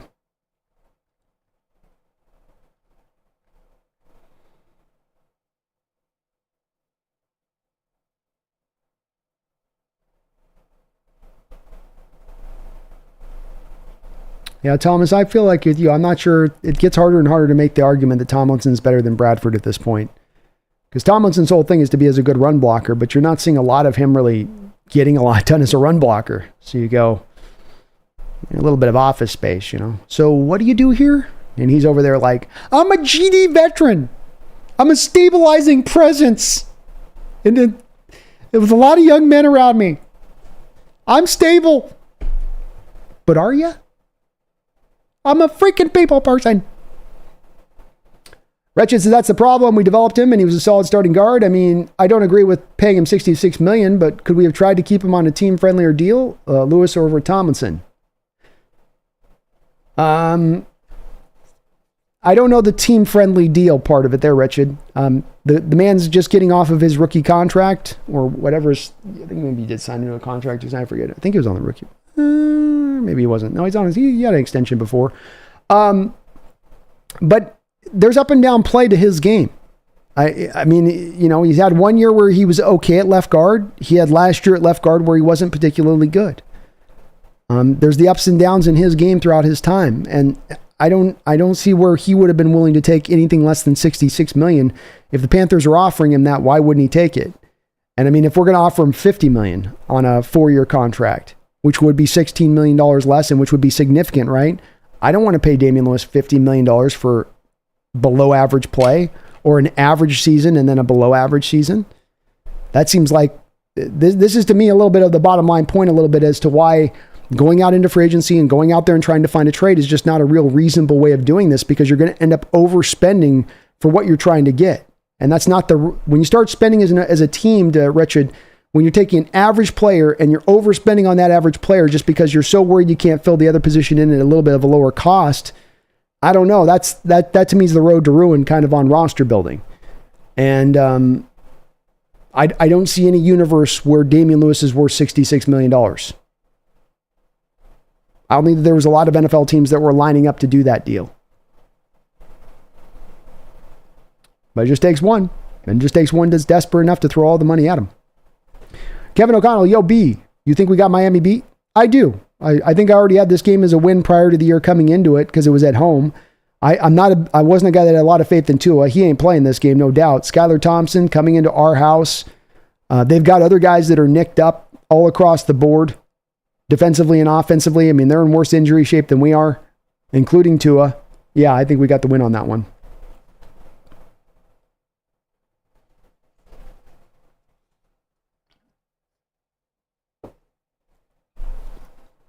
Thomas, I keep asking would I draft Fatano over Murphy, and I keep saying no. Murphy's going to be impactful, but I wish Seattle had an extra one in that last draft. That would have been nice. And we do know for a fact that they were trying to get up and get Cooper Beebe, for instance, in the second round. They just couldn't make that trade happen. The thing to consider as well with Fatano is that there was supposedly a very major knee injury thing going on there with his knee. And that is the part we can't ever know as fans, but could have been a big overriding factor as well on that, especially with a guy like Byron Murphy that had such a clean bill of health as far as his injury history goes. Then when you factor on the top of it, Thomas, who did the team probably think had a higher upside? Probably Murphy over Fatanu.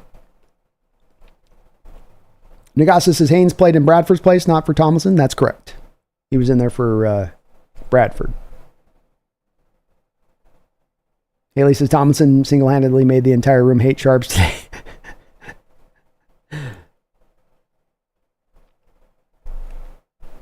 Dale Brandos is number one in the West this week. Let's go.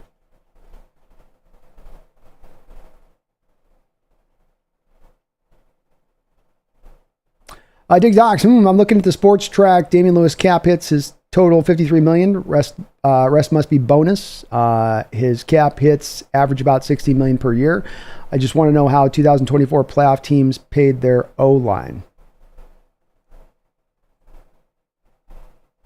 I just want to know how 2024 playoff teams paid their O-line. Yeah, it's definitely for 66, and yeah, you're right about the incentives that are built in there.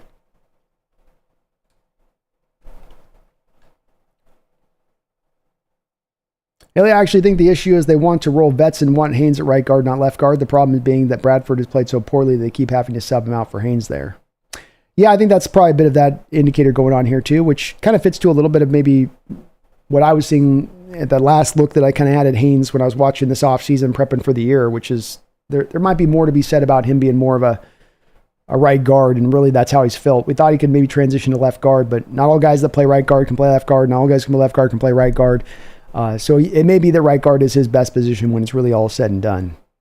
And the team, like you say, Haley, may view it that way too. I think that there is something to that. Young says, true, first in the division. I'll take it. I'll take it too, man. I'll take it too, man. Brandon Jenna, haha. Hell yeah, Brandon. Much thanks. Was missing those impressions, sir. Way to integrate the message with the impression. The message being the Seahawks are going to keep kicking ass, baby.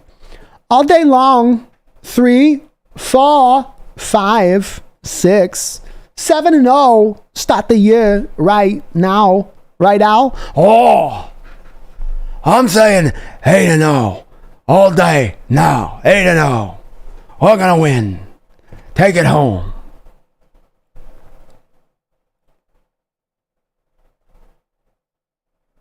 Chris says Cam Ward is no longer a second-round option. He is elevating himself, that's for sure.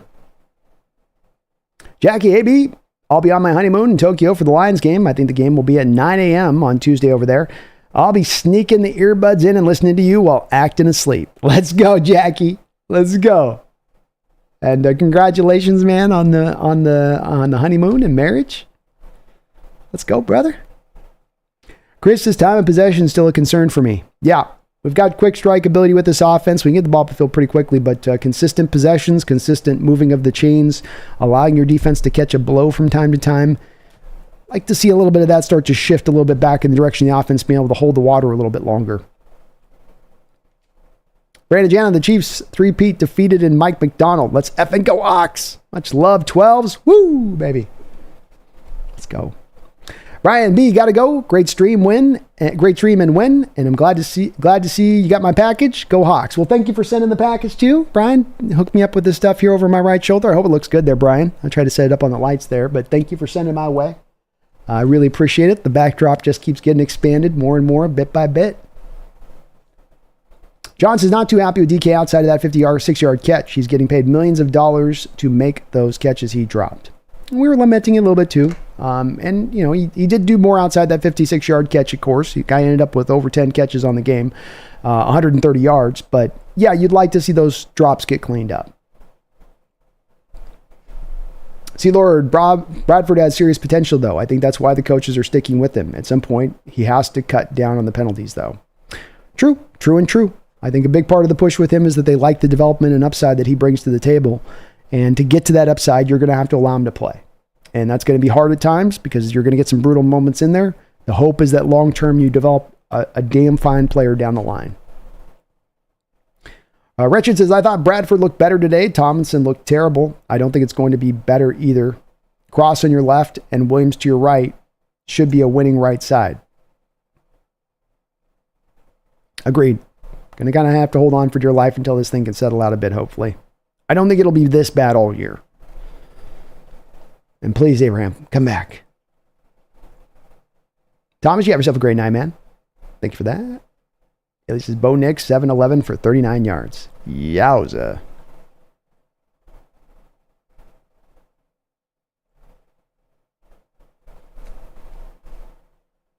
Misfit says DK is a $30 million receiver with $500,000 a year contested catch ability. Maybe so.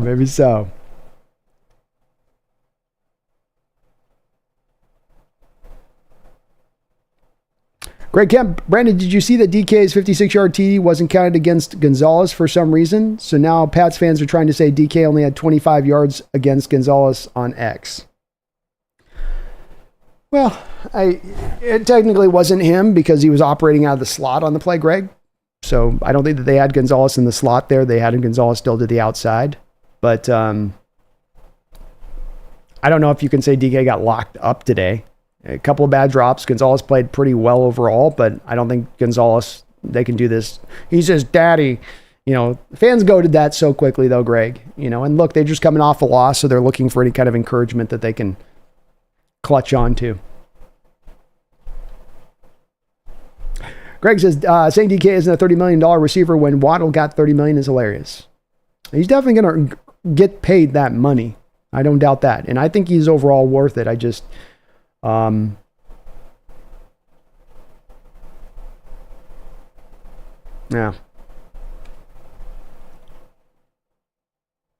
We'll see with it, Greg.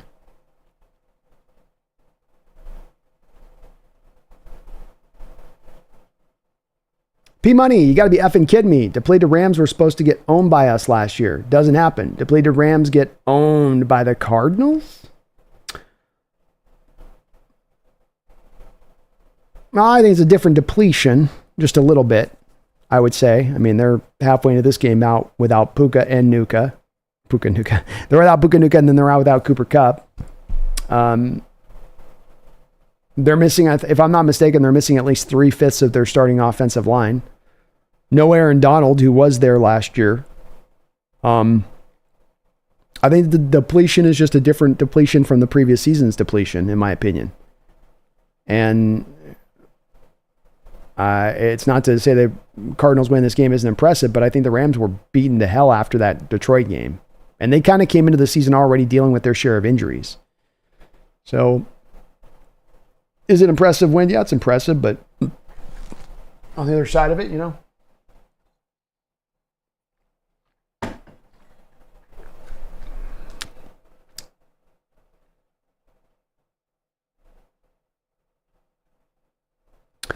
King Prodigy says, nah, you roll with DK, JSN, Bobo for the future. Use Lockett's money to get a top-tier interior lineman to go with Cross, Williams, and Haynes. I'm with that.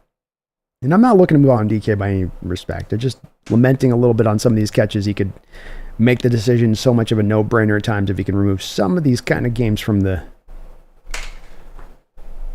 counter. But he's not going anywhere, and I'm not looking for him to go anywhere. Jay Stanger, if 11 catches, 100 plus yards, a touchdown on a bad day isn't worth it. What is? Yeah, still a good day overall. It's not a bad day at the office.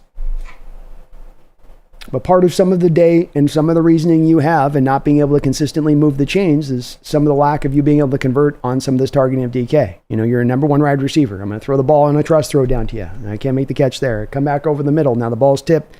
I don't get my hands redirected back, can't make that catch. I'm on a comeback route that's right in my hands. The player's not hitting me. It's not a contested catch situation. We need the catch there. We got to get into a second and third down. The offense is struggling to move on this day. It's a little bit like Geno. Let's relate this over to Geno, okay?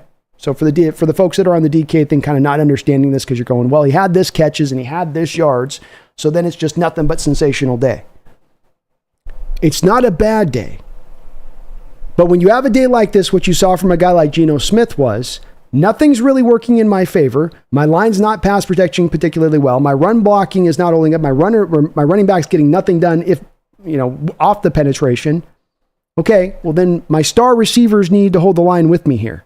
But the star receivers on this too kind of dropped a bit with it. So you have those 3 points with DK, and then you got the JSN, the brutal drop with him over on the sideline as well.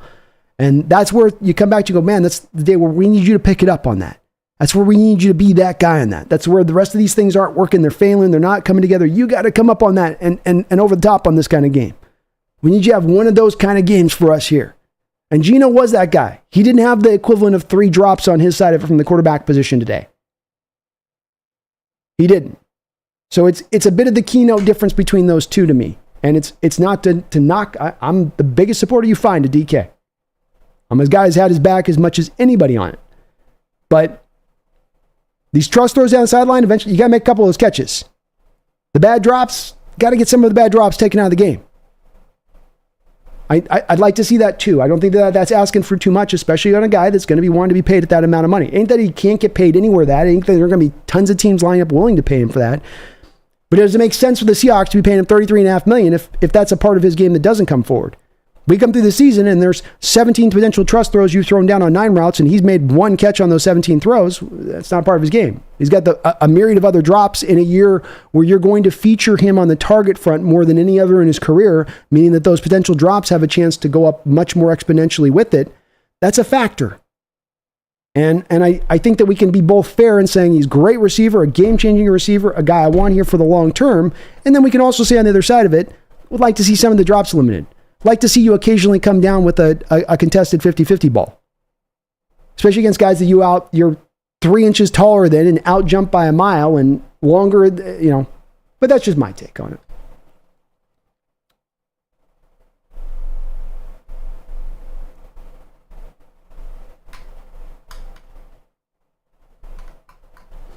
Boo! Hawksnest guard Ezra Cleveland was traded from the Vikings to the Jags last deadline. How good is he? Could there be a comparable trade? Ezra was a highly drafted guy. I think he was a 2nd round pick. I do think that he is not necessarily ascended. So, he has played 2 teams, so starts with Minnesota, was a 2nd round pick for them. I was right on that. He started out kind of into a league average state of things for Minnesota, but has gone down a bit into the toilet here since he's gone to the Jaguars. Not toilet, but he's been below league average from being slightly above league average prior to that trade. I took a look around. I admittedly will try to go a little bit deeper on this, Boo, and as we lean up to the trade deadline. But when I did look through the teams, and I did that this last week, and I tried to go through each of them, and I tried to do the teams that are going to be bad and teams will be good, and where teams and who will be available at the trade deadline, and who might have an offensive lineman available. It's very hard to find many options that stood out to me. It's a little bit lean on that side of it.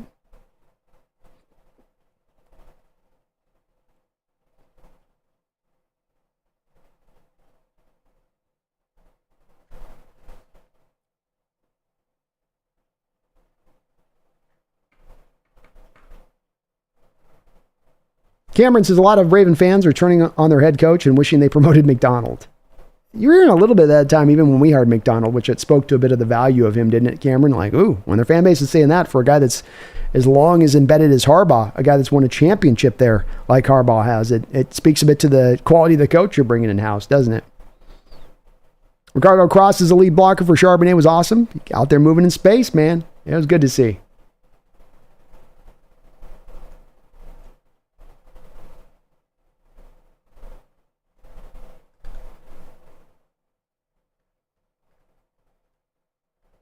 I'm not going to jump too much into the DK stuff with this, folks, because it's just such a common, and I appreciate that the people that are anti-GK, it's a little bit like the anti-Geno folks that quiet right now, and they will be the loudest you'll hear. I get it.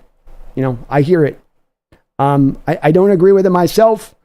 I am critiquing a bit of DK's game, which I think is fair to do so. At the end of the day, I want him here in the long term. I think he's a great receiver for this team. I'd like to have some of the little issues here in his game cleaned up. I consider them little issues. On the bigger grand scale of things, he's a game-changing receiver and one of the more unique talents in this sport. It's just about maximizing it to the utmost. And part of that is the team getting that done on their side of it. Part of it is DK doing what he needs to do on his side of it. It's both of those two things coming together. That's what I'm more looking to see, more than I'm looking to find the avenue of escape, so to speak. It's more about how do we maximize this thing better, you know?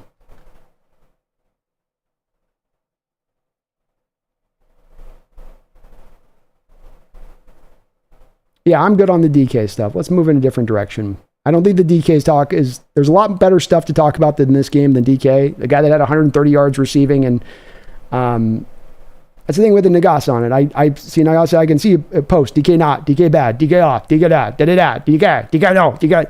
I see it. It's like, I get it. Hear you. Hear you on what you're saying. I don't think that people are in the same point of agreement on that, though. I mean, he's coming out of a game with 130 yards wide receiver, and it's like, not worth it, not good enough. But I'm okay with critiquing the game, but then let's not overstate it on the other side of it and act like he went out there and had a 2-catch game for 19 yards. Like, that's the hard part, as I find with this Nagasa to get to, is let's get to the point of nuance rather than driving to an extreme on one or the other end of the scale on this one. You know he's a good receiver. You know he's been a great receiver. You know he's been held back by his utilization. You know the prior offensive scheme didn't work to utilize him at all. The new scheme will. You got to take that into account with those same stats you're trying to present as an end-all be-all stat to the discussion on it. But again, on this with it, it's like Geno on it. People are going to be in the camps they're going to be on with DK. And if I bring up any critique, I've got the people, the anti-DK people going, yeah, see, he's horrible. Don't spend any money. It's like, hold on. Chill out. Nuance. I love DK. He's great. He belongs on this team in the future. It's just to look at a couple plays from within the game. Everything has to be pulled out to the most extreme land of things, which is where sometimes the discussion gets pulled into.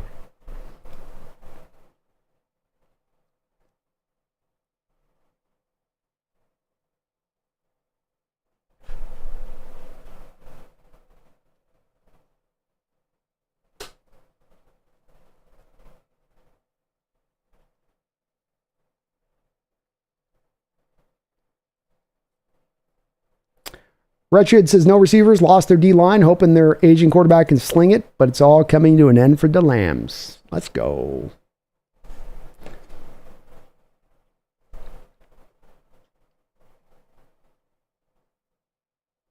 See, Lord Abavos, the crazy thing about the Rams-Cards game is I'm not all that impressed with the Cards. That's just how bad the Rams look.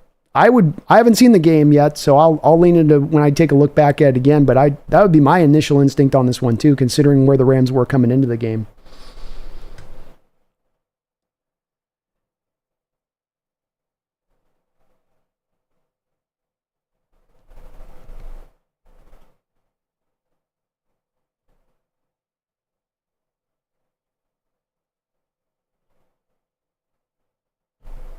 Brian Koski, the Mariners making a go of it here, aren't they? They're holding on.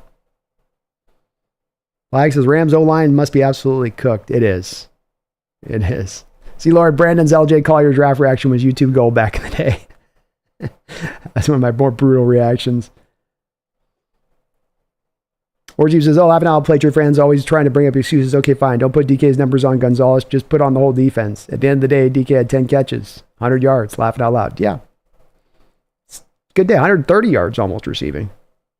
Greg says, every time I see somebody bring up DK and jump balls, I immediately think that the person would pick Sean Kemp over a Hall of Fame in the mailman because he's more flashy and highlight flyer, which would be stupid.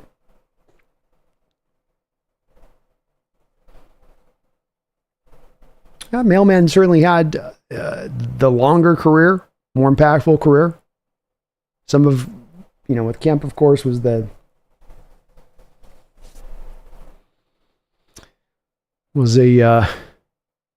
some of the troubles I think he had as he went through his career, which held out him being able to have out that same kind of long career that Malone had. But Kemp at the heights of his powers was pretty close to where Malone was at the height of his powers. But Malone did have a better career. No, I don't think you're saying he's bad, Haley, either on that. I don't think you're saying that too.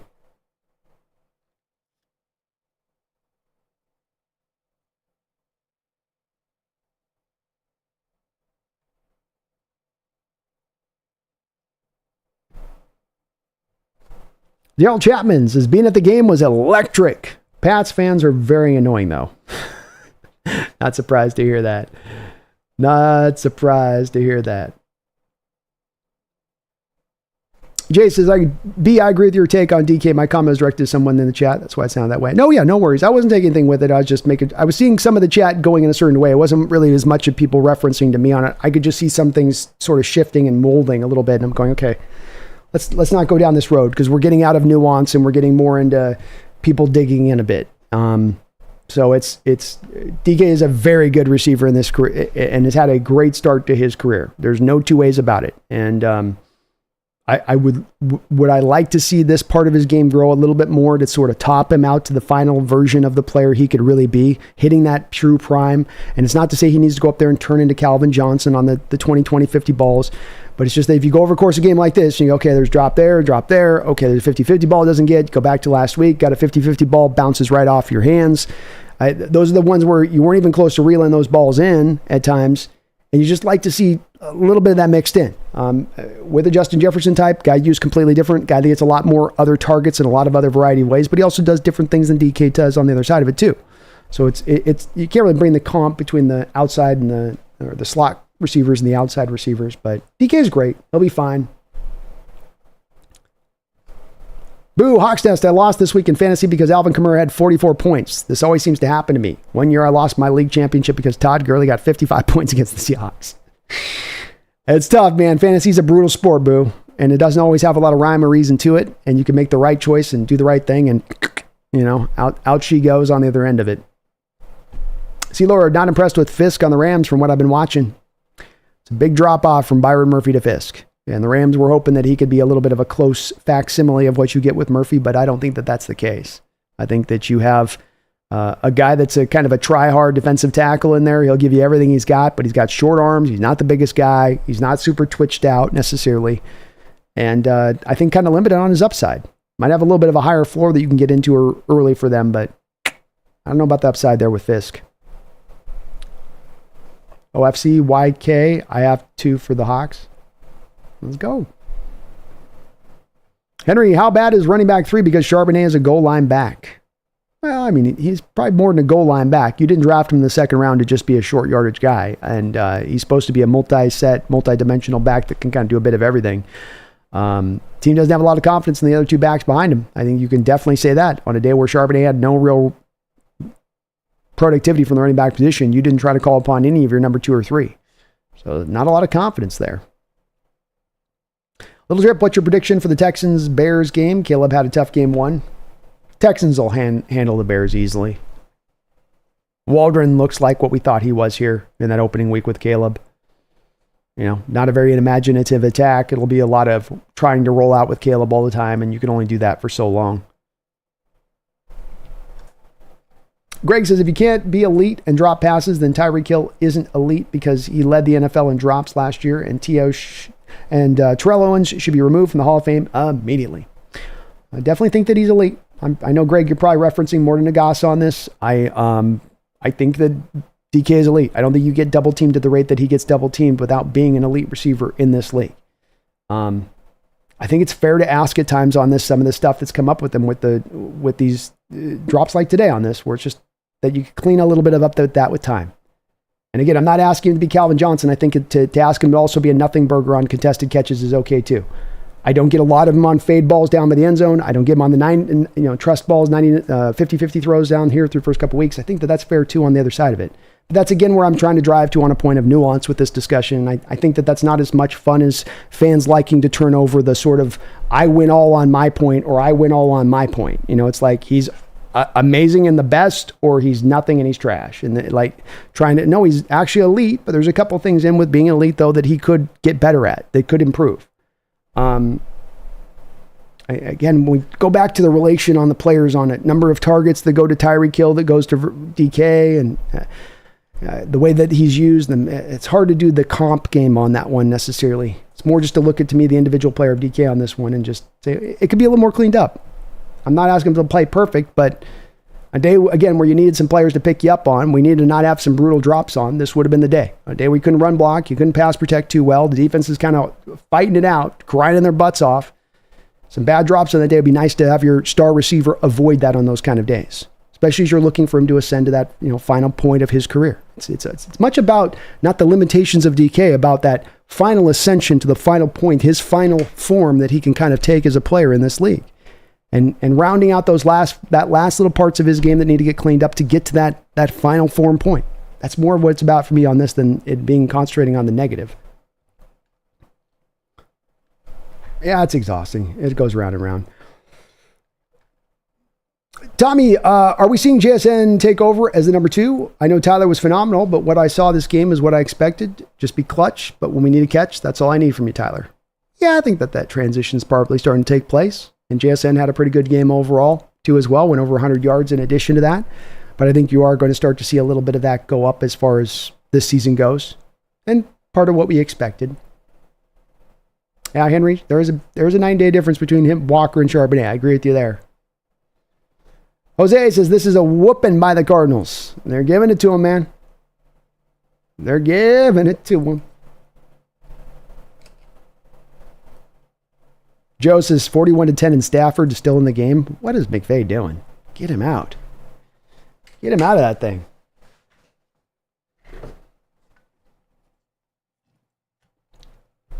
Henry said the game would be close if Kenneth Walker plays. Might not have been.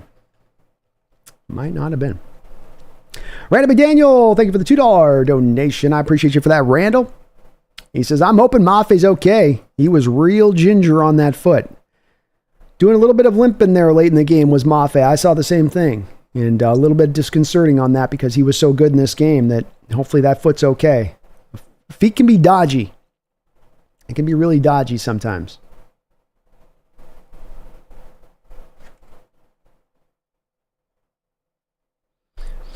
Wretched Wastelander, exactly, Brandon. Love that last take on 14. He'll be fine. Nobody's picking on anyone here, but difference of opinion, just standing up for your guys. Come on. We got the dub today. Yeah, it's all good, man. And I'm 6 hours, and I'm definitely at that point where I'm about need to get some food or I'll start getting hangry.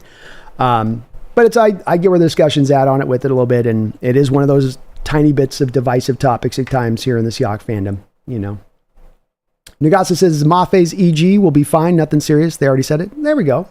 Let's go. That's encouraging to hear. Misfit Tyreek had 171 targets last year for good reason. I'm sure they can live with a few drops. Yeah. Texas passing offense is good, Mr. Dog. It's a good team they got there. Waldron's just the offensive coordinator there, Space. Thank you, Randall, for the $2 donation. Hope Mafe is going to... Sounds like he's okay, according to Nagasa there. Henry Diesel, thank you for the $2 donation. Says, happy birthday, Pete Carroll. We doing good, Coach. I'm sure Coach is out there feeling good on this birthday, and his former team got a dub.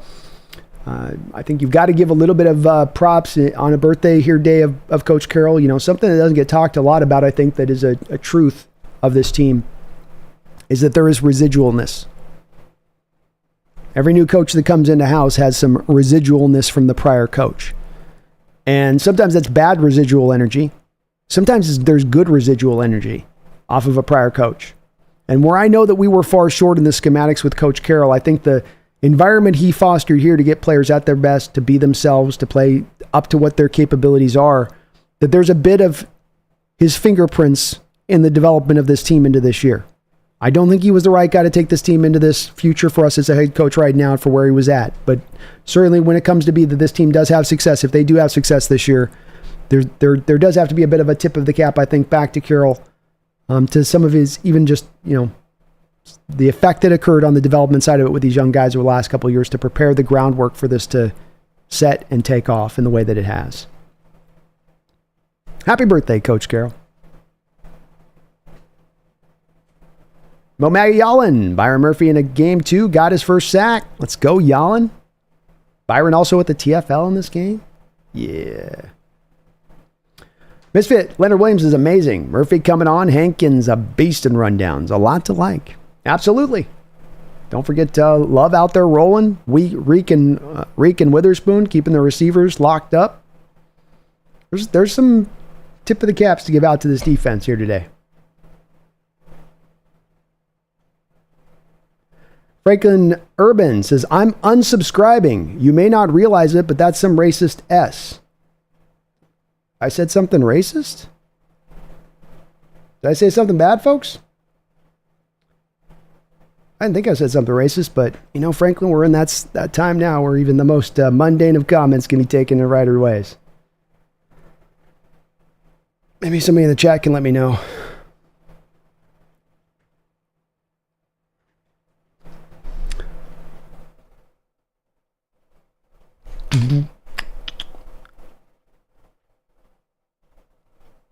Hand grenade. So if Mike is calling the plays on defense and head coach, what is AD doing? Well, I think he's probably communicating with Mike heavily through that time period on defense as to the calls being made and what he's seeing. I think it's probably very much a back and forth on the communication to get to the play. I don't think that it's just really Mike just, you know, it's probably somebody just trolling on the racist thing. You know, it's late in the stream. Somebody probably trying to come in and get the goat or something like that. I don't know though, you know, the most innocuous of comments can be taken in this day and age. So, yeah. I don't know. I don't know, man.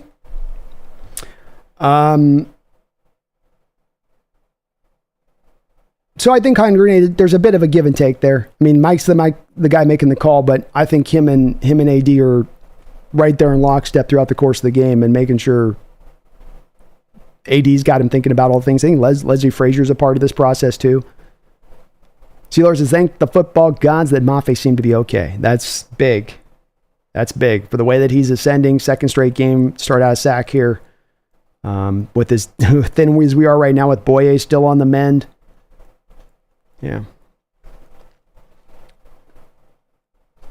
Dune Moose, Dolphins without Tua. So you're saying we have a chance. We do have a chance. It's not just without Tua. You know, they're going to be without Bradley Chubb, their best pass rusher. I think they're going to be down a lineman or two in this game as well. In addition to that, I think Tyreek Hill's been dealing with some injury stuff. He left in the locker room at one point last week.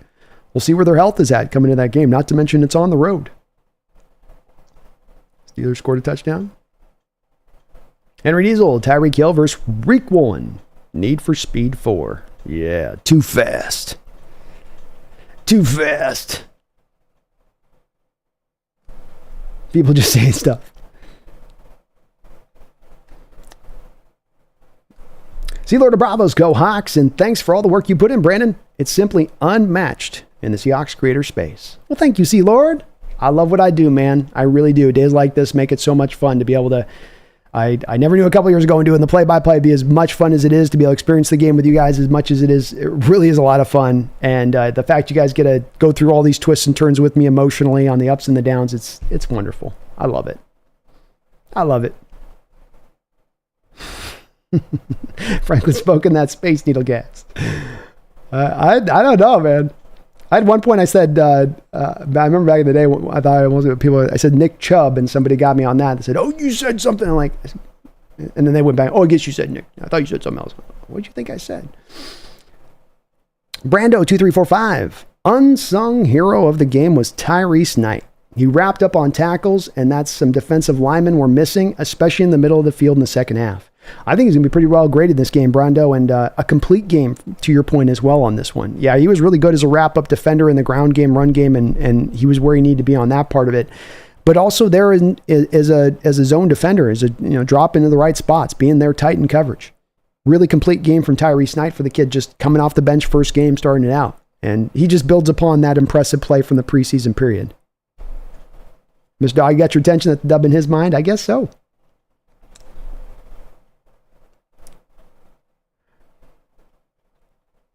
I had to troll my Bronco buddies real quick. Sad deal over there. They're trying to convince themselves that Bo is making more check down reads than Russell did, so he's improving. Because I'm slightly disappointed in Grubb. No Laviska, no trick plays. I hope we'll show something next week. At least on the Laviska front. Let's go with that. I wouldn't mind a trick play too. Thought we'd get more of that here with him. You tripping, Shorty? Is Lockett really falling off that much? Where are his targets? I think there was more of an emphasis today on getting the ball to JSN and getting the ball to DK. When you looked at the Patriots cornerbacks coming into this game, you had Jonathan Joseph and Christian Gonzalez. And so your slot, i.e. JSN, was going to maybe have a chance to flourish against their slot corner. So you could understand the reasoning behind maybe attacking that a little bit more fervently, right? We saw last week, 6-7 targets from Lockett. So I think there will be games where you're going to feature him that. I think there will be these games, though, that it'll be kind of a bit of a carousel wheel. And different guys are going to get their different opportunities to be the guy of the day a little bit. So he's not going to be featured as much as he has in his history, but he's still going to have a role in this team, and he's still going to.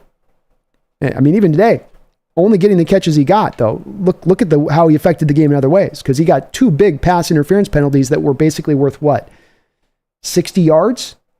One got you on the goal line for a touchdown on the back of it. So he may not have gotten the traditional yardage in this game, but he was able to get it from the penalty situation. And he kind of created those PIs. I mean, he did a good job of selling them.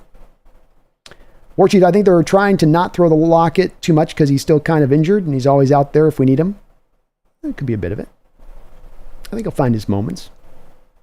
Mr. Isaac, my dude, you're almost at 17,000 subscribers. Let's go. We had a hell of a day today, man. We had, I think, almost 1,500 people in the live stream show during game. It was amazing. Just amazing, the numbers here. So I couldn't ask for more, man. You people out there have been great with me today on the hitting the like button, all that. We might very well come close, especially once I do my game wrap-up video here tonight, Mr. Isaac. We might get ourselves up over 17,000. So we're trying to get over 20,000 this year. We're on that road. We're moving strong. We're moving hard, and I love it. I love it. Let's go. Warchief, Brandon, how are you going to celebrate getting to 17,000 viewers? You could probably do that by next week. Proud to be part of the Hawks Nest. Let's go. We'll probably just celebrate with a nice quiet one on Wednesday. It'll be hard to do too many streams. We got I'm trying to set up the behind enemy lines for Tuesday. We're actually going to be doing now 2 shows. This is a good time as any to announce this to you guys. I probably should have told you guys this at the start. I'm going to be going over and doing the NFC West Roundtable on Tuesdays now. So you're going to get 2 shows from the Hawks Nest on Tuesdays, but the thing with this is that you got to be subbed up to the NFC West Roundtable to be able to see me on the other one. So I will be doing that as a common show. I'll be on there every Tuesday doing the NFC West wrap-up with those guys over there. Looking forward to it. Very glad that they reached out to me and have a chance to go do that. So you'll be getting a little bit more of me this week in addition to that. 1 extra show. Looking forward to it. But thank you, man. Almost to 17,000. It feels good. We're really rolling this year, and it feels really good.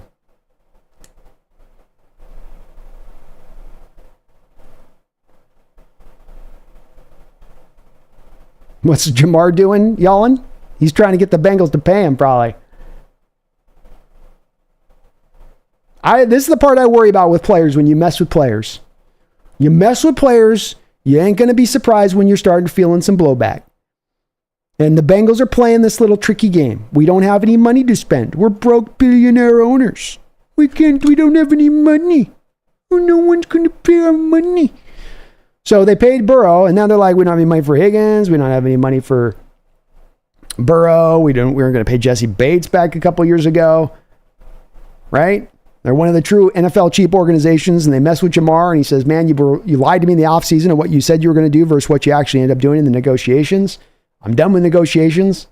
Then you always wonder with these guys, like when you draw that hard line like that as an organization in this modern age, it ain't what it was 20 years ago because now they can hold in. Now they can, maybe they don't run as hard. Maybe they don't play as tough, And I don't know if that's what's going on with Jamar, but I did think that was a bit of a dumb decision by the Bengals to come out the other end of that with Jamar having not given him the contract extension.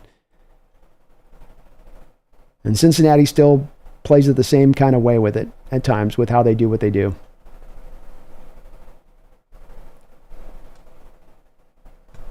Rick says we can be 5-0 if we beat the Lions. It's possible, Rick. We got the Dolphins next, man, but we could set some stage here with this schedule early on. We could set the stage. You could give yourself some room for error this year with the way this is setting up. Scooby Snacks. Hey, everyone. How is everyone doing tonight? Hey, B. Long time no talk. How you been, brother? How about our Hawks? Pulling out the dub. It feels good, Scooby Snacks. I've been doing great, man. I'm having a ball doing what I do here on this channel, and we've been having some great viewership. We had almost 20,000 views last week on the live play-by-play game.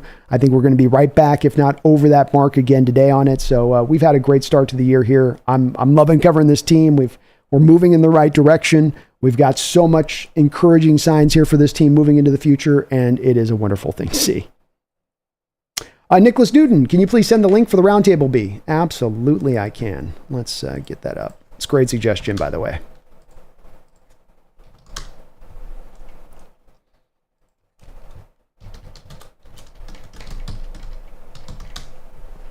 NFC West roundtable discussion. Oh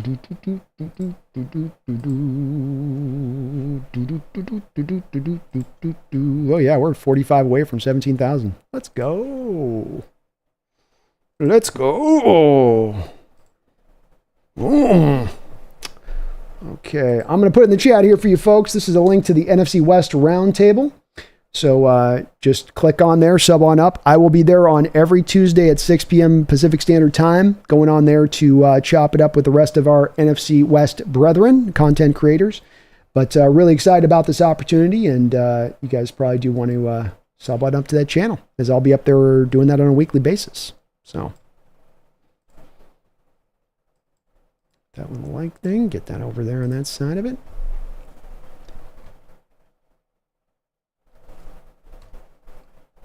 Oh, he's angry today. B, drunk stream when we play the Niners on the 10th, Thursday? Maybe. The tough thing is if I've got to do a Bleacher Report gig afterwards, and they might want me to do one on that game. So, potentially.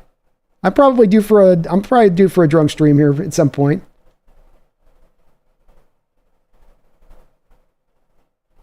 Yeah, Nagasa, they worked the locket last week, so it's a week by week thing here with him. It'll be a little bit of up and down on that. That's always the benefit of having the three playmakers on the outside too.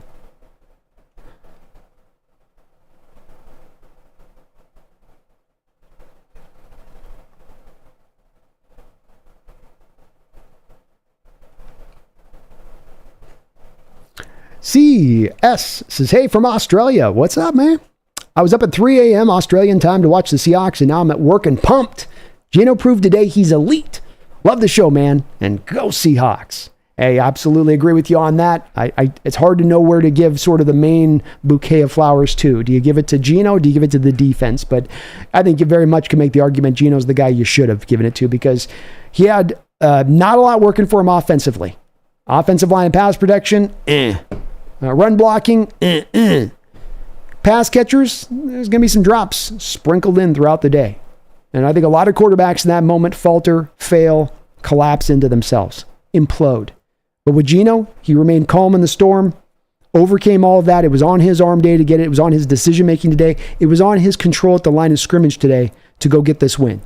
And all three of those functions, he succeeded in accomplishing. Outstanding day from Geno Smith today. Really maybe the main reason we got this dub.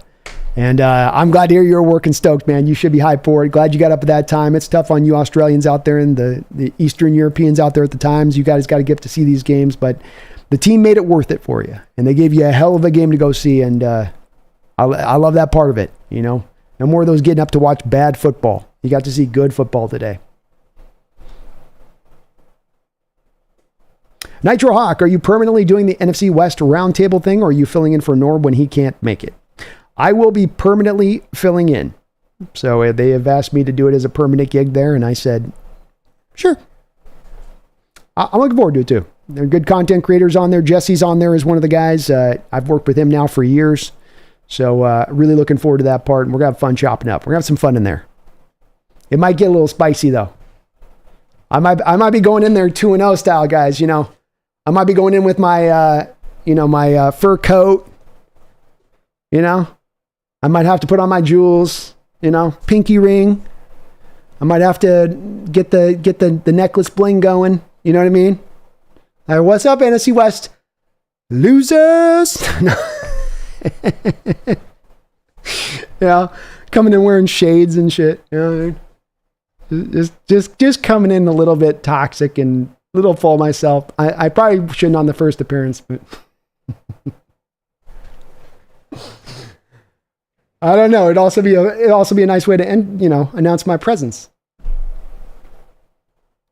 S. Jamora, Hawks Nest, representing the Seahawks in the roundtables in F&W. Let's go, Jamora. Yalin, thank you for the $2 donation. Yalin, I appreciate you for that. How did Minnesota beat San Francisco? We need that blueprint. Well, I think I haven't watched the game, so that certainly is a very key part of how the game played out. I think I heard that there was a little bit of like a block punt in that game. Sounds like some funny things kind of happened.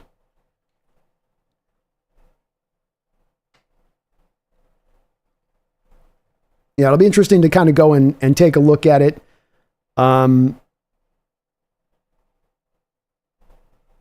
Both teams had 3 fumbles. Both quarterbacks had an interception apiece. Seems like the Niners were definitely a little bit pass happy, but they weren't bad in the pass happiness. It was a little bit of the dink and dunk city they were going to. 28 of 36 for 320 yards for Brock, so very accurate. Notable that his QBR was only at 46, even though his rating was up at 101. But tough to say on this one when you go through and you look through down the line on it. I mean, you give up the 97-yard completion and you have a turnover in a close game. That can kind of be enough in itself. Jacob Cowling had the fumble. Maybe that was the one on the punt return. So probably a big part there. I know last year, Flores, when he played him and they beat him last year, a big part of it was the ability to dial up the blitzes and the stack fronts and, make Purdy uncomfortable. I don't know if that's what they did with him today, but I would imagine it probably was somewhere along that same line, but Purdy didn't have a bad day. Jordan Mason, 20 carries, 100 yards for the Niners. So a 5-yard per carry average for Mason on the day? Seems like, okay, you ran the ball pretty consistently. You threw the ball pretty consistently. Just the turnovers loomed larger and the Viking offense seemed to do just enough. Scooby says, no way, that's awesome, B. Congrats, bro. Thank you, man. Coming up in the world. Feels good. Hey guys, if we approach the trade deadline with a good record, we may bring in some stud guard or tackle if Lucas is done so. I certainly would hope I think you'd have an easier time to gossip potentially finding a tackle than a guard, surprisingly on that. Especially a right tackle. I think you could probably find like a functional one out there that somebody would flip you. That would at least give you an improvement off of what you have in stone. We'll have to see where Fant's at as well. But I think if there's a deal to be made, John will be willing to make it. Just comes down to whether or not that deal is there. Is there going to be that team that will offer that?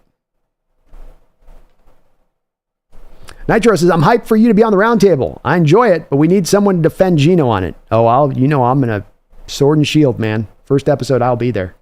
You know? Come on. Come on. Ah! I'll be painting my face half blue like Braveheart. Going hard. Going hard with the first epi.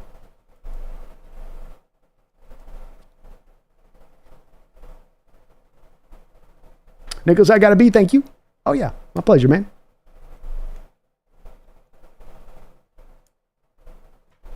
Orgy Brandon, do me a favor when you're on the round table. Don't take no BS from that Arizona guy or the Rams guy. They're a little punchy.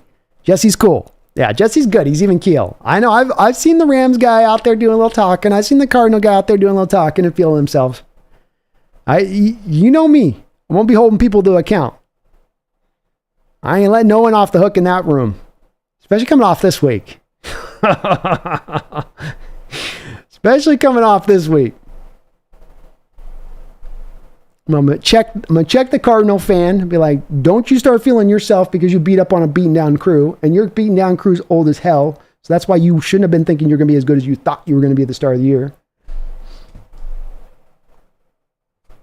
And then over Jesse, I'd be like, Jesse, it's not that bad on the loss. Scooby says, hey, the Lions and Dolphins have already lost winnable games, so it's not a stretch to believe they won't lose to our Hawks. It's going to be tough games, I think. I mean, the Dolphins game has the potential of us being able to kind of push that one down, but as we saw with the Lions, that's no easy matchup. That's no easy out.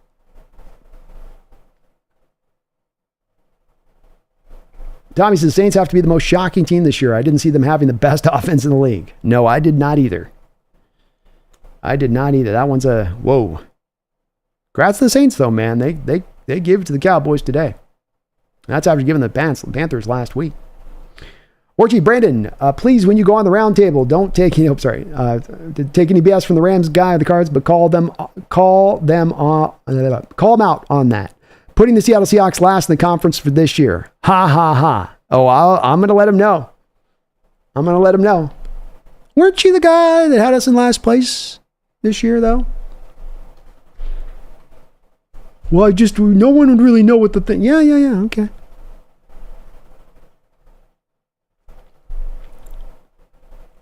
Jack Maloney, I like the Niner guy on the round table, but you set the other guys straight, especially the Cards guy. Oh, trust me, I'm not going in there by anything, but I'm going to let him know. I'll be nice to a degree, but I ain't going to take any of that. I've seen some of the shenanigans in there, and Norb's a nice guy.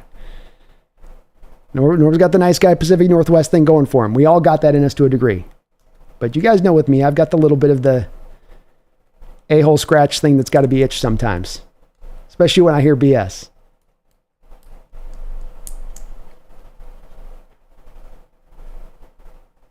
I gotta let him off. S. J. Moore says the Rams representative is literally delusional. I don't know. Can you get CTE from watching the Rams play football?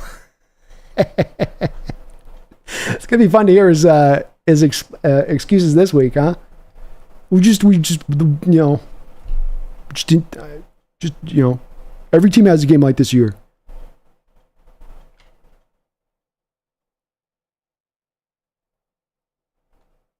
Hoop hype facts. Hoop. Greg, DK, and JSN both have 18 targets to start the year. I like it, Greg. I like it. You can get around averaging 10 targets a game for both those two guys when we get to the end of the season. I think you'll feel good about at least your, I use the word manufacturer and all that, just your purposeful approach to making sure you're getting them their targets and you're not forgetting about them. Because if you do get them those targets, you will come out the end of the game like this with over 200 yards receiving.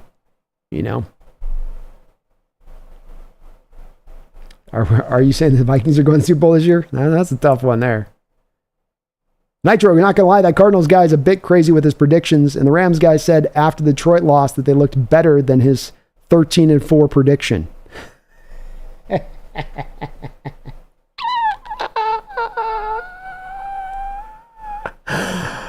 Oh, I'm not going to let that slide. If he said something like that and I'm in the room, I'm going to speak up on that one.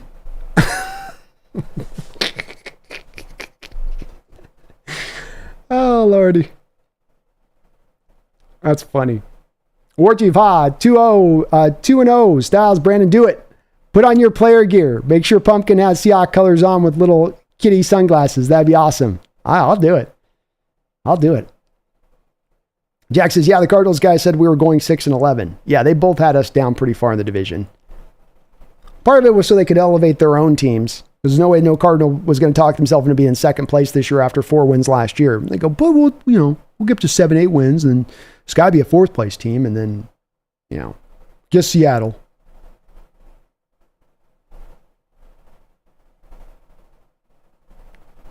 Yeah, I'll be nice, but I'll be nice to a point. When I start hearing BS, that's when I'm going to push back on it. Hell, I do to my own chat. You don't think I'm going to do it to an NFC West foe? Oh, yeah. I look forward. It's going to be fun. War Chief, I was watching the San Francisco game on the side. They beat them, playing good defense, and also going deep with the ball. San Francisco couldn't stop their default. Sam Darnold had a day. It's going to be fun going back and watching that. Space says, that's why we love you. I appreciate that, Space. Thank you, man. Greg Gibb, it'll be interesting to see if the whole season plays out like this when it comes to targets, or is it just because of Tyler being hurt right now? Nah, I think there's a bit of a purposefulness in this, Greg. Take some of the bubble screens out there to DK today and just throwing the ball out there to the flat with him off of motion. I think there's a purposefulness to what they're doing with this. A bit like we came into this year and this is where we want to be with this. So I think they're doing it. I think it's happening more than just by happenstance. See, Lord Bravos, I love Seahawks. I love football. Let's go, see, Lord. It's a beautiful sport.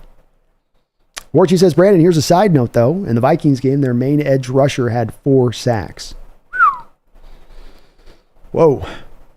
And that must have been from the right side, I'm guessing. So I'm make a wild guess that probably wasn't Trent Williams giving that up. That helps. That does help. Scooby says, to be fair, the Rams are missing a lot of personnel that makes it harder for them to win football games. Yeah, that's where this is, to me, less of the Cardinals being great in this game against the Rams and more of the Rams. It's that place I always say, every team hits this spot. Injury here, injury here, injury here. Okay, backups. Okay, we kind of hold the line. Injury more, injury more, injury more. Oh, it's sliding. It's sliding. Injury here, injury there. Whew. There's that line you hit where you can sustain injuries up until a certain point, and then that 53-man roster thing kicks in, that lack of depth thing kicks in, and you become a little bit like tatters. You're a little bit of a shell of what you could be when you're at the full height of your powers. I think the Rams are in that stage of right now when you look across the board with them on the injury front. No Donald you came back of to have to reset that one a little bit on that point of your positional groups. I think it's understandable that this is with them sustaining the injuries that they're in this place. Still doesn't mean that they can't be dangerous this year if they can get the injury shorn up a little bit.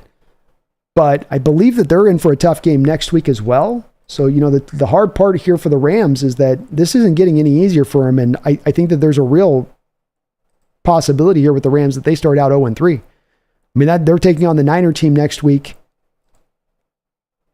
in San Francisco. A Niner team that's going to be hungry as hell not to go 1-2 themselves. So you could see a Rams team starting out 0-3 here. Very, very feasibly.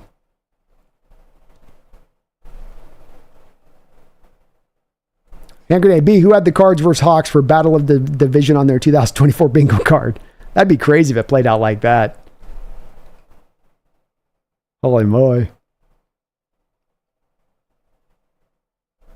Yellen, JSN had 4 catches in the first quarter. He really stepped up. He did. He looked good.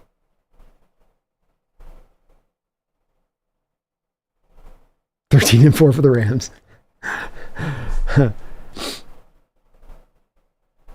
Trippin' Jordy says, let me guess, Mahomes is going to have a game-winning drive down the field. I hate the script. The script sucks. Yeah, if you got in that Vegas bet at the start of the year, you're looking pretty good on that 7.5 wins for the Seahawks, aren't you, Space? That was looking like a juicy bet prior to the year, and it looks even more juicy now.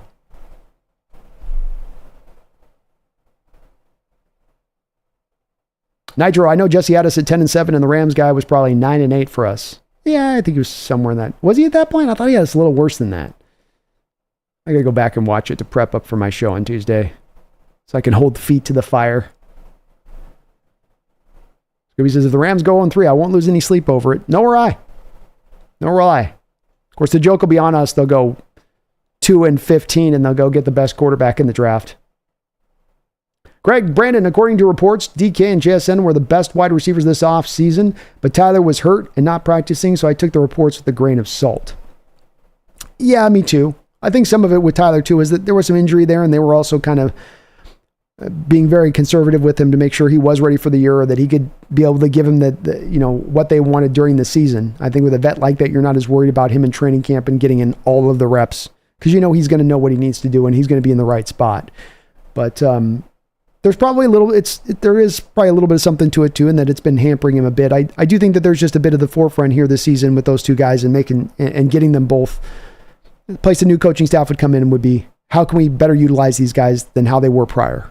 And that becomes the point of emphasis a bit in how you start with your approach in the passing attack. See, Lord, Vegas is usually pretty sharp, but the 7.5 win total is so suspect. If I gambled at all, I would have jumped on that one. Yeah, big time. Big time. That was a juicy one. Y'all and I had bet the Geno 185, Seattle covers 3.5, and Thunder hit 38.5 points. Oh, okay. We were 3.5 point favorites in this game. I didn't see the odds on that. Wow. War Chief Brandon, going to represent for the Hawks Nest and bring that dog to the round table. You know I will. Jack says, I'll lose sleep over it. I'll be laughing all night.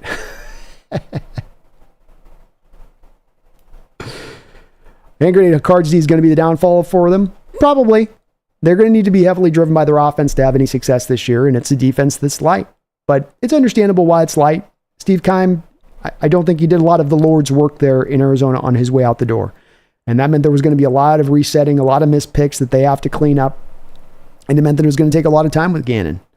And so it's going to be a process for them. They lost B.J. Ojolari, the guy that they were hoping to be their real game setter as far as a pass rusher this year, and they lost him at the start of the year. So they're having to kind of get by. I do wonder if eventually they end up making a trade for Hassan Reddick when it's all said and done. I think that's coming down the line at some point or another. Daryl Chapman, Byron Murphy's a force. He was playing A grade defensive tackle today.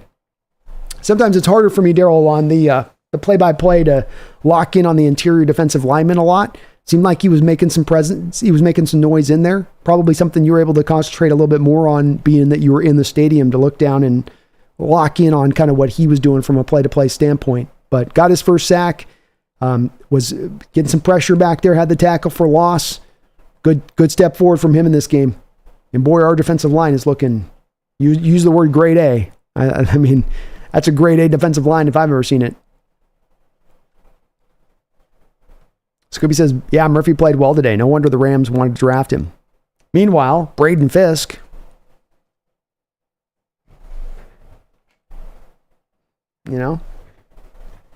Meanwhile, the Fisk man. You know what I mean?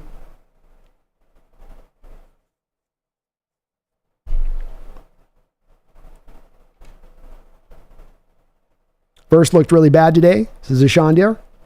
He got himself a sack last week, but he's a fairly capable player. But again, I think from the Rams' perspective and coming into this year, it was hard for some of them, their fans and people on the outlook of the Rams, to kind of see this as much. But you lose a generational player in Aaron Donald, and their whole thing was, we just lost a generational defensive player who was still at the height of his powers when he retired, who our defense was really wholly built around, and how we structured our defense.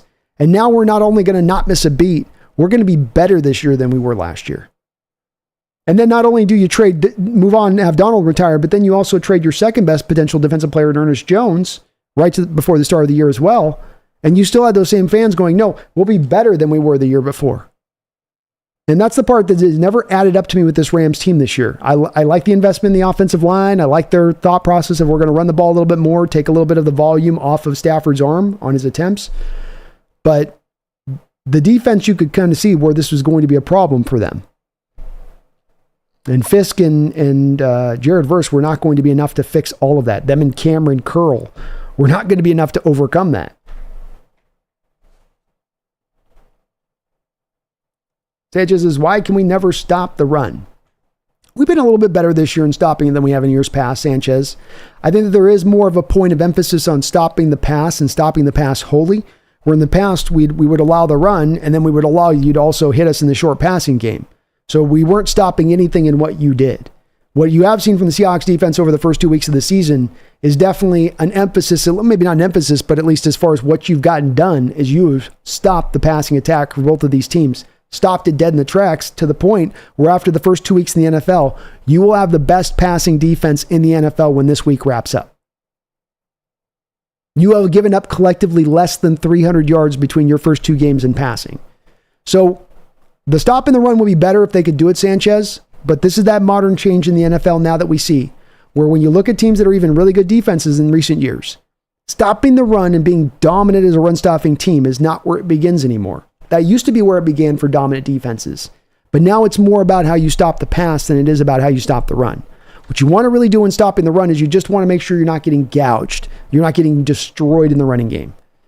That you're stopping them just enough to where they can't just lean on that as the only way to attack you. But it's improved. And the good news on it, you're not allowing anything passing-wise. 19 yards, folks. 19 yards receiving from the New England Patriots receivers in this game. All of them. Every one of them, 1 through 5. How many did you get? How many yards did you get? How many yards did you get? Plus. 19 yards. That's all your secondary allowed. Yeah, I know Hunter Henry went off, but that was it. That's all they got. Refs are bailing out the Chiefs. Damn it. The more things change, the more they stay the same. Damn, and they got the lead down with 38 seconds to go. Ugh. Magic Mahomes. Magic Mahomes. Patrick Mahomes. He doesn't lose because he has the officials. My mama always said, give Patrick Mahomes the officials. He'll win the game.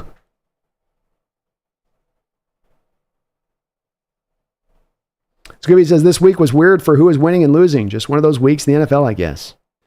Any given Sunday, man. Any given Sunday. It is the truth. It's been the truth. It's never been more so the truth than the day and age we live in now in this NFL. Boo, Hawks Nest. So many critical plays at the end of the game. Julian Love's field goal block, Dodson's 3rd and 1 stop in OT, and D. Williams holding on to the punt after his teammate ran into him. Hey, props to all 3 of those guys. You're right, Boo. You pull off a close game like this, you pull off something that gets down to the wire, you can usually point to a variety of plays, a collection of plays that helped you get there. Key plays. I think you touched on a lot of them there. Excuse me.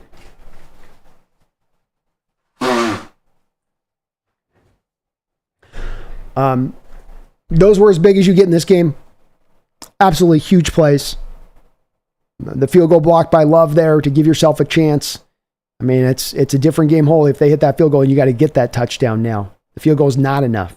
And D. Williams, I beat the hell out of the kid last week for all the problems that he had. Got to give him his props this week for getting it done well. And D held up his end of the bargain, man. And that's not easy. Hard enough when you got the defender near you to catch the punt, to get banged as you're making the catch, and then still hold on to the ball. Hell of a play by him. We see that happen a lot of times, Boo, where that becomes a fumbled punt on those kind of plays. Hell, 49ers today was on the other side of it. Might have lost their game due to a fumbled punt.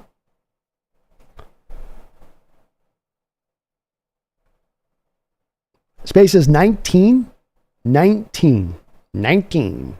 yards. Greg, did Russ get hurt or benched? I saw a highlight of the other quarterback whose name I can't remember. I think he was still hurt. He didn't play week 1, Greg. I would guess he still wasn't playing this week due to an injury. He's got a problem with his calf, I think.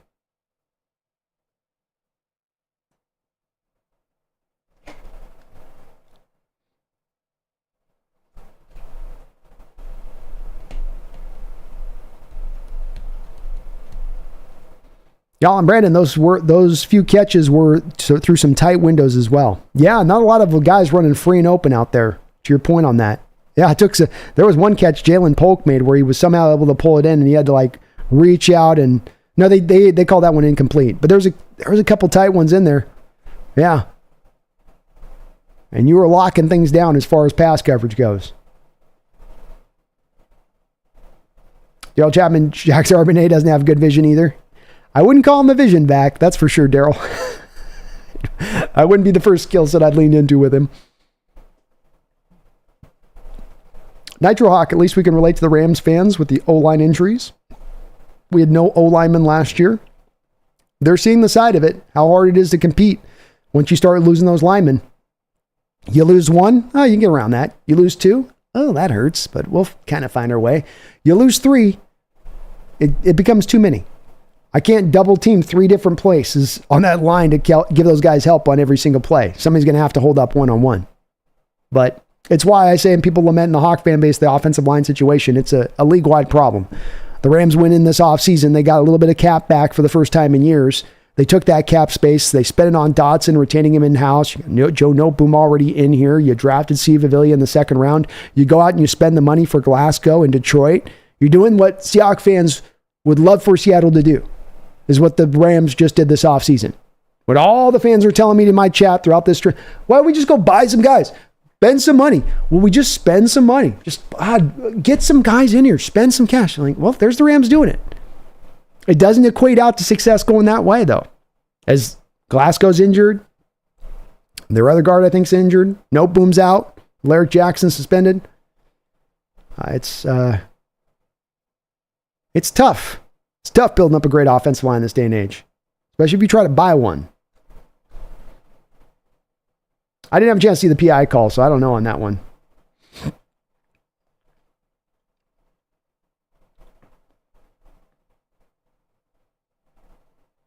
I'm sure we still went 9-8 with no linemen, horrible play calling, and horrible time of possession.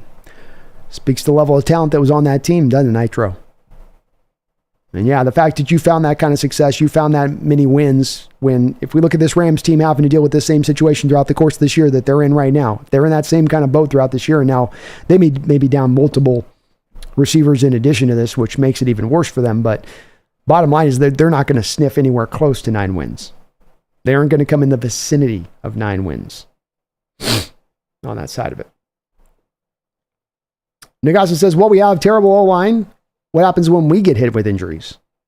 Well, we've already slightly been hit with it, where Lucas and Fant have both been out. I mean, you're already to your third right tackle as it stands out there on it. You're not going to have the great depth to sustain it either. It's just whether or not you sustain those injuries. And some teams every year, there'll be some teams that get snake bit on their line, and there'll be some teams that are able to get through it on the other side of it. We'll have to see if our team can, glide through that and make their way through. But it is a sport about attrition as much as anything else, and surviving as much as anything else at times. So hopefully it can maintain. I think we are in a little better place, Nagasa, than we have been in years past to deal with the injuries.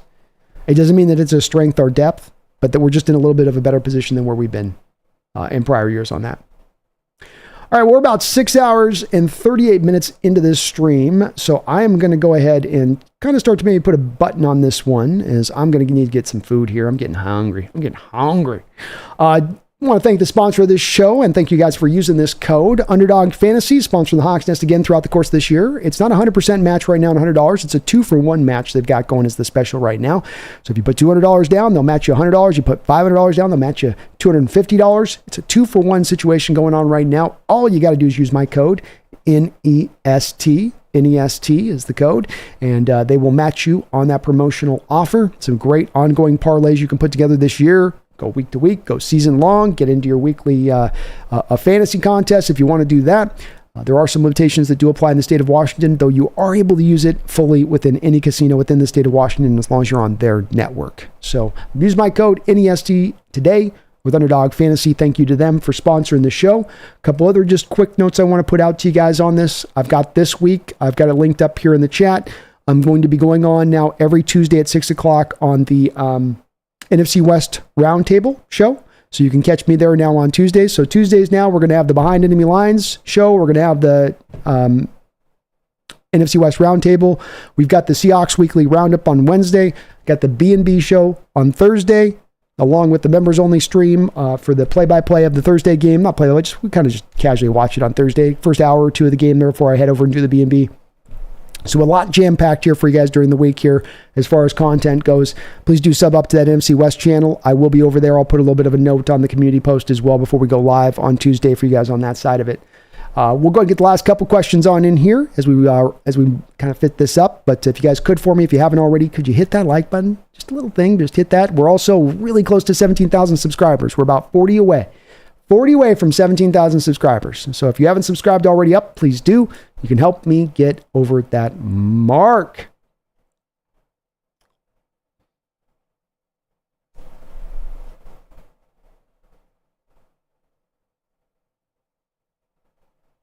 John says, isn't that a completion record that Geno just had? Did he? I hadn't heard of it yet on the stream on that, John. Kendrick says, only 7 teams, 2-0. It's a good special place to be in and a good potential to go 3-0, Kendrick, with Miami on deck. Ricardo says, they replayed DK's touchdown and the Patriot cosplayer gave him the cold shoulder. Scooby says, what did Geno have today in yards? 330? Something like that. Let me get the exact.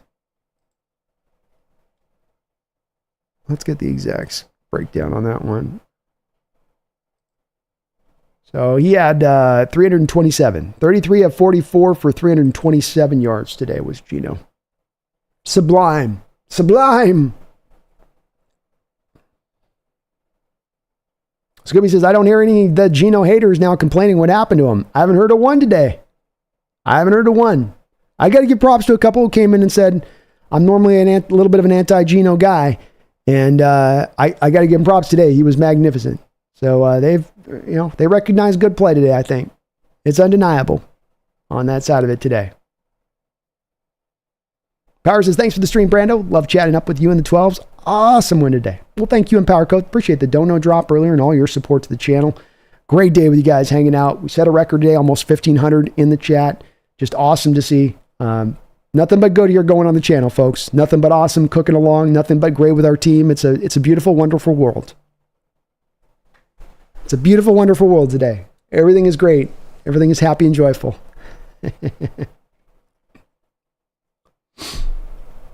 Jan says, yo, where the DK and Geno haters at? Silence. John, I would never have thought in a million years the Vikings would have beat the Niners. Yeah, I wouldn't have put that one down as either. You do always, I would have given them a tiny chance on that one because it is a 10 a.m. game. You do have the Niners travel on the road. They are without Christian McCaffrey. So you do go, well, there's a little there, but you still would have given the Niners the nod. And I mean, even as they come out of this game, John, they still got 100 yards receiving from Jordan Mason. They got over 300 yards passing from Brock Purdy. And still come out with the loss. Sounds like a kind of a weird kind of game a little bit. Carlos said, I'm going to watch Rob, guy trying to be tongue-tied, trying to avoid giving Geno praise. Sealard, very tidy, 103.1 quarterback rating, very tidy. Like a well-made bed, you know? Well-made bed pulled, no wrinkles in it. It's even got that top layer folded over the other side, the pillows set just right on top of the bed. Perfect.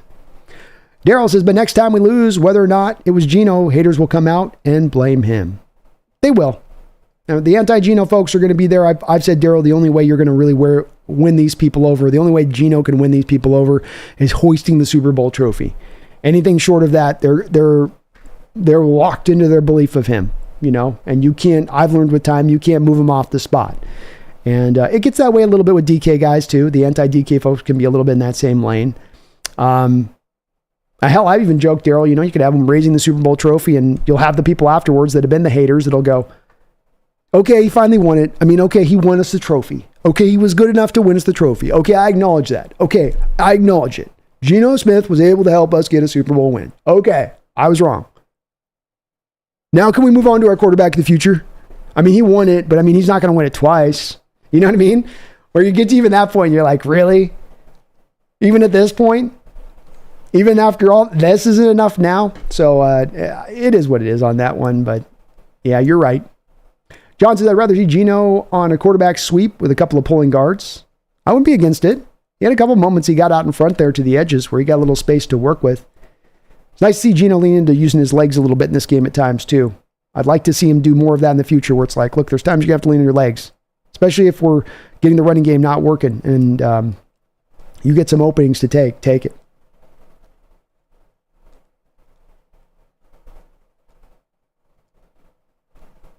John Lockett trade in the works with JSN breaking out? Nah, I don't think so. I think Lockett's a legacy guy. He's here for life. And I think you just work these three guys through and you get them, everyone's going to get their opportunities and their chances. And you just utilize what is maybe one of the best trios in all of football to the utmost in that way. Scooby says, okay, Bo, B, you just, go eat B. You deserve it. And thank you for your great content. Love your streams as always. Everyone in Canada loves you. Well, I love everyone in Canada back. So thank you, Scooby. I appreciate that. And I'm going to get myself a burger, I think, here. Nice victory burger. Extra cheese, maybe. John JSN should add 140 yards. That drop on the sideline. Yep. Got to make that catch, John. Defender was not within a yard and a half of him. Perfect throw by Geno Smith. You got to reel that thing in. Ricardo, I'll tell you what the narrative will be by the haters. Nice win, but it'll only count if we win against the Niners. As if those losses were all his fault and the wins didn't count the same. Yeah. It'll be some excuse or another, but they're all paper thin wispy, and they don't have a lot of meat to them, do they, Ricardo? Nicholas, I want us to win, but I also really hope Geno breaks a bunch of 3 Seahawks records. Me too, man. As I said earlier in the stream, very easy guy to root for. This is the type of player in the NFL. This is the archetype of an NFL player. This isn't your 5-star, everything gifted to him on a silver platter. It's been so easy for him, just handed every opportunity in the world to succeed. Instead, it's been tough. Instead, it's been hard. Instead, he's had to battle. Instead, he had to wait 10 long years to get that chance. And when he got that chance, he was going to maximize it. That's the player we've seen for 3 years. That's the player we saw today. And that's a player I'm going to support every damn time. Kelly, happy birthday, Pete. Happy birthday, Kelly, to Pete. On the King, being big and tangible, was D. Williams with the big return and the near disaster save. Yeah, big return at the end of half to get you up. Allow you to be in position to go get that field goal. You barely got to the outer stretches of field goal range on that one. And then Nehemiah Pritchett gets blocked into him, able to make the catch and hold on there. But that looked a little bit tangy for a second where you're like, okay, held on, we're good. Chad, I'm thinking a 4-0 start. It's possible. It ain't going to be easy, but it's possible. Very possible. One man at a time. Dolphins up next week. Put him in our sight line, get that one taken care of. We're good to go. Chris says Geno could do what Russ never did, win an MVP, and people will still hate on him. That's the way I kind of feel with it, Chris. Some of this opinion's been so ardent, so embedded so deeply in the anti-Geno sentiment of some folks in the fan base that it is almost to that realm of it, it feels like. And I don't get it and I don't understand. Because normally it's the type of player that fans would celebrate. It's been a bit of an oddity for me to sort of feel. I could get the whole initially with Geno out the gate when Russ moved on, and you had the people that were so pro-Russ and didn't like the thought of moving on from Russ, and there was going to be, okay, I could get you weren't going to be sold on him initially with it, but when he's proven himself time and again, over and over again, why wouldn't you at that point then start to adjust your adjustment a bit to say, okay, I got to look at this guy with a little bit of different lenses. This isn't who I thought this guy was walking in, and there's been a lack of recalibration going on from those folks that I think were in kind of that mode. John says, Geno hit 21 miles an hour last week. Let's go, Geno. He can move. Greg says, Brandon, I saw DK is now tied in second place for the most 50-yard touchdowns in Hawks franchise history after today. He's going to continue to rise up that mark. And a guy that I hope is both here for this year and in the long term. And I think that contract rework that they did, Greg, with him this last week, is as much an indicator that the intention will be to keep DK here long term for his career. That they will find a common place on that deal that they can get to. Bad penalties will make you lose, Jordan. Certainly that's something that cost the Bengals. That can cost you games. And hell, it took out the Huskies yesterday in that WSU matchup. Just too many. See, Lord says, okay, who's ready for some Waldron magic in Sunday night? Waldron magic is an oxymoron, see, Lord. Ricardo says, Geno looks better than ever. Never saw him rip runs like that. 30-yard touchdown run. No, his open field legs have been very surprising. I didn't know he had that. And he's had a couple moments he's done that in the open field. Not 40-yard runs, but he's gotten that in the open field a couple times. You go, oh, he's got that in his bag. Okay. All right. John says, G. Williams makes me gasp every time he touches the ball. Yes, he does. Yeah, me too. It got better this week, though. Jennifer Cologne, thank you for the $2 donation, Jennifer. Appreciate all of your support to the channel. Happy 72nd birthday, Coach Pete. This W is for you. Go Hawks. Well, go Hawks. Happy birthday, Coach Pete. This win today was, yes, the new coaching staff's coming in and doing their job, and they're making their changes, and they're fixing some things and trying to fix some things that have been problematic in years past. But there is a culture. There is a mindset.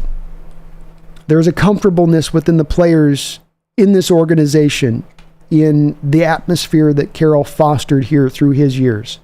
And I do think that there is some residual benefits to Macdonald that he gets to take from that. That it is not Macdonald having to bring this from the 0 point up to 100%.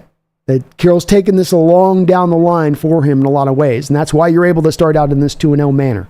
So both a happy birthday to Pete, a props to Pete today for this win, having in some part his hand in it. And hopefully he's able to celebrate in whatever success this team does have with it, and understanding he had a part in that. And this is not just a new coaching staff. This is him and his fingerprints on this as well. Big Dizzy, Geno's been money. He has played way better in the last couple of years than Russ was playing. Agreed. He does things in his game Russ was never able to do. And Russ was an absolute electric, magical quarterback when he was in his prime. Got us our Super Bowl wins. But Geno Smith is a quarterback, and all that he can do on the football field is advanced, especially from the neck up stuff, beyond Russ. The control at the line of scrimmage today, getting everybody into the right snap, changing into the right play, getting his alignments moved right, just right up to the last moment of the snap, taking all of the time he can to make sure he had it right. That wasn't as much a Russ's game type thing you'd see. Seattle Supersonic, boom, shakalaka. The anti-Geno hate is weird. And F, like, do you even like football at that point? Agreed. Bryson Prentice, I've been on the Geno hate, but he played a good game. Props to you, Bryson. A couple of folks have come in and given him that props. I love to see that. Ain't nothing wrong with necessarily not being in on Geno, just that if you do see him play the good game, that you come in and go, okay, I do see him play the good game. There'll be personal standpoints we have on this, but at least when you recognize what really is happening there, where he's playing good. That was a hell of a performance. Chad, Brando, what's the NFC Roundtable? The NFC West Roundtable is just a Division 4-man group where we meet up and we just talk about the games the past week and where the division's at and what's going on with the teams within it. All four of us are going to be content creators from our own individual side of the fence here. But it'll be at 6 o'clock on Pacific Standard Time this Tuesday.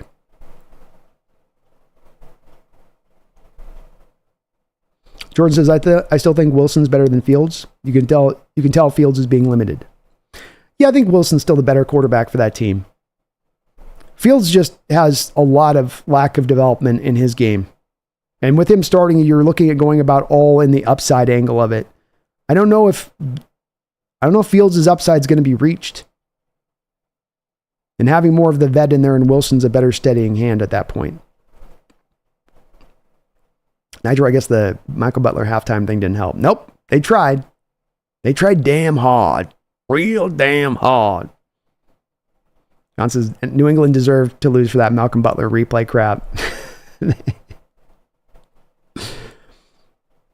Seahawks Gaming, I thought that was Connor Williams with the pre-snap stuff. Connor may be doing some things within their Seahawks Gaming, but a large part of today was Geno at the helm of this. He was guiding and directing traffic. He was changing things through. So it would even bring in a moment like bringing bringing Noah Fant in motion prior to the snap. Like play clock's winding down, he knows he's got a free blitzer coming from the side. He brings Fant in as in motion post snap. Fant goes off of motion, picking up the blitzer. So it was Geno. Geno had all of that in his in his bag to deal with today. Along the give, Geno and DK detractors got to be exhausted. They're like the dude at the state fair that's sitting in the water dunk seat or taking pies to the face.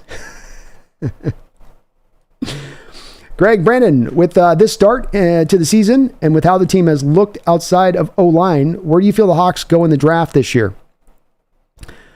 I think it's a little bit hard to say on that, Greg, because I think that they've driven so hard to the value-based model in their approach, where it's not one that's driven by what you have as a need. You know, Greg, you walked into the draft last year with your first overall pick. You signed Leonard Williams to $22 million. You had signed Draymond Jones to the $17.5 million per year. So, you know, you didn't have as much of a need for a three-tech defensive tackle, but you made it because you thought he was the best player available on your board.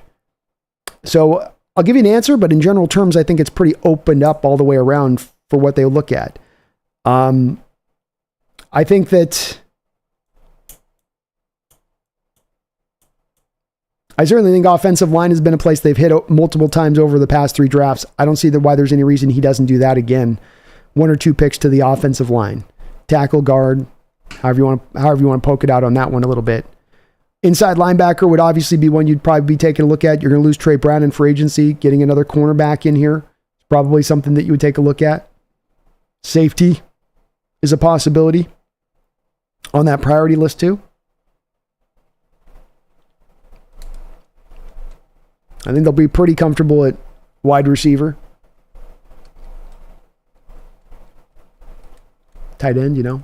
Z-Lord of Bravos, go Hawks, and thanks for the gifted membership, whoever the fine person was. I believe that Mr. Kane got you on that one. So shout out to Mr. Kane for gifting the memberships. Also Space for doing that as well. Might have been Space too. Both of them gifted out some memberships to our folks. So appreciate you guys doing that. And members of the channel, I'll be getting out the PFF scores to you Monday morning on your community posts here. So keep an eye on your community posts for that. We got the Thursday night game here at 5 o'clock. Be back for that for members. And then we'll be doing the call-on stream here at the end of the month. So ever-expanding membership benefits.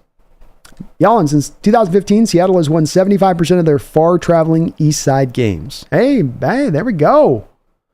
There we go. And how about Macdonald carrying over from Coach Carroll, able to overcome some of those tough 10 a.m. start time things, too.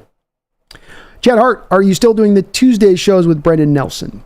We aren't doing the Tuesday shows anymore, but it wasn't for anything that was bad about the shows. It's just that what happens is that ideally you'd like to be doing the B&B shows like tonight, right? Like me and Brendan meet up tonight right after the game and there's eyeballs on it and they want to watch. You get to Tuesday, you know, you're 3 days after the game and you're just kind of already turning back over stuff that both me and Brendan have talked on our own channel. You know, we're just trying to kind of avoid repeating ourselves to our audience a little bit. So we just kind of went more purposeful with let's try to attack this in a spot where we're kind of keeping things fresh. I wanted to have Tuesdays open too so I could do the behind enemy lines, because some of the hope for me on this too is to try to give a little bit of a mixing up the content for you guys on the live stream shows to make sure I'm doing everything I can to kind of not get stale or real redundant with information or the shows that I'm covering on that side of it. So that was just really what was at the forefront of it. But we'll be doing some special shows around the Thursday shows. Still Thursdays locked in. Just wanted to kind of move things around a little bit this year, kind of shake it up a little bit. You know, Chris took talk early, say what they want, their draft, but possibly inside linebacker, O-line safety, D-line edge. All those are possibilities. Some of this could be factoring in on what you're intending to do with Uchenna long-term after this year too. Everything's kind of opened up as far as right now, draft-wise, and potentialities of where they could go. See, Lord Bragavost. Geno was an orchestra conductor out there today. He was. And he had the whole symphony working as one, man. Beautiful to see. See, Lord, today we saw Geno at the height of his powers. Imagine him with a functional O-line. John says, imagine that. It's what I've been making the case for a while. Geno over these past 3 years has been dealing with piss poor offensive line, league worst pass protecting offensive line play over the past 3 years.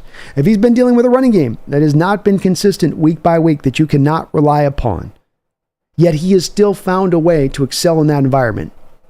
What happens when we're not putting that parachute on his back when he's trying to run? What happens when we're not putting that 10-pound leg on his weight when he's trying to get out of the pocket? What happens when those things start to work in his favor? You will see the best version of Geno. You will see a great version of Geno. Or if he can throw on a day like this for 330 with all of that working up against him, He can go for 425 on a day when it's working right. And you will dominate that game and you will blow that team out. That's if we can get it together. That's the part that we'll just have to see. I'm going to wrap it up today. I want to thank you guys for such a great show as always. The energy was awesome in here, as it always is. You know what time of day it is when we go live. You guys keep me going. You keep me laughing. You keep me thinking. You keep me on my toes. I really thank you guys for that. You guys are amazing. Life, just subscribe to the channel. I thank you for doing that. We're on the road here just to try to get over 20,000 this year. We're just about to pass 17,000. We are cooking with gas, but you can help us get there now. Hit this like button first. If you're already subbed up, hitting the like button helps this channel show up on other algorithm searches for Seahawks content. That's how it works. You click like, somebody else searches for Seahawks content, I come up by you hitting that like button. But if you're not subscribed up, get subbed up. You getting subbed up helps this channel tremendously. It is 100% free. Doesn't cost you anything. All you got to do is just hit that little sub button. So I appreciate you guys doing that. Appreciate all of the new subscribers. Thank you for hitting that like button as well. I know it's a lot to ask, but I do appreciate you doing it. Great stream today.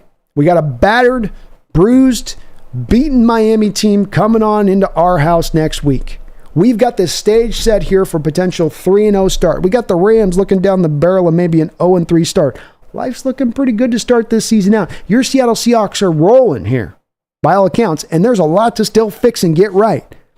You ain't even at your best of the best version of yourself. You ain't even playing a full, complete game here yet. Yet you found a way to take 2 wins out the gate. You found a way to go long out on the road in New England and get out with this win. It's not clean. It ain't perfect. It don't have to be. Just keep stacking those W's up. I don't care if next week Miami comes in, we barely win by 3. Just keep stacking those wins up. Because you get to the end of the season, and that's all that matters. Your record is what it is. The haters can say what they want about it. They can pick and nit and all that other stuff, but your record will be what it is. And once you get in the playoffs, anything can happen, especially with a young team on the rise, especially with a young team coming together, especially with a young coach learning his way. So be excited by this team. This isn't some flash in the pan situation. You're not seeing Macdonald get lucky with the dice roll here. You're seeing a Seahawks team that is amped to the nines with talent, young as hell, with a great field general for a quarterback who is ready to take this team to the promised land. And it's going to be fun to watch how this all unfolds. It was a hell of a game. My heart may not ever be the same on these games from these Seahawks games. I might lose a few years of my life just from watching Seahawks games at the end of the day, but it will be totally worth it. Because we get great, entertaining games like today. Hell of a game. Hell of a win by your Seahawks. What a spirit this team has and what they've shown out through the first 2 games. Mike Macdonald looks like the right kind of hire, and this team is absolutely moving in the right direction. I thank you for watching. Appreciate you. Love you guys. Thank you for all of the donations. Jennifer, Momaga, Yalin, and Randall McDaniels, Dominic Cox, Don Mata, Marco Nieves, Megan Gockroger, Long to the King, Thomas Cox, Mumbles, all Mumbles multiple times over, Thomas multiple times over, Empower Code multiple times over, Richard multiple times over. Just tons of donations and support to this channel. Thank you guys. You allow me to do what I do, and I love doing what I do. I'll be back very soon, back here on Tuesday with the Behind Enemy Lines, and then we've got we're going to be going into the NFC West roundtable discussion, so 2 different things coming on top here for you on Tuesday. But until then, please, by God, don't you ever forget. Go Hawks.